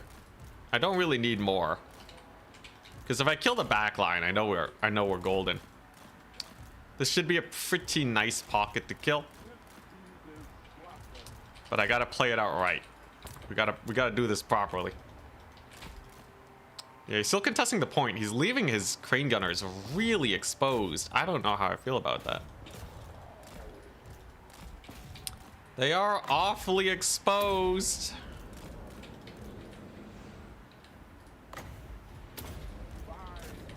They're very exposed. Let's pull back over here. Let's get the cavalry through. It's a big old charge on them. Nice. Crane gunners we have going down. Gets a good breath attack though. Certainly gets a good one. But the Forsaken are in, which is gonna be very rough for him. Then I have a pendulum. It's right down the pipe. There we go. And this is like the early massacre that you kind of need. As soon as you start getting a few kills, everything starts dying. That's a massive... It's a massive spell hit. What does he have to show for it? 1 capture point? Looking pretty bad. I'm not gonna lie, it's looking pretty bad. He leaves. Alright. Great success.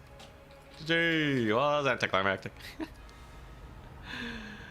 Yeah, he was way too pushed up though. Exploiting weaknesses in the formation is like the Slaanesh special. Maybe it was a little bit early of a loss, but he was pretty doomed after losing like 2,000 gold. 2,500 gold. Brutal, man. That's so brutal. There's no way. There's nothing in here. We got less than 100 losses.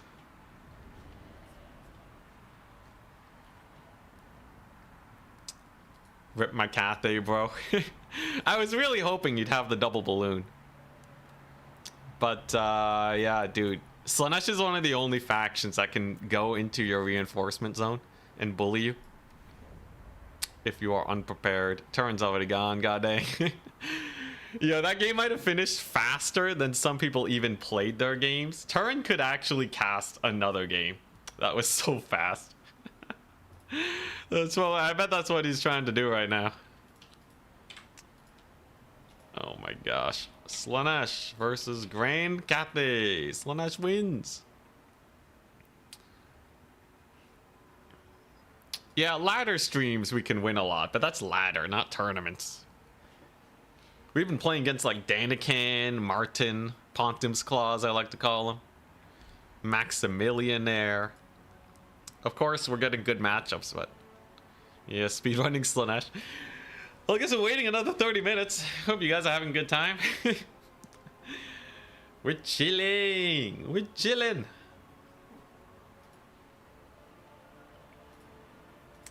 What am I supposed to do now? Oh, I know what I can do. Beautiful. All right, yo, I wanted to speedrun the Alberic campaign. Alberic Legendary. For the lady. Screw it. I'm just gonna have some fun. These Slaanesh, I literally have like 25 minutes right now to just play some Alberic. So I wanted to see how fast you can take over Lustria. So I'm pretty sure you can just dominate with this guy.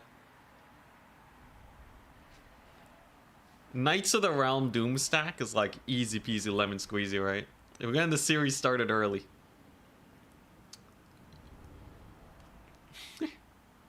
The endless Slaanesh win rate.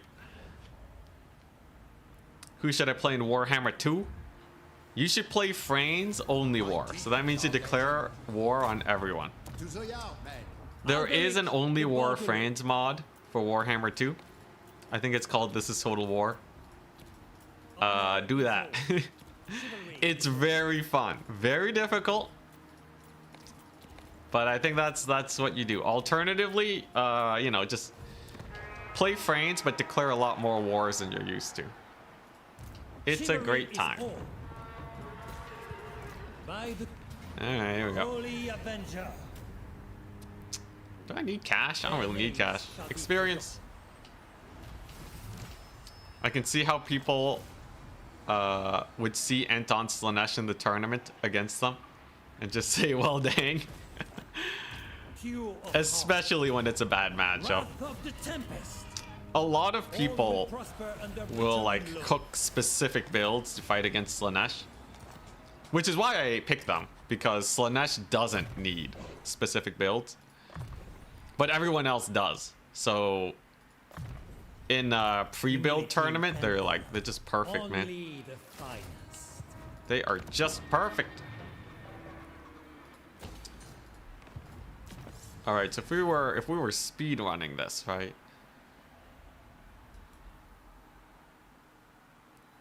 If we were speed running this, I think this is what we do. Just get like insano cav upgrades. Unless there's something better. I don't know. I'll just do this. Actually, yeah, you know, we gotta look up the good speedrun strats, right? What would be the best way to speedrun Illustria takeover campaign? Are any of these worth taking over just basic cavalry upgrades? I guess we could also confederate. Okay, it's probably smarter to just confederate, right? Just mass confederate them. Because then we can have extra armies or something, I don't know. Volkmar or Tomb Kings? Yeah, I think book collection speedruns would be fun.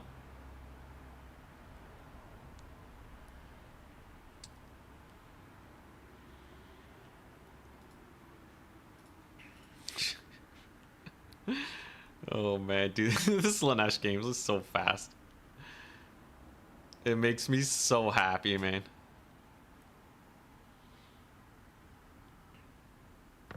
Skull Taker cheese is good. What's a Skull Taker cheese? What is that? I think I should just be able to fight this, right? Save myself a turn. I seek the grave. Because I want to take out these lizardmen as fast as possible so that I can ally with Marcus Wolfhart.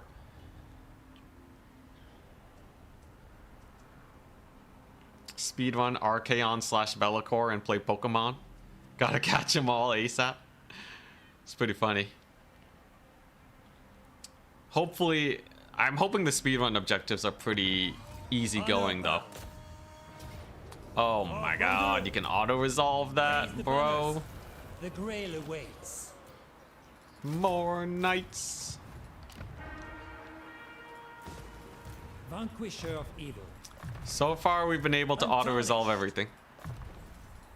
Pretty gross. So we can take that last settlement and then ally with Marcus.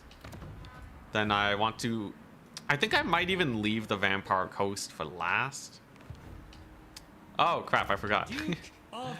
My vows. My vows. Crap. Okay, it's fine. This doesn't actually... Oh, it increases campaign movement range. Crap. I already goofed. I gotta remember to take the vow so I get movement range. Ah, crud.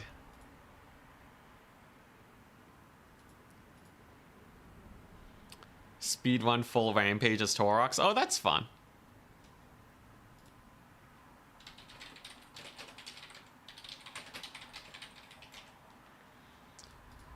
That'd be yeah, that'd be a short one. I like it. Any chance of disaster battles? At some point, they're on like the back burner. They're very much so on the back burner, sadly.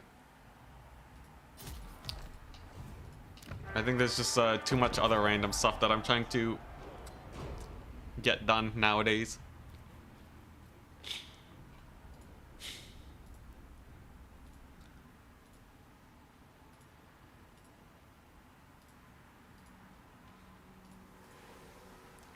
10-0 is crazy. What's your highest win streak? I don't know. In tournaments, 10-0 is pretty good. Awaiting. Yeah, and straight back-to-back tournament games. All will prosper It's under definitely Bretonnia. one of the higher win Vanquisher streaks of I've ever had. Ensure the standards of Bordello. All right, get him. Untarnished. Yeah, I think like if I head south and kill Skulltaker and the Skaven early, maybe it's smarter than hitting up the Vampire Coast. The auto vow mod. I don't really like running too many mods. Too much enabling and disabling mods for multiplayer. Cause like I'd have to close the game if this was a modded campaign. This way though, I can still have the Total Tavern map pack on. Separate the ranks. Anyways, those guys are super dead.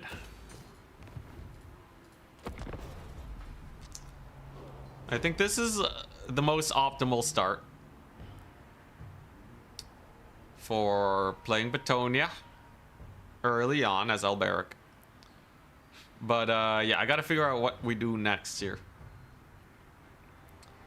What are we supposed to do next? I can't afford a second army unless I like confederate. Of Bretonnia, the Grail awaits. Decisive victory. We don't need foot squires. The Lady's Light shall grant their We know that just a little bit of cavalry is more than enough. Could even take questing knights. But Alberic's Knights of the Realm get plus 10 melee defense. Which is kind of absurd. They have 100 armor too. Very similarly stat. And Glorious Charge, I forgot about that. Yeah, Glorious Charge is insane. Humility and honor. So, nice. So that's province secured. So the early game is good, but like, now what? So we have Marcus. He likes me. I think we can't fight the Skulltaker here. Yeah, that's Skulltaker. So just immediately go to Skulltaker. Can I, You must be eager to become fish food. Okay, I can actually ally with the Vampire Ghost. That's hilarious. Okay, wait. Is this some like supreme cheese we got going on here? Shh. Obviously. Okay, you know what? Sure. I want to get allies, man. I want them to love me. Yeah, improving. Let's go. Can I offer you? And then, right, then what you do is you give him,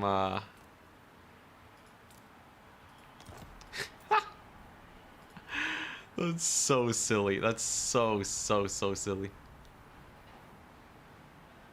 Okay, there you go. So now, now our good allies, the Vampire Coast here, will be helping us out. We're gonna make a grand alliance with Marcus Wolfhart. Oh crap! I can't recruit though. Oh, can I? What's going on? Weird. Manon's wrath.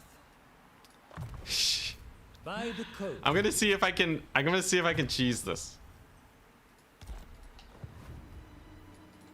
I can build an outpost at the awakening. Oh man, you know what? Sure, best friends. Yeah, dude, diplomacy is so broken. I think what we're trying to speed on is just a stable control of all of Lustria. I just want to control all of Lustria in a nice stable fashion. I think giving this to Marcus too early though was a mistake. I think there's a little bit of optimizing that can go down there. Holy crap, he's still recruited though. I don't know how that works, but okay. Chivalry is all. So then I just go straight for the Skulltaker. Even the noblest demonstrates. Yeah, and then I can give away this settlement. Honor That's who really cares. I have my cav stack. So I can give this to somebody. Let's get on with this. I've important matter. Now, do they like each other though, right? 8? I draw breath. No lands between. It's getting better. It's getting better.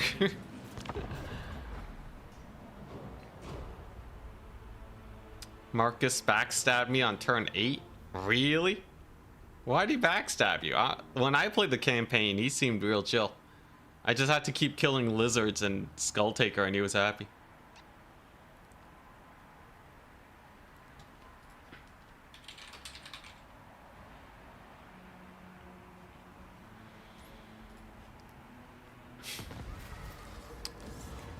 The migration.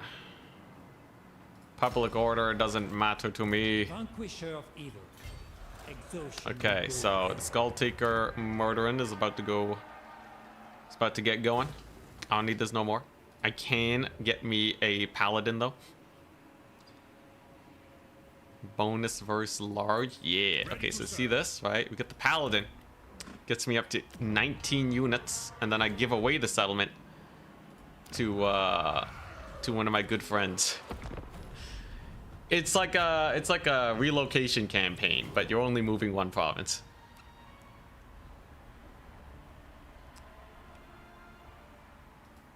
If you choose to fight Luther Harkin, Wolfheart declares war before turn 10. You have to ignore or befriend him. I feel like it's not that. I think if you give him a settlement, he's happy. If you give him a settlement, Wolfheart does not care very much. If you could pick units from 2 different rosters, it's definitely dwarves plus something. Their virtues path. Dwarves are crazy. Divine Yo, all of these battles are auto resolves. raise the banners. Huzzah! We did it. The blessing of the lady has been acquired. Chivalry At some is point, they're born. gonna come for me though. They're gonna Honor bound. come and try and beat me up. Ooh. Whoa, bonus versus large 15? Holy. Manon's wrath. You guys weren't kidding when you said he buffed his Knights of the Realm. Knightly valor. Okay, so now I can give the settlement to someone. Approach and state your affairs. I guess I'll give it to Luther. Speaker. He already loves me, but he can love me a little bit more and give me some cash. And then I'll... Untarnished. No, not Quintax. Oh, it's because it's my capital. Oh, crap. Duke of Okay, wait, that's just... Bretonnia. We goofed again. But yeah, dwarves and a faction with really good air game. Because then you can gyrocop to cheese everyone. I think dwarves and Tzeentch, dwarves and Nurgle. Honestly, dwarves and Tzeentch is pretty ludicrous. I don't think you're missing much. Yeah, dwarves and Tzeentch is really nice. It's very nice. Dwarves and Slaanesh have anti-synergy. Actually, yeah, they do. It wouldn't be much better than dwarves in Bretonnia. Alberic de Bordelot. Okay, yeah, so I actually can't give this settlement because it's my capital. Unfortunate.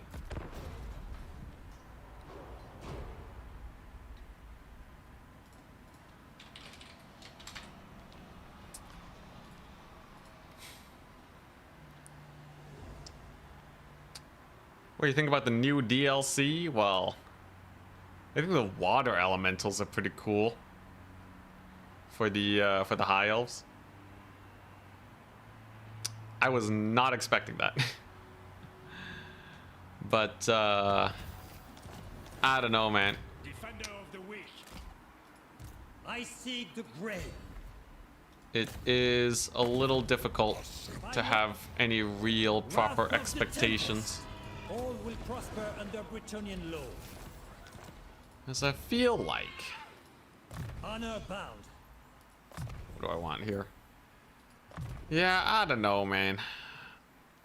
I don't know. I'm gonna wait and see. I think that's where I stand right now.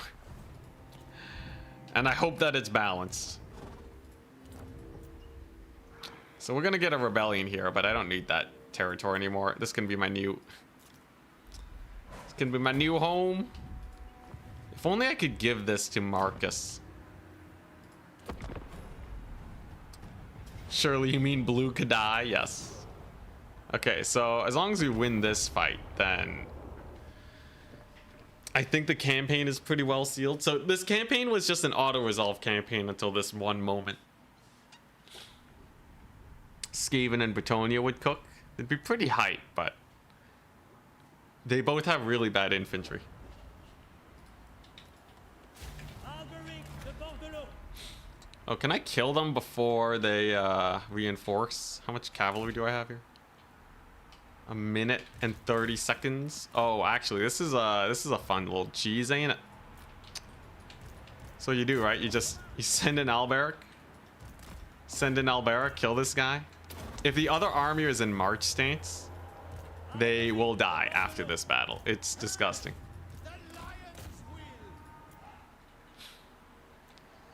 There they go. 30 seconds.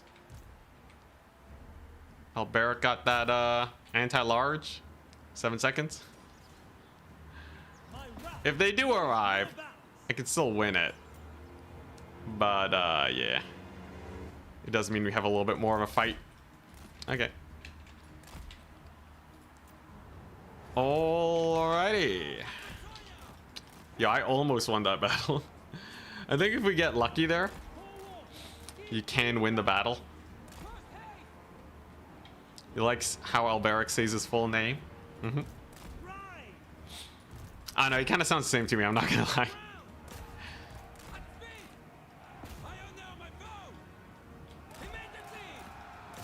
Alright, what we're doing. A lot of units here. It is quite a few units. A lot of dogs, though. We can kill most of the dogs just by hitting them up with the cavalry. I gotta get that Lord snipe, though.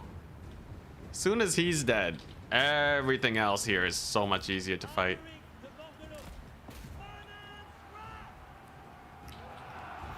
Yo, I heard someone say that the water elementals is a good sign for Araby. Apparently Araby is big on elementals. That'd be pretty funny.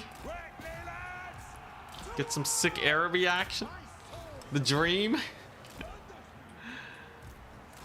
Why would they not add Araby? It's so perfect. Alright, so front line's just dead, as expected. But if it's just infantry here, I should be able to clean them up. Should be able to. It's a little sus, just a wee bit. Archers are running for their lives. Dogs are gone at least. Okay, that's a good start. Alberic can kill the Lord. Come on, Alberic. Huge hit. Huge hit from the man, the myth, the legend. But he keeps missing. Bro. Bro's gonna die. Bro routed. Okay, I might need to like not auto-resolve a couple battles so that I can take this one easier. I don't know. I feel like the start is almost there though. I gotta give one of the territories to Marcus. Like one territory to Marcus, one to the Vampire Coast. Maybe I ally with Marcus first because the Vampire Coast just loves me when I give them territory. Okay, can you get that Lord snipe going? But yeah, like this feels like we're losing too much momentum in the campaign. I feel like I need a little bit more momentum. All right, we'll figure it out. Next round started. Round 5, people. Who am I up against? Okay, don't know who this guy is, but Kintam Math. Yo, we're up. Interesting. All right. We have a fight. I'm Slaanesh. Must have a very good build. Chad von Karstein. Yo, hype.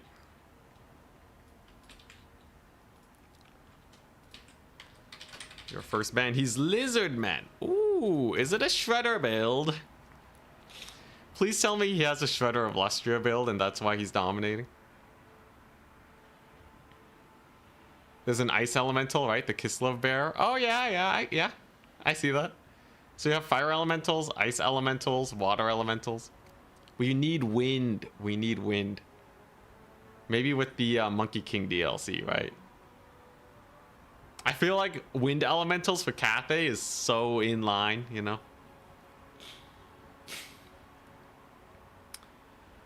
Dwarves with the Shredder of Lustria sounds hilarious. Terrifying.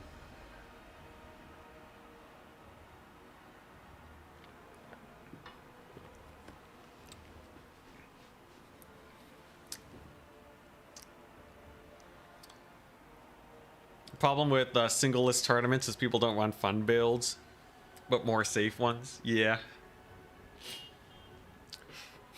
But like that's also one of the appeals. It's not super fun to run into the ultra sweat builds all the time, unless you're facing Slaanesh. In which case, yeah, no. Skew builds are hilarious though. I think they'd be fun. He bans Grove. The Blood Grove. These lizards. Let's play Tomb. Yeah, I think Jade Tomb is where it's at. Nice big map. The other one would have been Imperial Ambush, but I think the bigger the map, the better it is for Slaanesh, because you have more opportunities to flank without getting countercharged. All that business. All right. Let's see if we can go 11-0, and then we have the semifinals and then the grand finals. So we could go 13-0, lucky 13.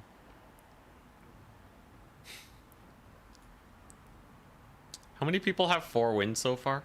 It's me and this guy. We're the only ones with 4 wins. Dang, man. Danican didn't sign up today. Turn didn't check in. No Danican, no Charix. Yo, Charix with like a wood elf kite. It's be real spooky. Lizards, give me a verse. Bets on whether the battle lasts 1 minute after the engagement. All right, here we go. Good luck, have fun. All right, let's see this. What do you got, good sir? Do you have what it takes to defeat Slaanesh? Lizardmen are pretty good into Slaanesh. Don't write them all. You really got to make use of routing skinks, usually. I would bet this guy has a skew build, by the way. Hell yeah! Hell yeah, brother! Dude, I'm so excited. I may be feeling sick, but that brings joy to my heart. No wonder he's 4 wins. He's having a bit of fun. Can someone explain what a skew build is? Yeah, as soon as we load in, his army is what you would describe as a skew build. Yeah, you see that right there, right? That's a skew build. So he has very, like, it's all in basically. He's basically going all in on the Shredder of Lustria. You know, it's a build that is easily countered, but very strong on one front. So in this case, Shredder of Lustria is pretty spooky. He does have a Stegodon. Eternal Entourage will do well here. He's tried to snipe my lord. He has 5 units. That's literally everything. Star Chamber Guardians are a halberd unit.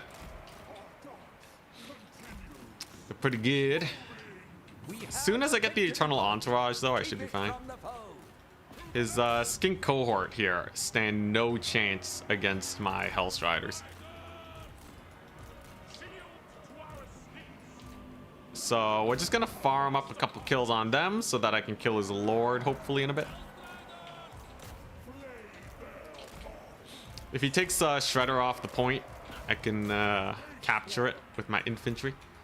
He's coming for me, though. We're gonna back up from that. Eternal Entourage him up. kill off a million skinks. We go back in. We're fast. Shredder of Lustre has 60 speed, which is pretty fast, but completely and utterly manageable. Skinks are giving me a ton of army ability buildup. And this is where we go for the Lord's Knight. As you can see, his Lord is very much so exposed. Drops the bubble. That's the panic bubble. That's the, oh my goodness, my Lord is about to die bubble. I'm gonna save the rampage for a bit, because I need the Shredder to not aggro on my Lord. We gotta kill his Lord first and foremost. I knew someone would bring this build, which is why I was pretty sure my Slaanesh build will do well. Because this is pretty nasty. It's a big old charge. He's gonna cast a heal. Yeah, he casts a regrowth, so I'm just gonna let him heal up. I'm just gonna let him heal up, man. Screw that business. Skirmishers are almost here. He's just fighting the Hell Scourges. It's not a big deal. Once his Lord is dead, the Shredder Olustria should not really be able to do much. Lord is gone. Shredder could not defend him. Get a Melkoths on the Cold One Spear Riders too. And he's shattered. Let's go. So I don't have to sacrifice my dudes. I can let his Lord just walk off the battlefield. Because I want the Shredder of Lustria to get the sick kills here, you know? I want the Shredder to, or no, I want the Lord to route when the Shredder's taking a lot of damage so that it gets run off the battlefield a little sooner rather than later. Certainly doing a lot of damage. Like, this guy has value. But without a Lord, he's kind of screwed. This guy's gone, man. Just gotta get him to that white line. That beautiful, beautiful white line. The Eternal Hunters! Star Chamber Guardians. A little spooky, but they will die. Just gotta kill me some skinks. Continue skirmishing this bad boy. I gotta start getting ready to fight the Shredder of Lustria, though. And this is no time for dilly-dallying. We gotta actually fight this thing at some point. It is very low, and if units are routing, my cavalry here get pretty well buffed. So we're gonna go here. We're gonna route off this unit. Then we're gonna side flank the Shredder of Lustria. There you go. They're doing great. And as Lord routes, there's the rampage effect, so he can't target down my Lord. And from the damage it takes here, it should go down in theory. Lord loss penalty is painful, man. So many units are routing nearby it. It doesn't like it very much.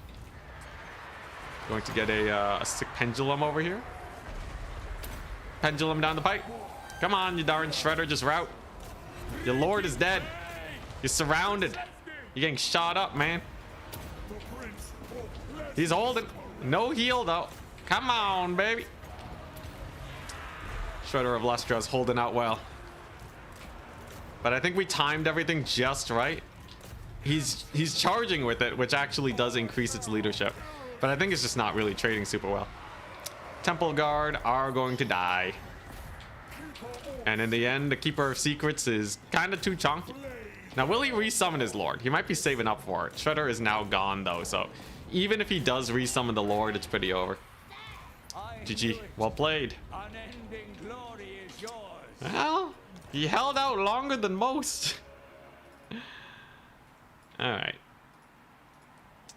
But yeah, the cycle charging from this guy is just ludicrous. So much value. We sniped his Lord. Stegodon is, yeah.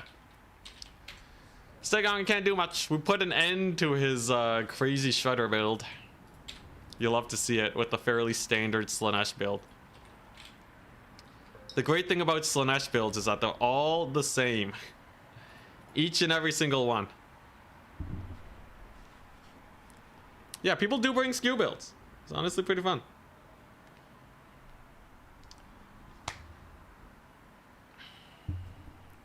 Normal and Feral Dreadstorians just get outclassed by the Shredder. The Shredder is just better. So even though they might be good, why not just run the better unit?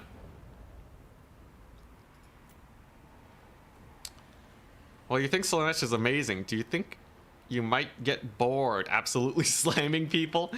Like it's their... What's this? Like it's their 10th game?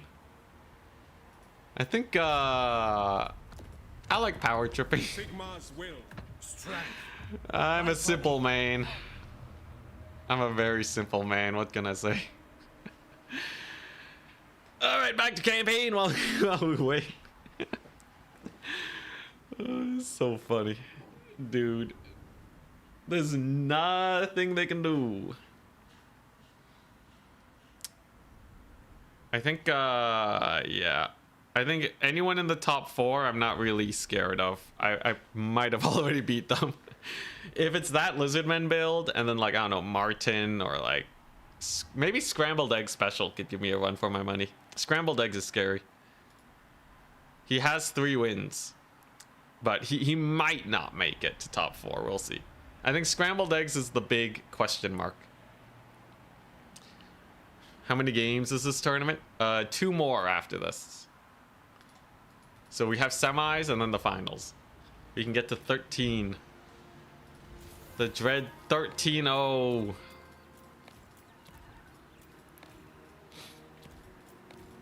Nothing like a Slaanesh day.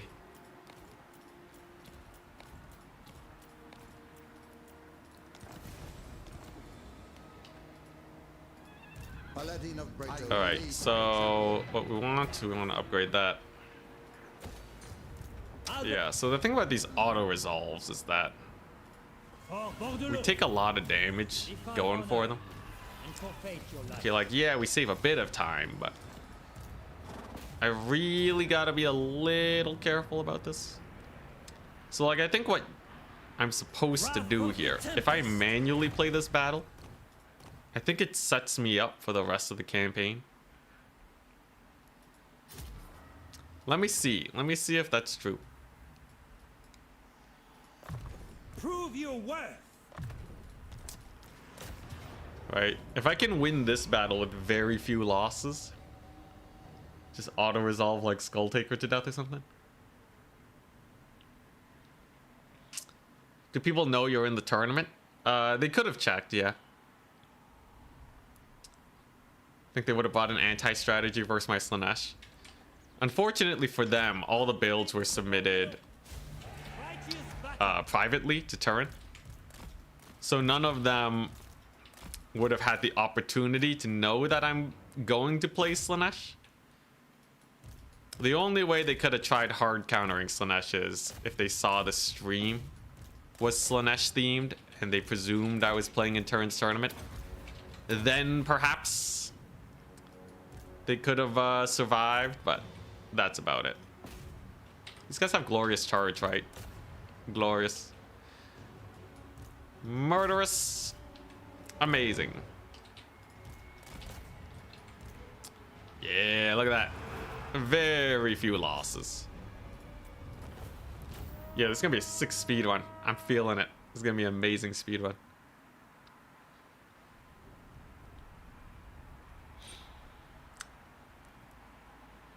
Star Chambers are unbreakable near a Lord. Yeah, those Star Chamber Guardians were really holding out. I was a little surprised that they didn't die faster. With no supply lines, is it worth having 3 Lords? Oh, yeah, that's true. No, I should absolutely do that. You're right. I think with this settlement capture, I should definitely get a Lord. So I could just take a Prophetess of Life. I could also just get a normal Lord. Prophetess is pretty good.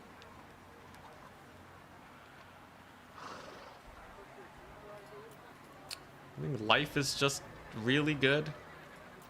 Devotee of the lady. Chivalry is all. Yeah. All right. Talaxalon next. So this makes sure that my army's pretty well healed up. To those who are patient. Not bad, not bad. The prophetess can't siege Talaxlon though, right? So it would still take me 2 turns to get there, so I probably can't encamp Saints. Does anyone know if I can actually get to Talaxlon? I think that's the big issue here, because I want to take it in 2 turns from now. But if I sit at my border, I don't know if I can actually attack it next turn. What can possibly defeat Slaanesh? I don't know, man. Oh yeah, Wood Elves. Wood Elves and Bretonnia and Grand Cathay are all pretty good versus Slaanesh. Yeah, this also lets me recruit more Knights Errant. But I don't know if Alberic has the movement range. My magic is yours. Okay, I guess we'll see. It'll be a good test, right? Yeah, excuse me. Ooh. Yeah, let's see. Let the second lord recruit. Oh, and then dump it into Alberic's army. This might be better though if he can actually heal. Oh well, there you go. So they actually sallied out, huh? Huh. There's probably some weird shenanigans you can do there.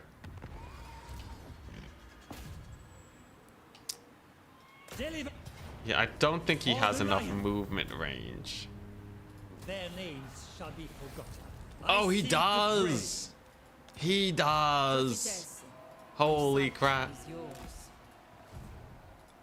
He actually does. Bro, that's such a broken start, man. Yo, that's so free. Alright. This is madness. So at some point, right, I can give this settlement to the Vampire Coast. And then this settlement to Marcus. And then they'll all love me. Oh my god, though, this is such a good start. Spellcaster. By the code. Oh yeah, you need a vow. Rank up 5 times. Alright. We're cooking. Awaiting the lady's will. Lizards or Bretonnia, who's a better speedrun faction? Ooh. Duke. I don't know, the way Alberic's start is so smooth, I feel like Alberic has a really good leg up.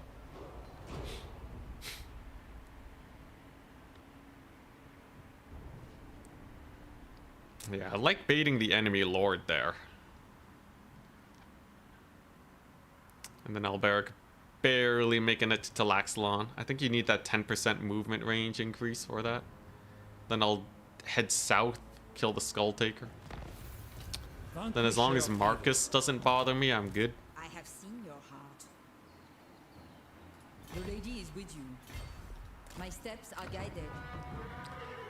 Talaxlon, or what? Income. It's good enough. Humility and honor. Nice. I can get Knights of the Realm now. So over 20 stacks, so the auto resolve will be golden for me. Lizards can confederate. There must be some cheese. Oh yeah, that's true. Ooh, you know, if I head south from there and then kill Skull Taker on this turn, that would actually be insane. Just dumpster Skull Taker right after he fights the battle. Then I don't have to deal with him. I can even leave some units for this lady. But we'll see. I see the wrath of the tempest. Oh crap. Okay, so I did lose one dude. It's okay though, mostly.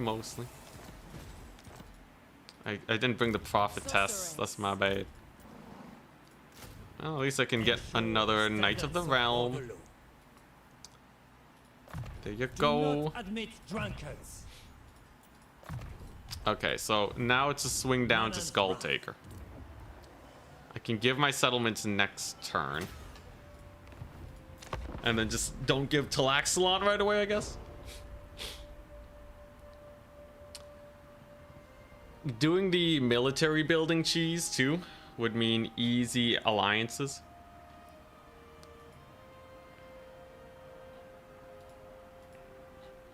So we'll see, we'll see. Tournament's wrapping up. Only 5 more matches before the semifinals. Before the semifinal rounds. Okay, so what are we looking at? A quest already. The Trident? Wow. Okay, so I think we go here. And she sets up to attack Quintax. Bound by vow. Alright. This feels pretty good. And then Marcus, I give him this settlement. So he's gonna start liking me. And then we go over to the Vampire Coast. You must be Give him eager to Zatek. become fish food. And they're gonna start loving me. And he's not bordering with Marcus. So you can have 2 allies here. Improving, glorious. Yeah, this is actually a really good start. Send over from Turin to say stop touching people inappropriately. Is that what he's saying with the Slaaneshi action?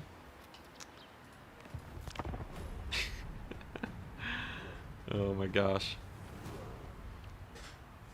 But yeah, Skull Taker goes down on this turn. I think just like a neutralized Lustria campaign is perfect. The thing is though, you really gotta make sure that the Vampire Coast love you.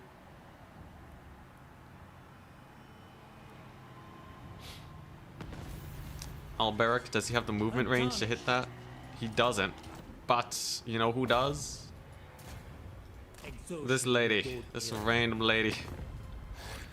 Huzzah! Huge! Alright, so that goes down very easily. Alberic is actually not taking corruption because Skulltaker hasn't controlled the territory for very long. So, yeah, he has 2 settlements, man. Dude, Skulltaker is a goner. He's a goner, man. Honor bound. And then this lady can start getting some spells. So far, we've been auto-resolving basically all these battles, which saves a lot of time too.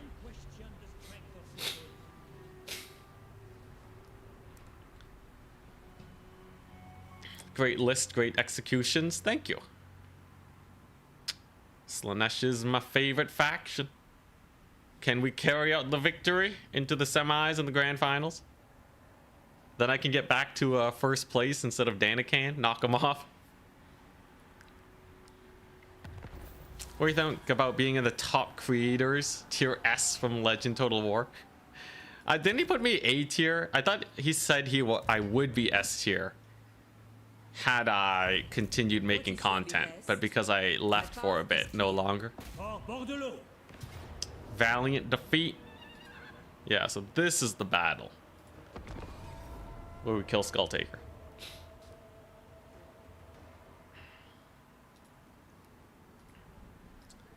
Alberic the Chad. Yo, Skulltaker got a nasty army though.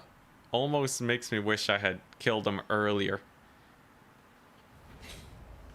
You can take out Skulltaker pretty early on if you do it just right. Could be worth if I find that fighting his armies after the fact is a little too difficult. Oh, what we got? Some doggos? Just a few doggos?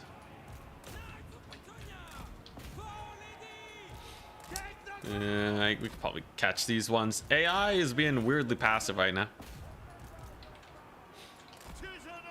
What do you think about Sigvald in multiplayer? I think he's good, but I personally don't run him as Slaanesh because you need terror. Like Sigvald as a hero character, oh my goodness, he would be so hype. Sigvald as a lord, as a legendary lord, very much so, not nearly as exciting. All right, can we kill the Skulltaker? He's having a tough time.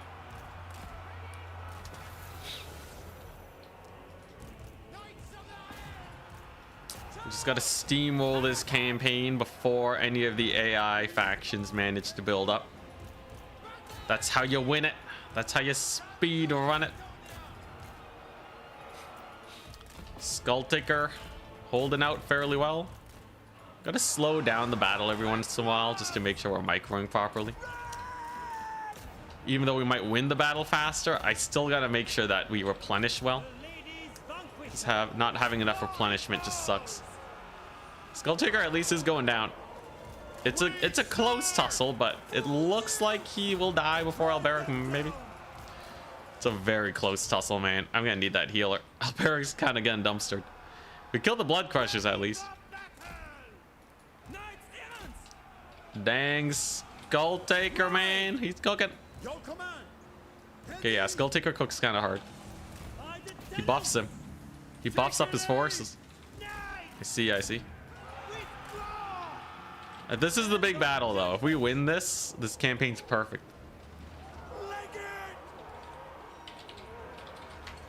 Okay, nice. I'm up against Mr. Razak. Nice. Alright, is there any way I can win this battle before before we get into our match? 1 second. 1 second. How are these guys doing? She heal him? She can't. Okay, nice. Can we finally kill the Skulltaker? Come on, I have a multiplayer game to get to. This is a really good start, though, for this here campaign. There we go. Nice. Lord lost, penalty abound.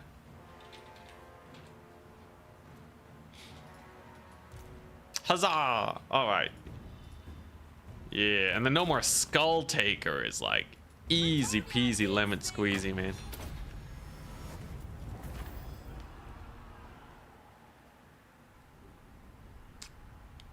Yeah, top 4 is ready. I'm coming. I'm coming. Which one is turn casting? Scrambled eggs versus lizardmen. Oh, scrambled eggs did make it. So he's the only guy that I didn't face yet. Scrambled egg special is a scary player. I wonder what he's playing. I don't think my match against him will be as easy as the other ones. I'm calling it right now. They can work as peasants. All right, come on, come on. Back to main menu.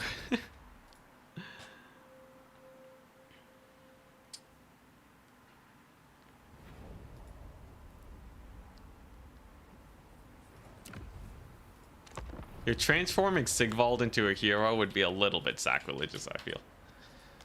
I don't know about that. All right, so let's check out the tournaments. What do we got? Abdel is first ban.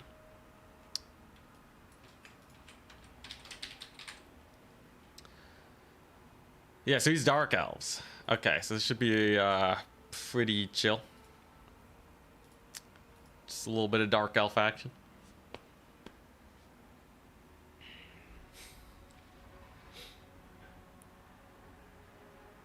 Yeah, making Sigvald a hero. Oh my gosh. Valley of Lies. Big open flat map. Valley of Lies is actually not bad for Dark Elves. There's more. Road to Talabheim.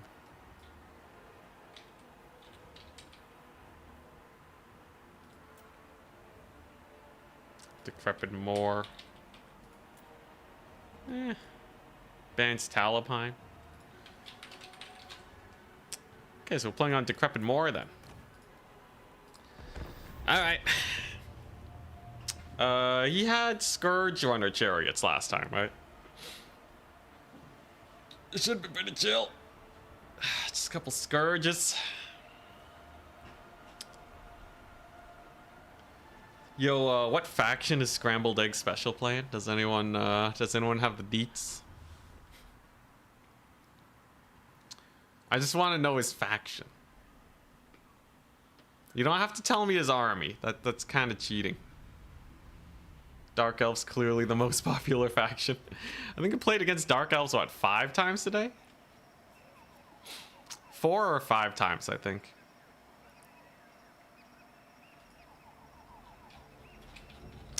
Yo, is he playing Vampire Coast? The Vampire.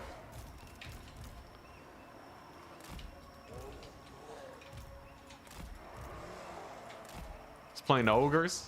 Oh, dang. Oh, dang. Yeah, there's some Ogre builds that cook, man. I do think my army is good into Ogres. But there's a lot of Ogre builds that are just kind of vanilla, right? Like, he could just go, like, the usual, lots of ranged. Lots of pew-pew. Ogres are very, like, they have a, yeah, they really just have a lot of solid Ogre Bull builds. Mass Forsaken is good versus some, though, so that's good. And then, yeah, I have lots of cavalry. I do think it will be a little sus, though, depending on what he has. Like, he's gonna have the Man-Eater ROR. Ugh. Slaanesh versus Ogres. Alright. Gotta win this one first, though. Oh, yeah, he had this. He had the Dark Rider repeater crossbows. Well, there's no way they actually tried to shoot these guys. That would be a death sentence and a half. Ain't no way he moves into range right now. He's a mad lad. He's insane. He's insane. Run, you darn dudes. Run. What are you doing? They have chosen death. It appears. Yeah. Oh, the humanity. The absolute humanity. They're just dead again. Oh. Oh no, man. Bro. They're just dead again. Alright, well. We just keep pushing with our infantry then. He gets Spirit Leech on my lord. It's pretty nice. Gonna need to fight them Dark Riders off. I do have another Spirit Leech. Hit him up. Gotta make sure my lord doesn't die. A lord kill would be very bad for me. As it stands, though, we have lots of infantry just jumping into the fight. Just gotta make sure the Scourge Runners don't cause me too many issues. It's actually not the best fight I've ever taken either. Admittedly, it's a little sus. His master's getting brutalized, though. I do lose the Hellstrider, though, but... yeah, I have so much infantry here. It's gonna be a little sus. Almost no matter what. This Lord's taking a lot of damage. There you go. Definitely want some Furies here. Wait. What's happening with her? She's just getting escorted off. Alright. But yeah, having the superior infantry advantage by this much is crazy. Oh my god, Supreme Sorceress is dead. Supreme Sorceress of Death, indeed. Is she casting a Purple Sun? Indeed. And she dead. Nice. Very nice. Yeah, the Forsaken push is just too much. He really has nothing that can kill Forsaken here. These Furies with the rear charge on the Doomfire Warlocks, dude. That's gonna be brutal. His Chariots are doing good, though. But I still have some full HP Forsaken just chilling. There's the capture. We go over here. We will slow down his poor Chariots. Actually, I'll Melcost these guys. There we go. So that's 110 speed, just how we like it. They're terror routed. And he is shoved all the way back into the corner again. Hey, there's the passive. He got the passive triggered, boys, at the best time possible. Oh, the humanity. That is a terrible time to see the passive triggered. He has like no melee units. Oh. What are these Cold One Knights? Sure, I'll rampage them. Take me some free Cold One Knights, why not? When our Dark Elf player is gonna learn? Well, he has to bring the same build every time, so he's just screwed no matter what. Also, the Furies deleted the Cold One Knights. Alright, there we go.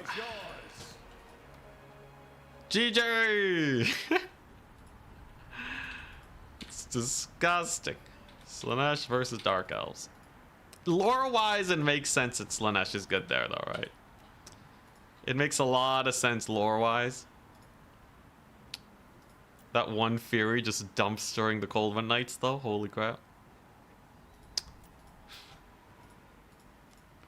Fastest games ever. Alright. I gotta beat Ogres, though. On a very strong Ogre player. It's gonna be Ogre Bulls and Noblars. All the stuff. All that type of stuff. PTSD watching Cold Ones melt today. Ugh, man, those poor Cold Ones. Those poor Cold Ones.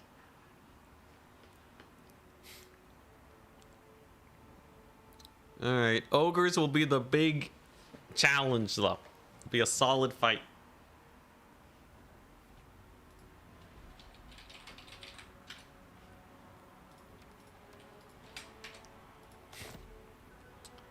Ooh, he wants a rematch? Alright. A rematch with him changing his build. Ooh, alright. Let's see it, man. Yo, I want to see this. With an updated build. Do you guys think he can win with Slaanesh? Win against Slaanesh with the changed build?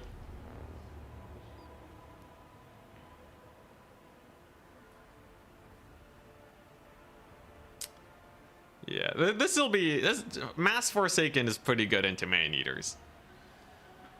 But like, you really gotta hit strong. It's so easy to accidentally just get shot to death.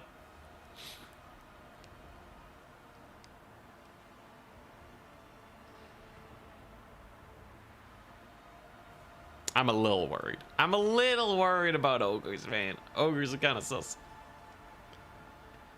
I think it's like even between Ogres and Slaanesh. Maybe even slightly Ogre favored. Hellstriders have anti-large, but Ogre Bulls hit for a lot of damage. He's not kiting. He can just box up around a Man-Eater pistol. My Lord can't get in there because the pistols will shoot my Lord to death. Ogre Great Weapons are nasty. I don't know how many he has, though. And if he takes too many Lead Belchers, I'm probably fine. The worst case is if he has one Man-Eater pistol and the rest is melee. That would be the worst case scenario. If he has a Man-Eater pistol and 2 Lead Belchers like they like to go for, we're fine.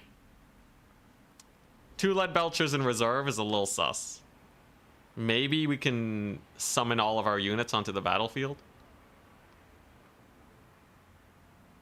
And then it'd be a little better. Hey, what am I to do? I just have to play it well, I think. Just take a really clean engagement. One misstep, I lose all my cavalry and it's over.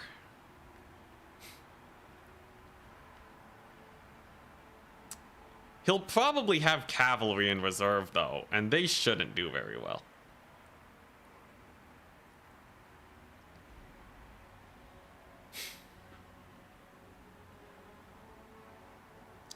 Just don't charge the pigbacks, yeah.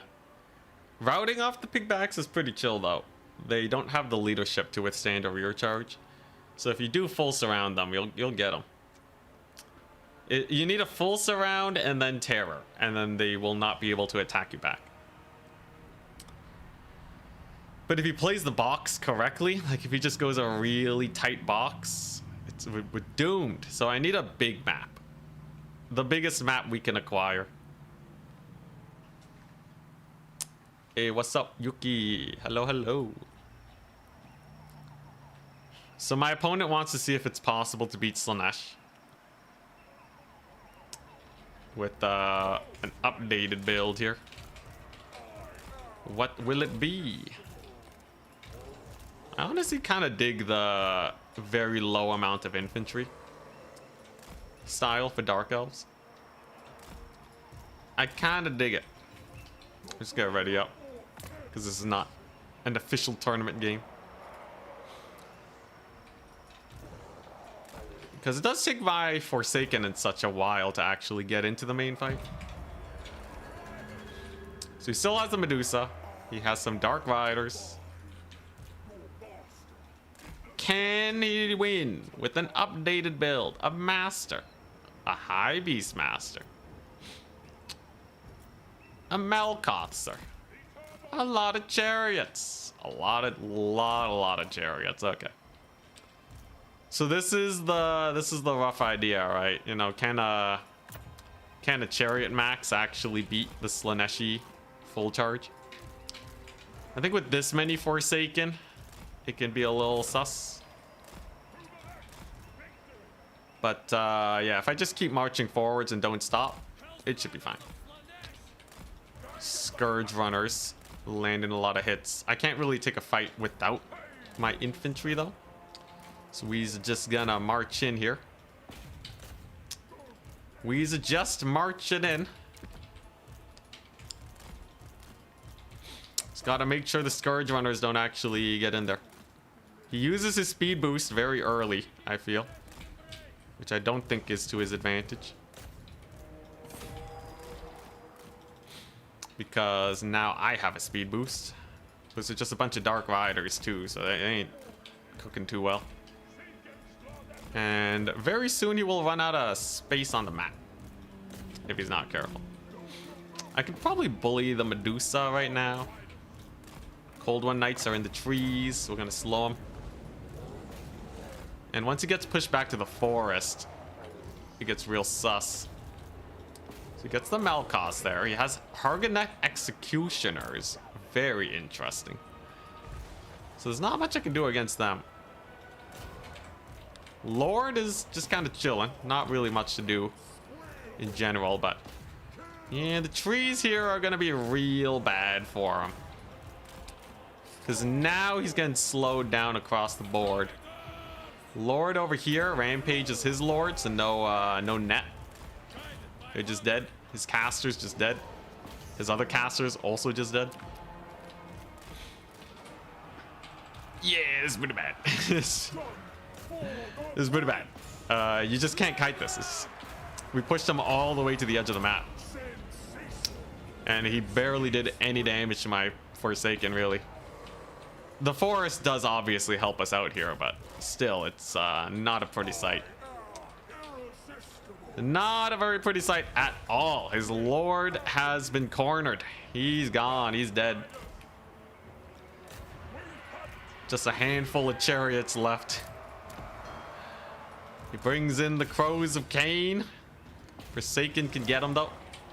Hell, I can pendulum them if I really want to. I'll also reset my speed boost. You'll love to see it. Seekers over here to kill them. All his units are routing. There's just not enough space, is there? Not really. Crows of Cain, we can get murdered. Executioners are mega dead. Anyone want a speed boost? Maybe, but not quite yet. Dude, the double caster though. The double Melkotzers is pretty bold, man. It's pretty bold not taking more fighty dudes against Slaanesh. So there goes one chariot. We'll escort that bad boy off. You think the trees are your ally? Absolutely not. Mega speed boost, 133 speed Hellstriders. Nice. Once the vigor is back, yeah, 140 speed Hellstriders. Terrifying. They're flying, man. They're flying, those chariots. Not a chance. Hey, and there's the passive proc. And then his passive triggers. Dude, it's so hilarious when the passive procs when they got nothing left. Alright, here we go. Let's get a couple kills. Chariots aren't taking that much damage from the Hellstriders either. Has been destroyed. Surprise, surprise. But, yeah. Got the Hellstriders back, man. Hargoneth died. They just traded into Forsaken. It is a little sad to see them lose to Forsaken. I don't know what happened there. I'm not gonna lie. I really did not expect them to die that hard. Anyways, the Seekers are in. You may be able to keep your chariots alive, but we'll just be your chariots. He summons in some buffed Dark Riders. Okay. Look at them go. Gee whiz. Another Hellstrider? Dude, the endless Hellstriders, man. I didn't even need to chase his routed chariots with my Lord. Just kind of felt like finishing the job there. Brings back the Crows of Cain. All right, here we go. And they're back. And they're gonna get charged and murdered. GG. All right, nice. So that's 13 wins in a row. GG. Hey, it's this corner again. I'm this close to quitting being a Cathay main. Yo, it looks so easy, right? You just walk forwards and they die.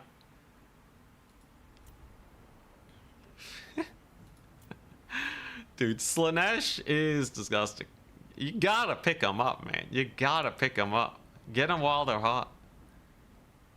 Just kidding. Slaanesh is always hot. Dude, this is so good. Against ogres, though, that's the final test. Big spooky ogre army. Can't wait for the Slaanesh buff. How do Forsaken trade into Black Ark Corsairs? Amazingly well. Like, stupid well, man. I think Corsairs will rout with Forsaken at, like, I don't know, like half HP. At the very least, if you can get any cavalry behind the Corsairs, they'll insta-rout.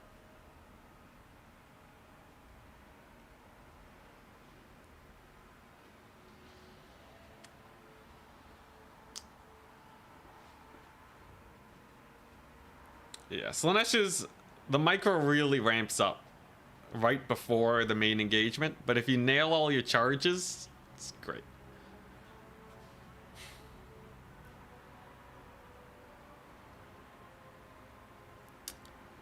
Brutality. I'll be back in a second. Oh.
Alright.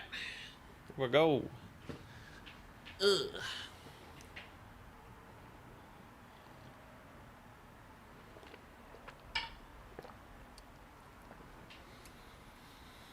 Man, so many Dark Elf deaths.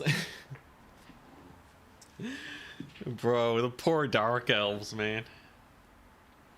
The poor Dark Elves. Honestly, a pretty good faction too. The Dark Elves really start to suffer when their cavalry fights don't go well. The matchups where their Cold One Knights just crush, those are the matchups where Dark Elves do well. So like against Empire, against High Elves, where you can just spam Cold One Knights. That's where it's at. Dark Elves farming Elves today. They're such a good faction too. With their Scourge Runners.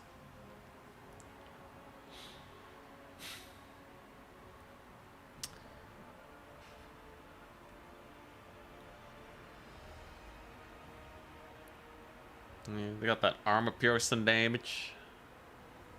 Dark Elves ain't bad. They are not too bad. Okay, what are the last maps though? What do I want to do? Arachnarok Lair, Road to Talipime, Edge of the Darkwood. Road to Talipime, Ogres though? It's an okay one. Arachnarok Lair with Ogres is actually really good. And then what's the last one? Edge of the Darkwood. Okay, Edge of the Darkwood would be my main pick. I think Edge of the Darkwood is hilariously good.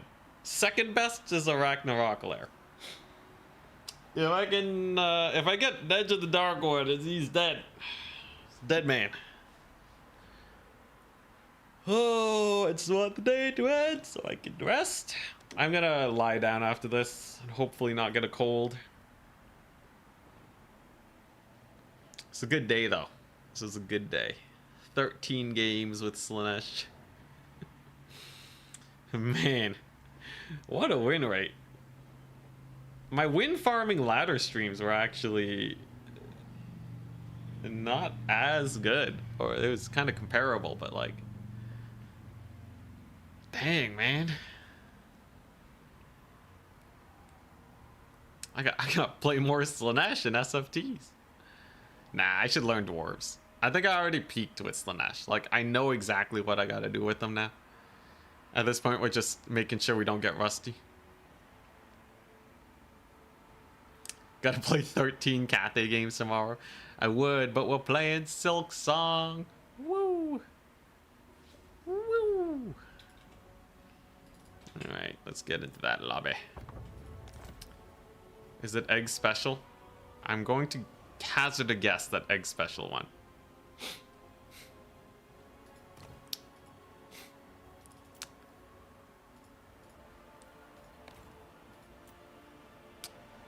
Who's top bracket? Yeah, so I'll ban Road to Talipime.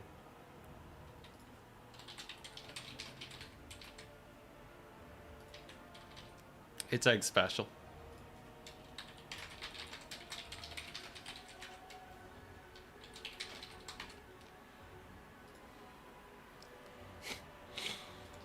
Alrighty, he's rocking the ogres. So I banned Road to Talipime. We'll see what he decides to go for. Hey, run with spoons. Runs with spoons. Been loving your content. Been loving your content. I'm definitely more of a solo player, but you've been a blast to watch, giving me a peek into multiplayer. Yo, Cheers. thank you so much, man. Holy crap. Holy crap, man. Thank you. I appreciate the donation. A lot of people just like to watch multiplayer, so I've heard, which is always really nice to see. It helps make sure that the scene keeps getting support from CA, and I'm happy to have been of entertainment. All right, so what's the map ban?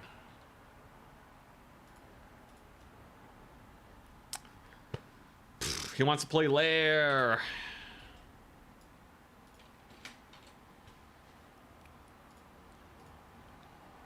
Alright, Arachnarok Lair. It's not the biggest map for ogres, but there's some tree coverage, there's some line of sight issues. That should be enough to handle things. So I just need a turn to set the map. Set the map turn. Do it. Get her done. When turn retires, I gotta start casting games and making crazy thumbnails. I don't know when turn's retiring though. Love your multiplayer streams. Best thing since Legend stopped streaming. Happy to hear, man. Oh yeah, it's a bit of a shame that Legend couldn't keep streaming. His streams are always the biggest. There's the map set. Ogies! Ogie time! Here we go. I'm expecting a 20 stack of ogres. Although that would be the best case. If he goes too much chaff, it's better for us. One man-eater pistol is the worst build, but I think it's the most likely. I think it's very likely that he goes for that. It's gonna be a tussle and a half. If he wins, man.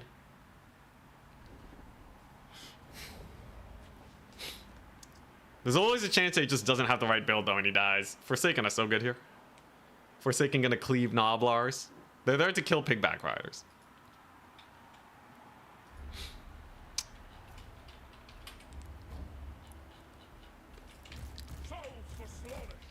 Alright. 5 units. Bro. Alright, so he's also just like the Shredder guy. He's also just going for the big single entity stack. I see.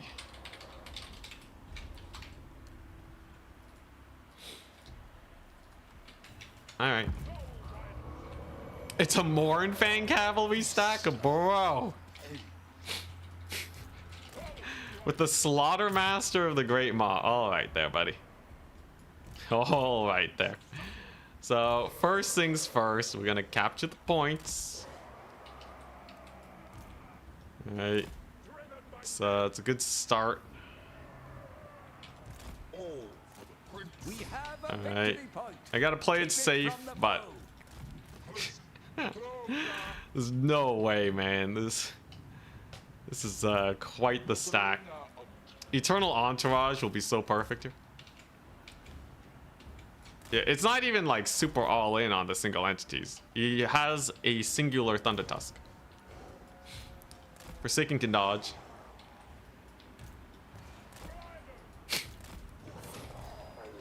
Capture point number 2 taken. He summons Lead Belchers? Bro, do you have no respect for Slaanesh? Do you have no respect for Slaanesh? You're really gonna summon in Lead Belchers, man? Holy crap, man. What a mad lad. Oh, whoops. Ah! Yeah, they're fine.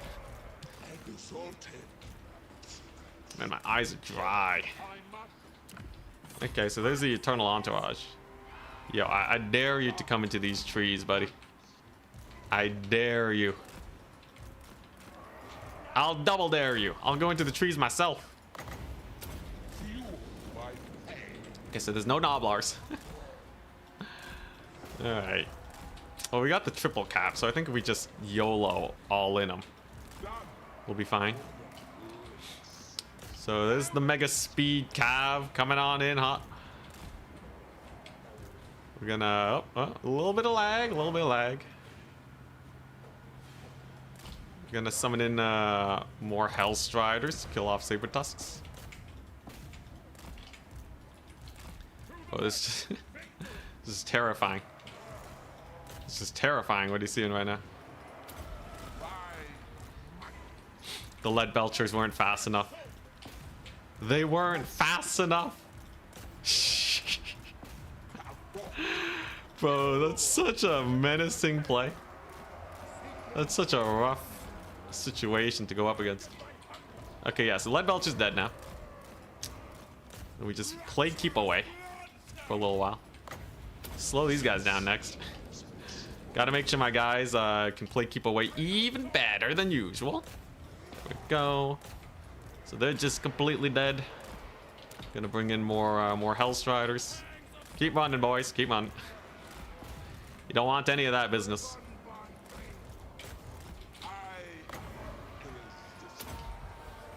Okay, looking not bad. Looking not bad. Got the pendulum going on. Got a whack load of infantry. Should be able to kill off those saber tusks pretty well. Nice. The big dives. The big dives. Yeah, so there go those guys. And if I get another Malkoth, it's pretty screwed, right? In theory. In theory. There you go. There's a Malkoth. I need that speed boost. On repeat, man. Run! Gotta keep the boys alive. I'm gonna surround his lord now. That should be pretty chill. Did he dismember these guys? Maybe. Run! Run! You darn eternal entourage. There we go. Lots of Forsaken abound. There's the rampage. Get his birds dead. Can I hit up that Mournfang cavalry, maybe? Maybe. His lord's actually surviving pretty hard. I'll give him that. Ooh, this rear charge, though. A lot of them are still in the forest, so they can't really escape easily. There go the saber tusks. Yeah, he kept his lord alive really well, though. Look at that. I'm actually mildly surprised at how resilient he was. But at this point, it's a massacre. There's another Malkoths. Blood vultures are ultra dead. Just gotta reinforce from here, and then we're goodies. I guess I shouldn't even try killing the Thunder Tusk. He's probably just going to heal it if I do, right? In fact, I should probably just bring in the horsemen at this point. I think horsemen are better. Crusher great weapons. They served well, but not well enough. There they go. Getting bloody massacred. I guess he didn't build my army ability up very much. I guess that's pretty good. But yeah, I was ready for people bringing in these kind of single entity skew builds. Slaanesh is super strong into them. Super duper strong into these. Because this lord, this glorious lord. More blood vultures is kind of surprising, actually. I guess we'll back up. Then we will finally kill off his lordy. There's no more escape, man. Just lay down and die.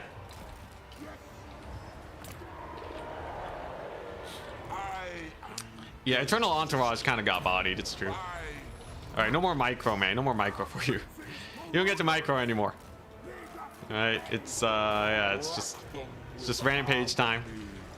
It's just rampage time. All right, no more spell casting either. I'm done. I'm done with the janky heals and how hard you are to hit for some reason. Yo, is this guy gonna die? I need that Lord death, or at least a rout on him. Otherwise, it's a little sus. It's a dismember going on there. Okay, can I tank some of the charge with my horsemen? Yes, we can. Come on, just kill the Lord, man. Bro, his Lord doesn't die. He don't die, man. Why is this guy invincible? Come on, just kill him.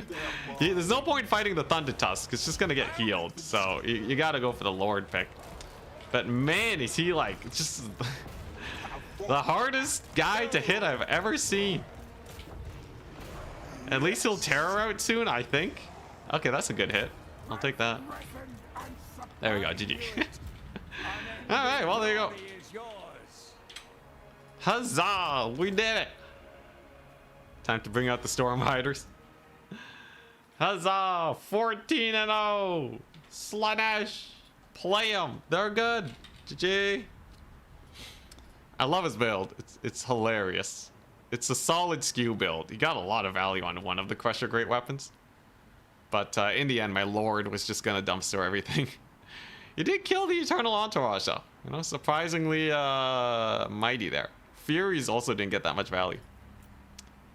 It could have been a little sus. I do think summoning in a Lead Belcher was the worst idea he possibly could have done.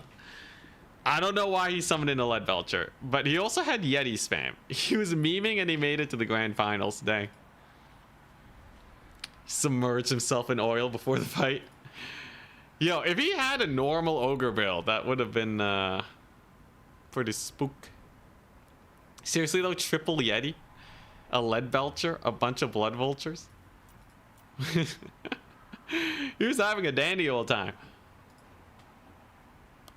Meanwhile, we got the Sweat Lord plays. Sweat Lord is good. GG. I'm gonna go lie down. I'm gonna go lie down now. Hope you guys had a wonderful day. It's been a long stream. Peace out. I'll raid Turin for the lulz. I can't do it on YouTube, so it's just gonna end on YouTube. But on Twitch, I'm sending you guys to Turin. Peace out. I'll see you guys tomorrow for Silk Song. It's gonna be amazing.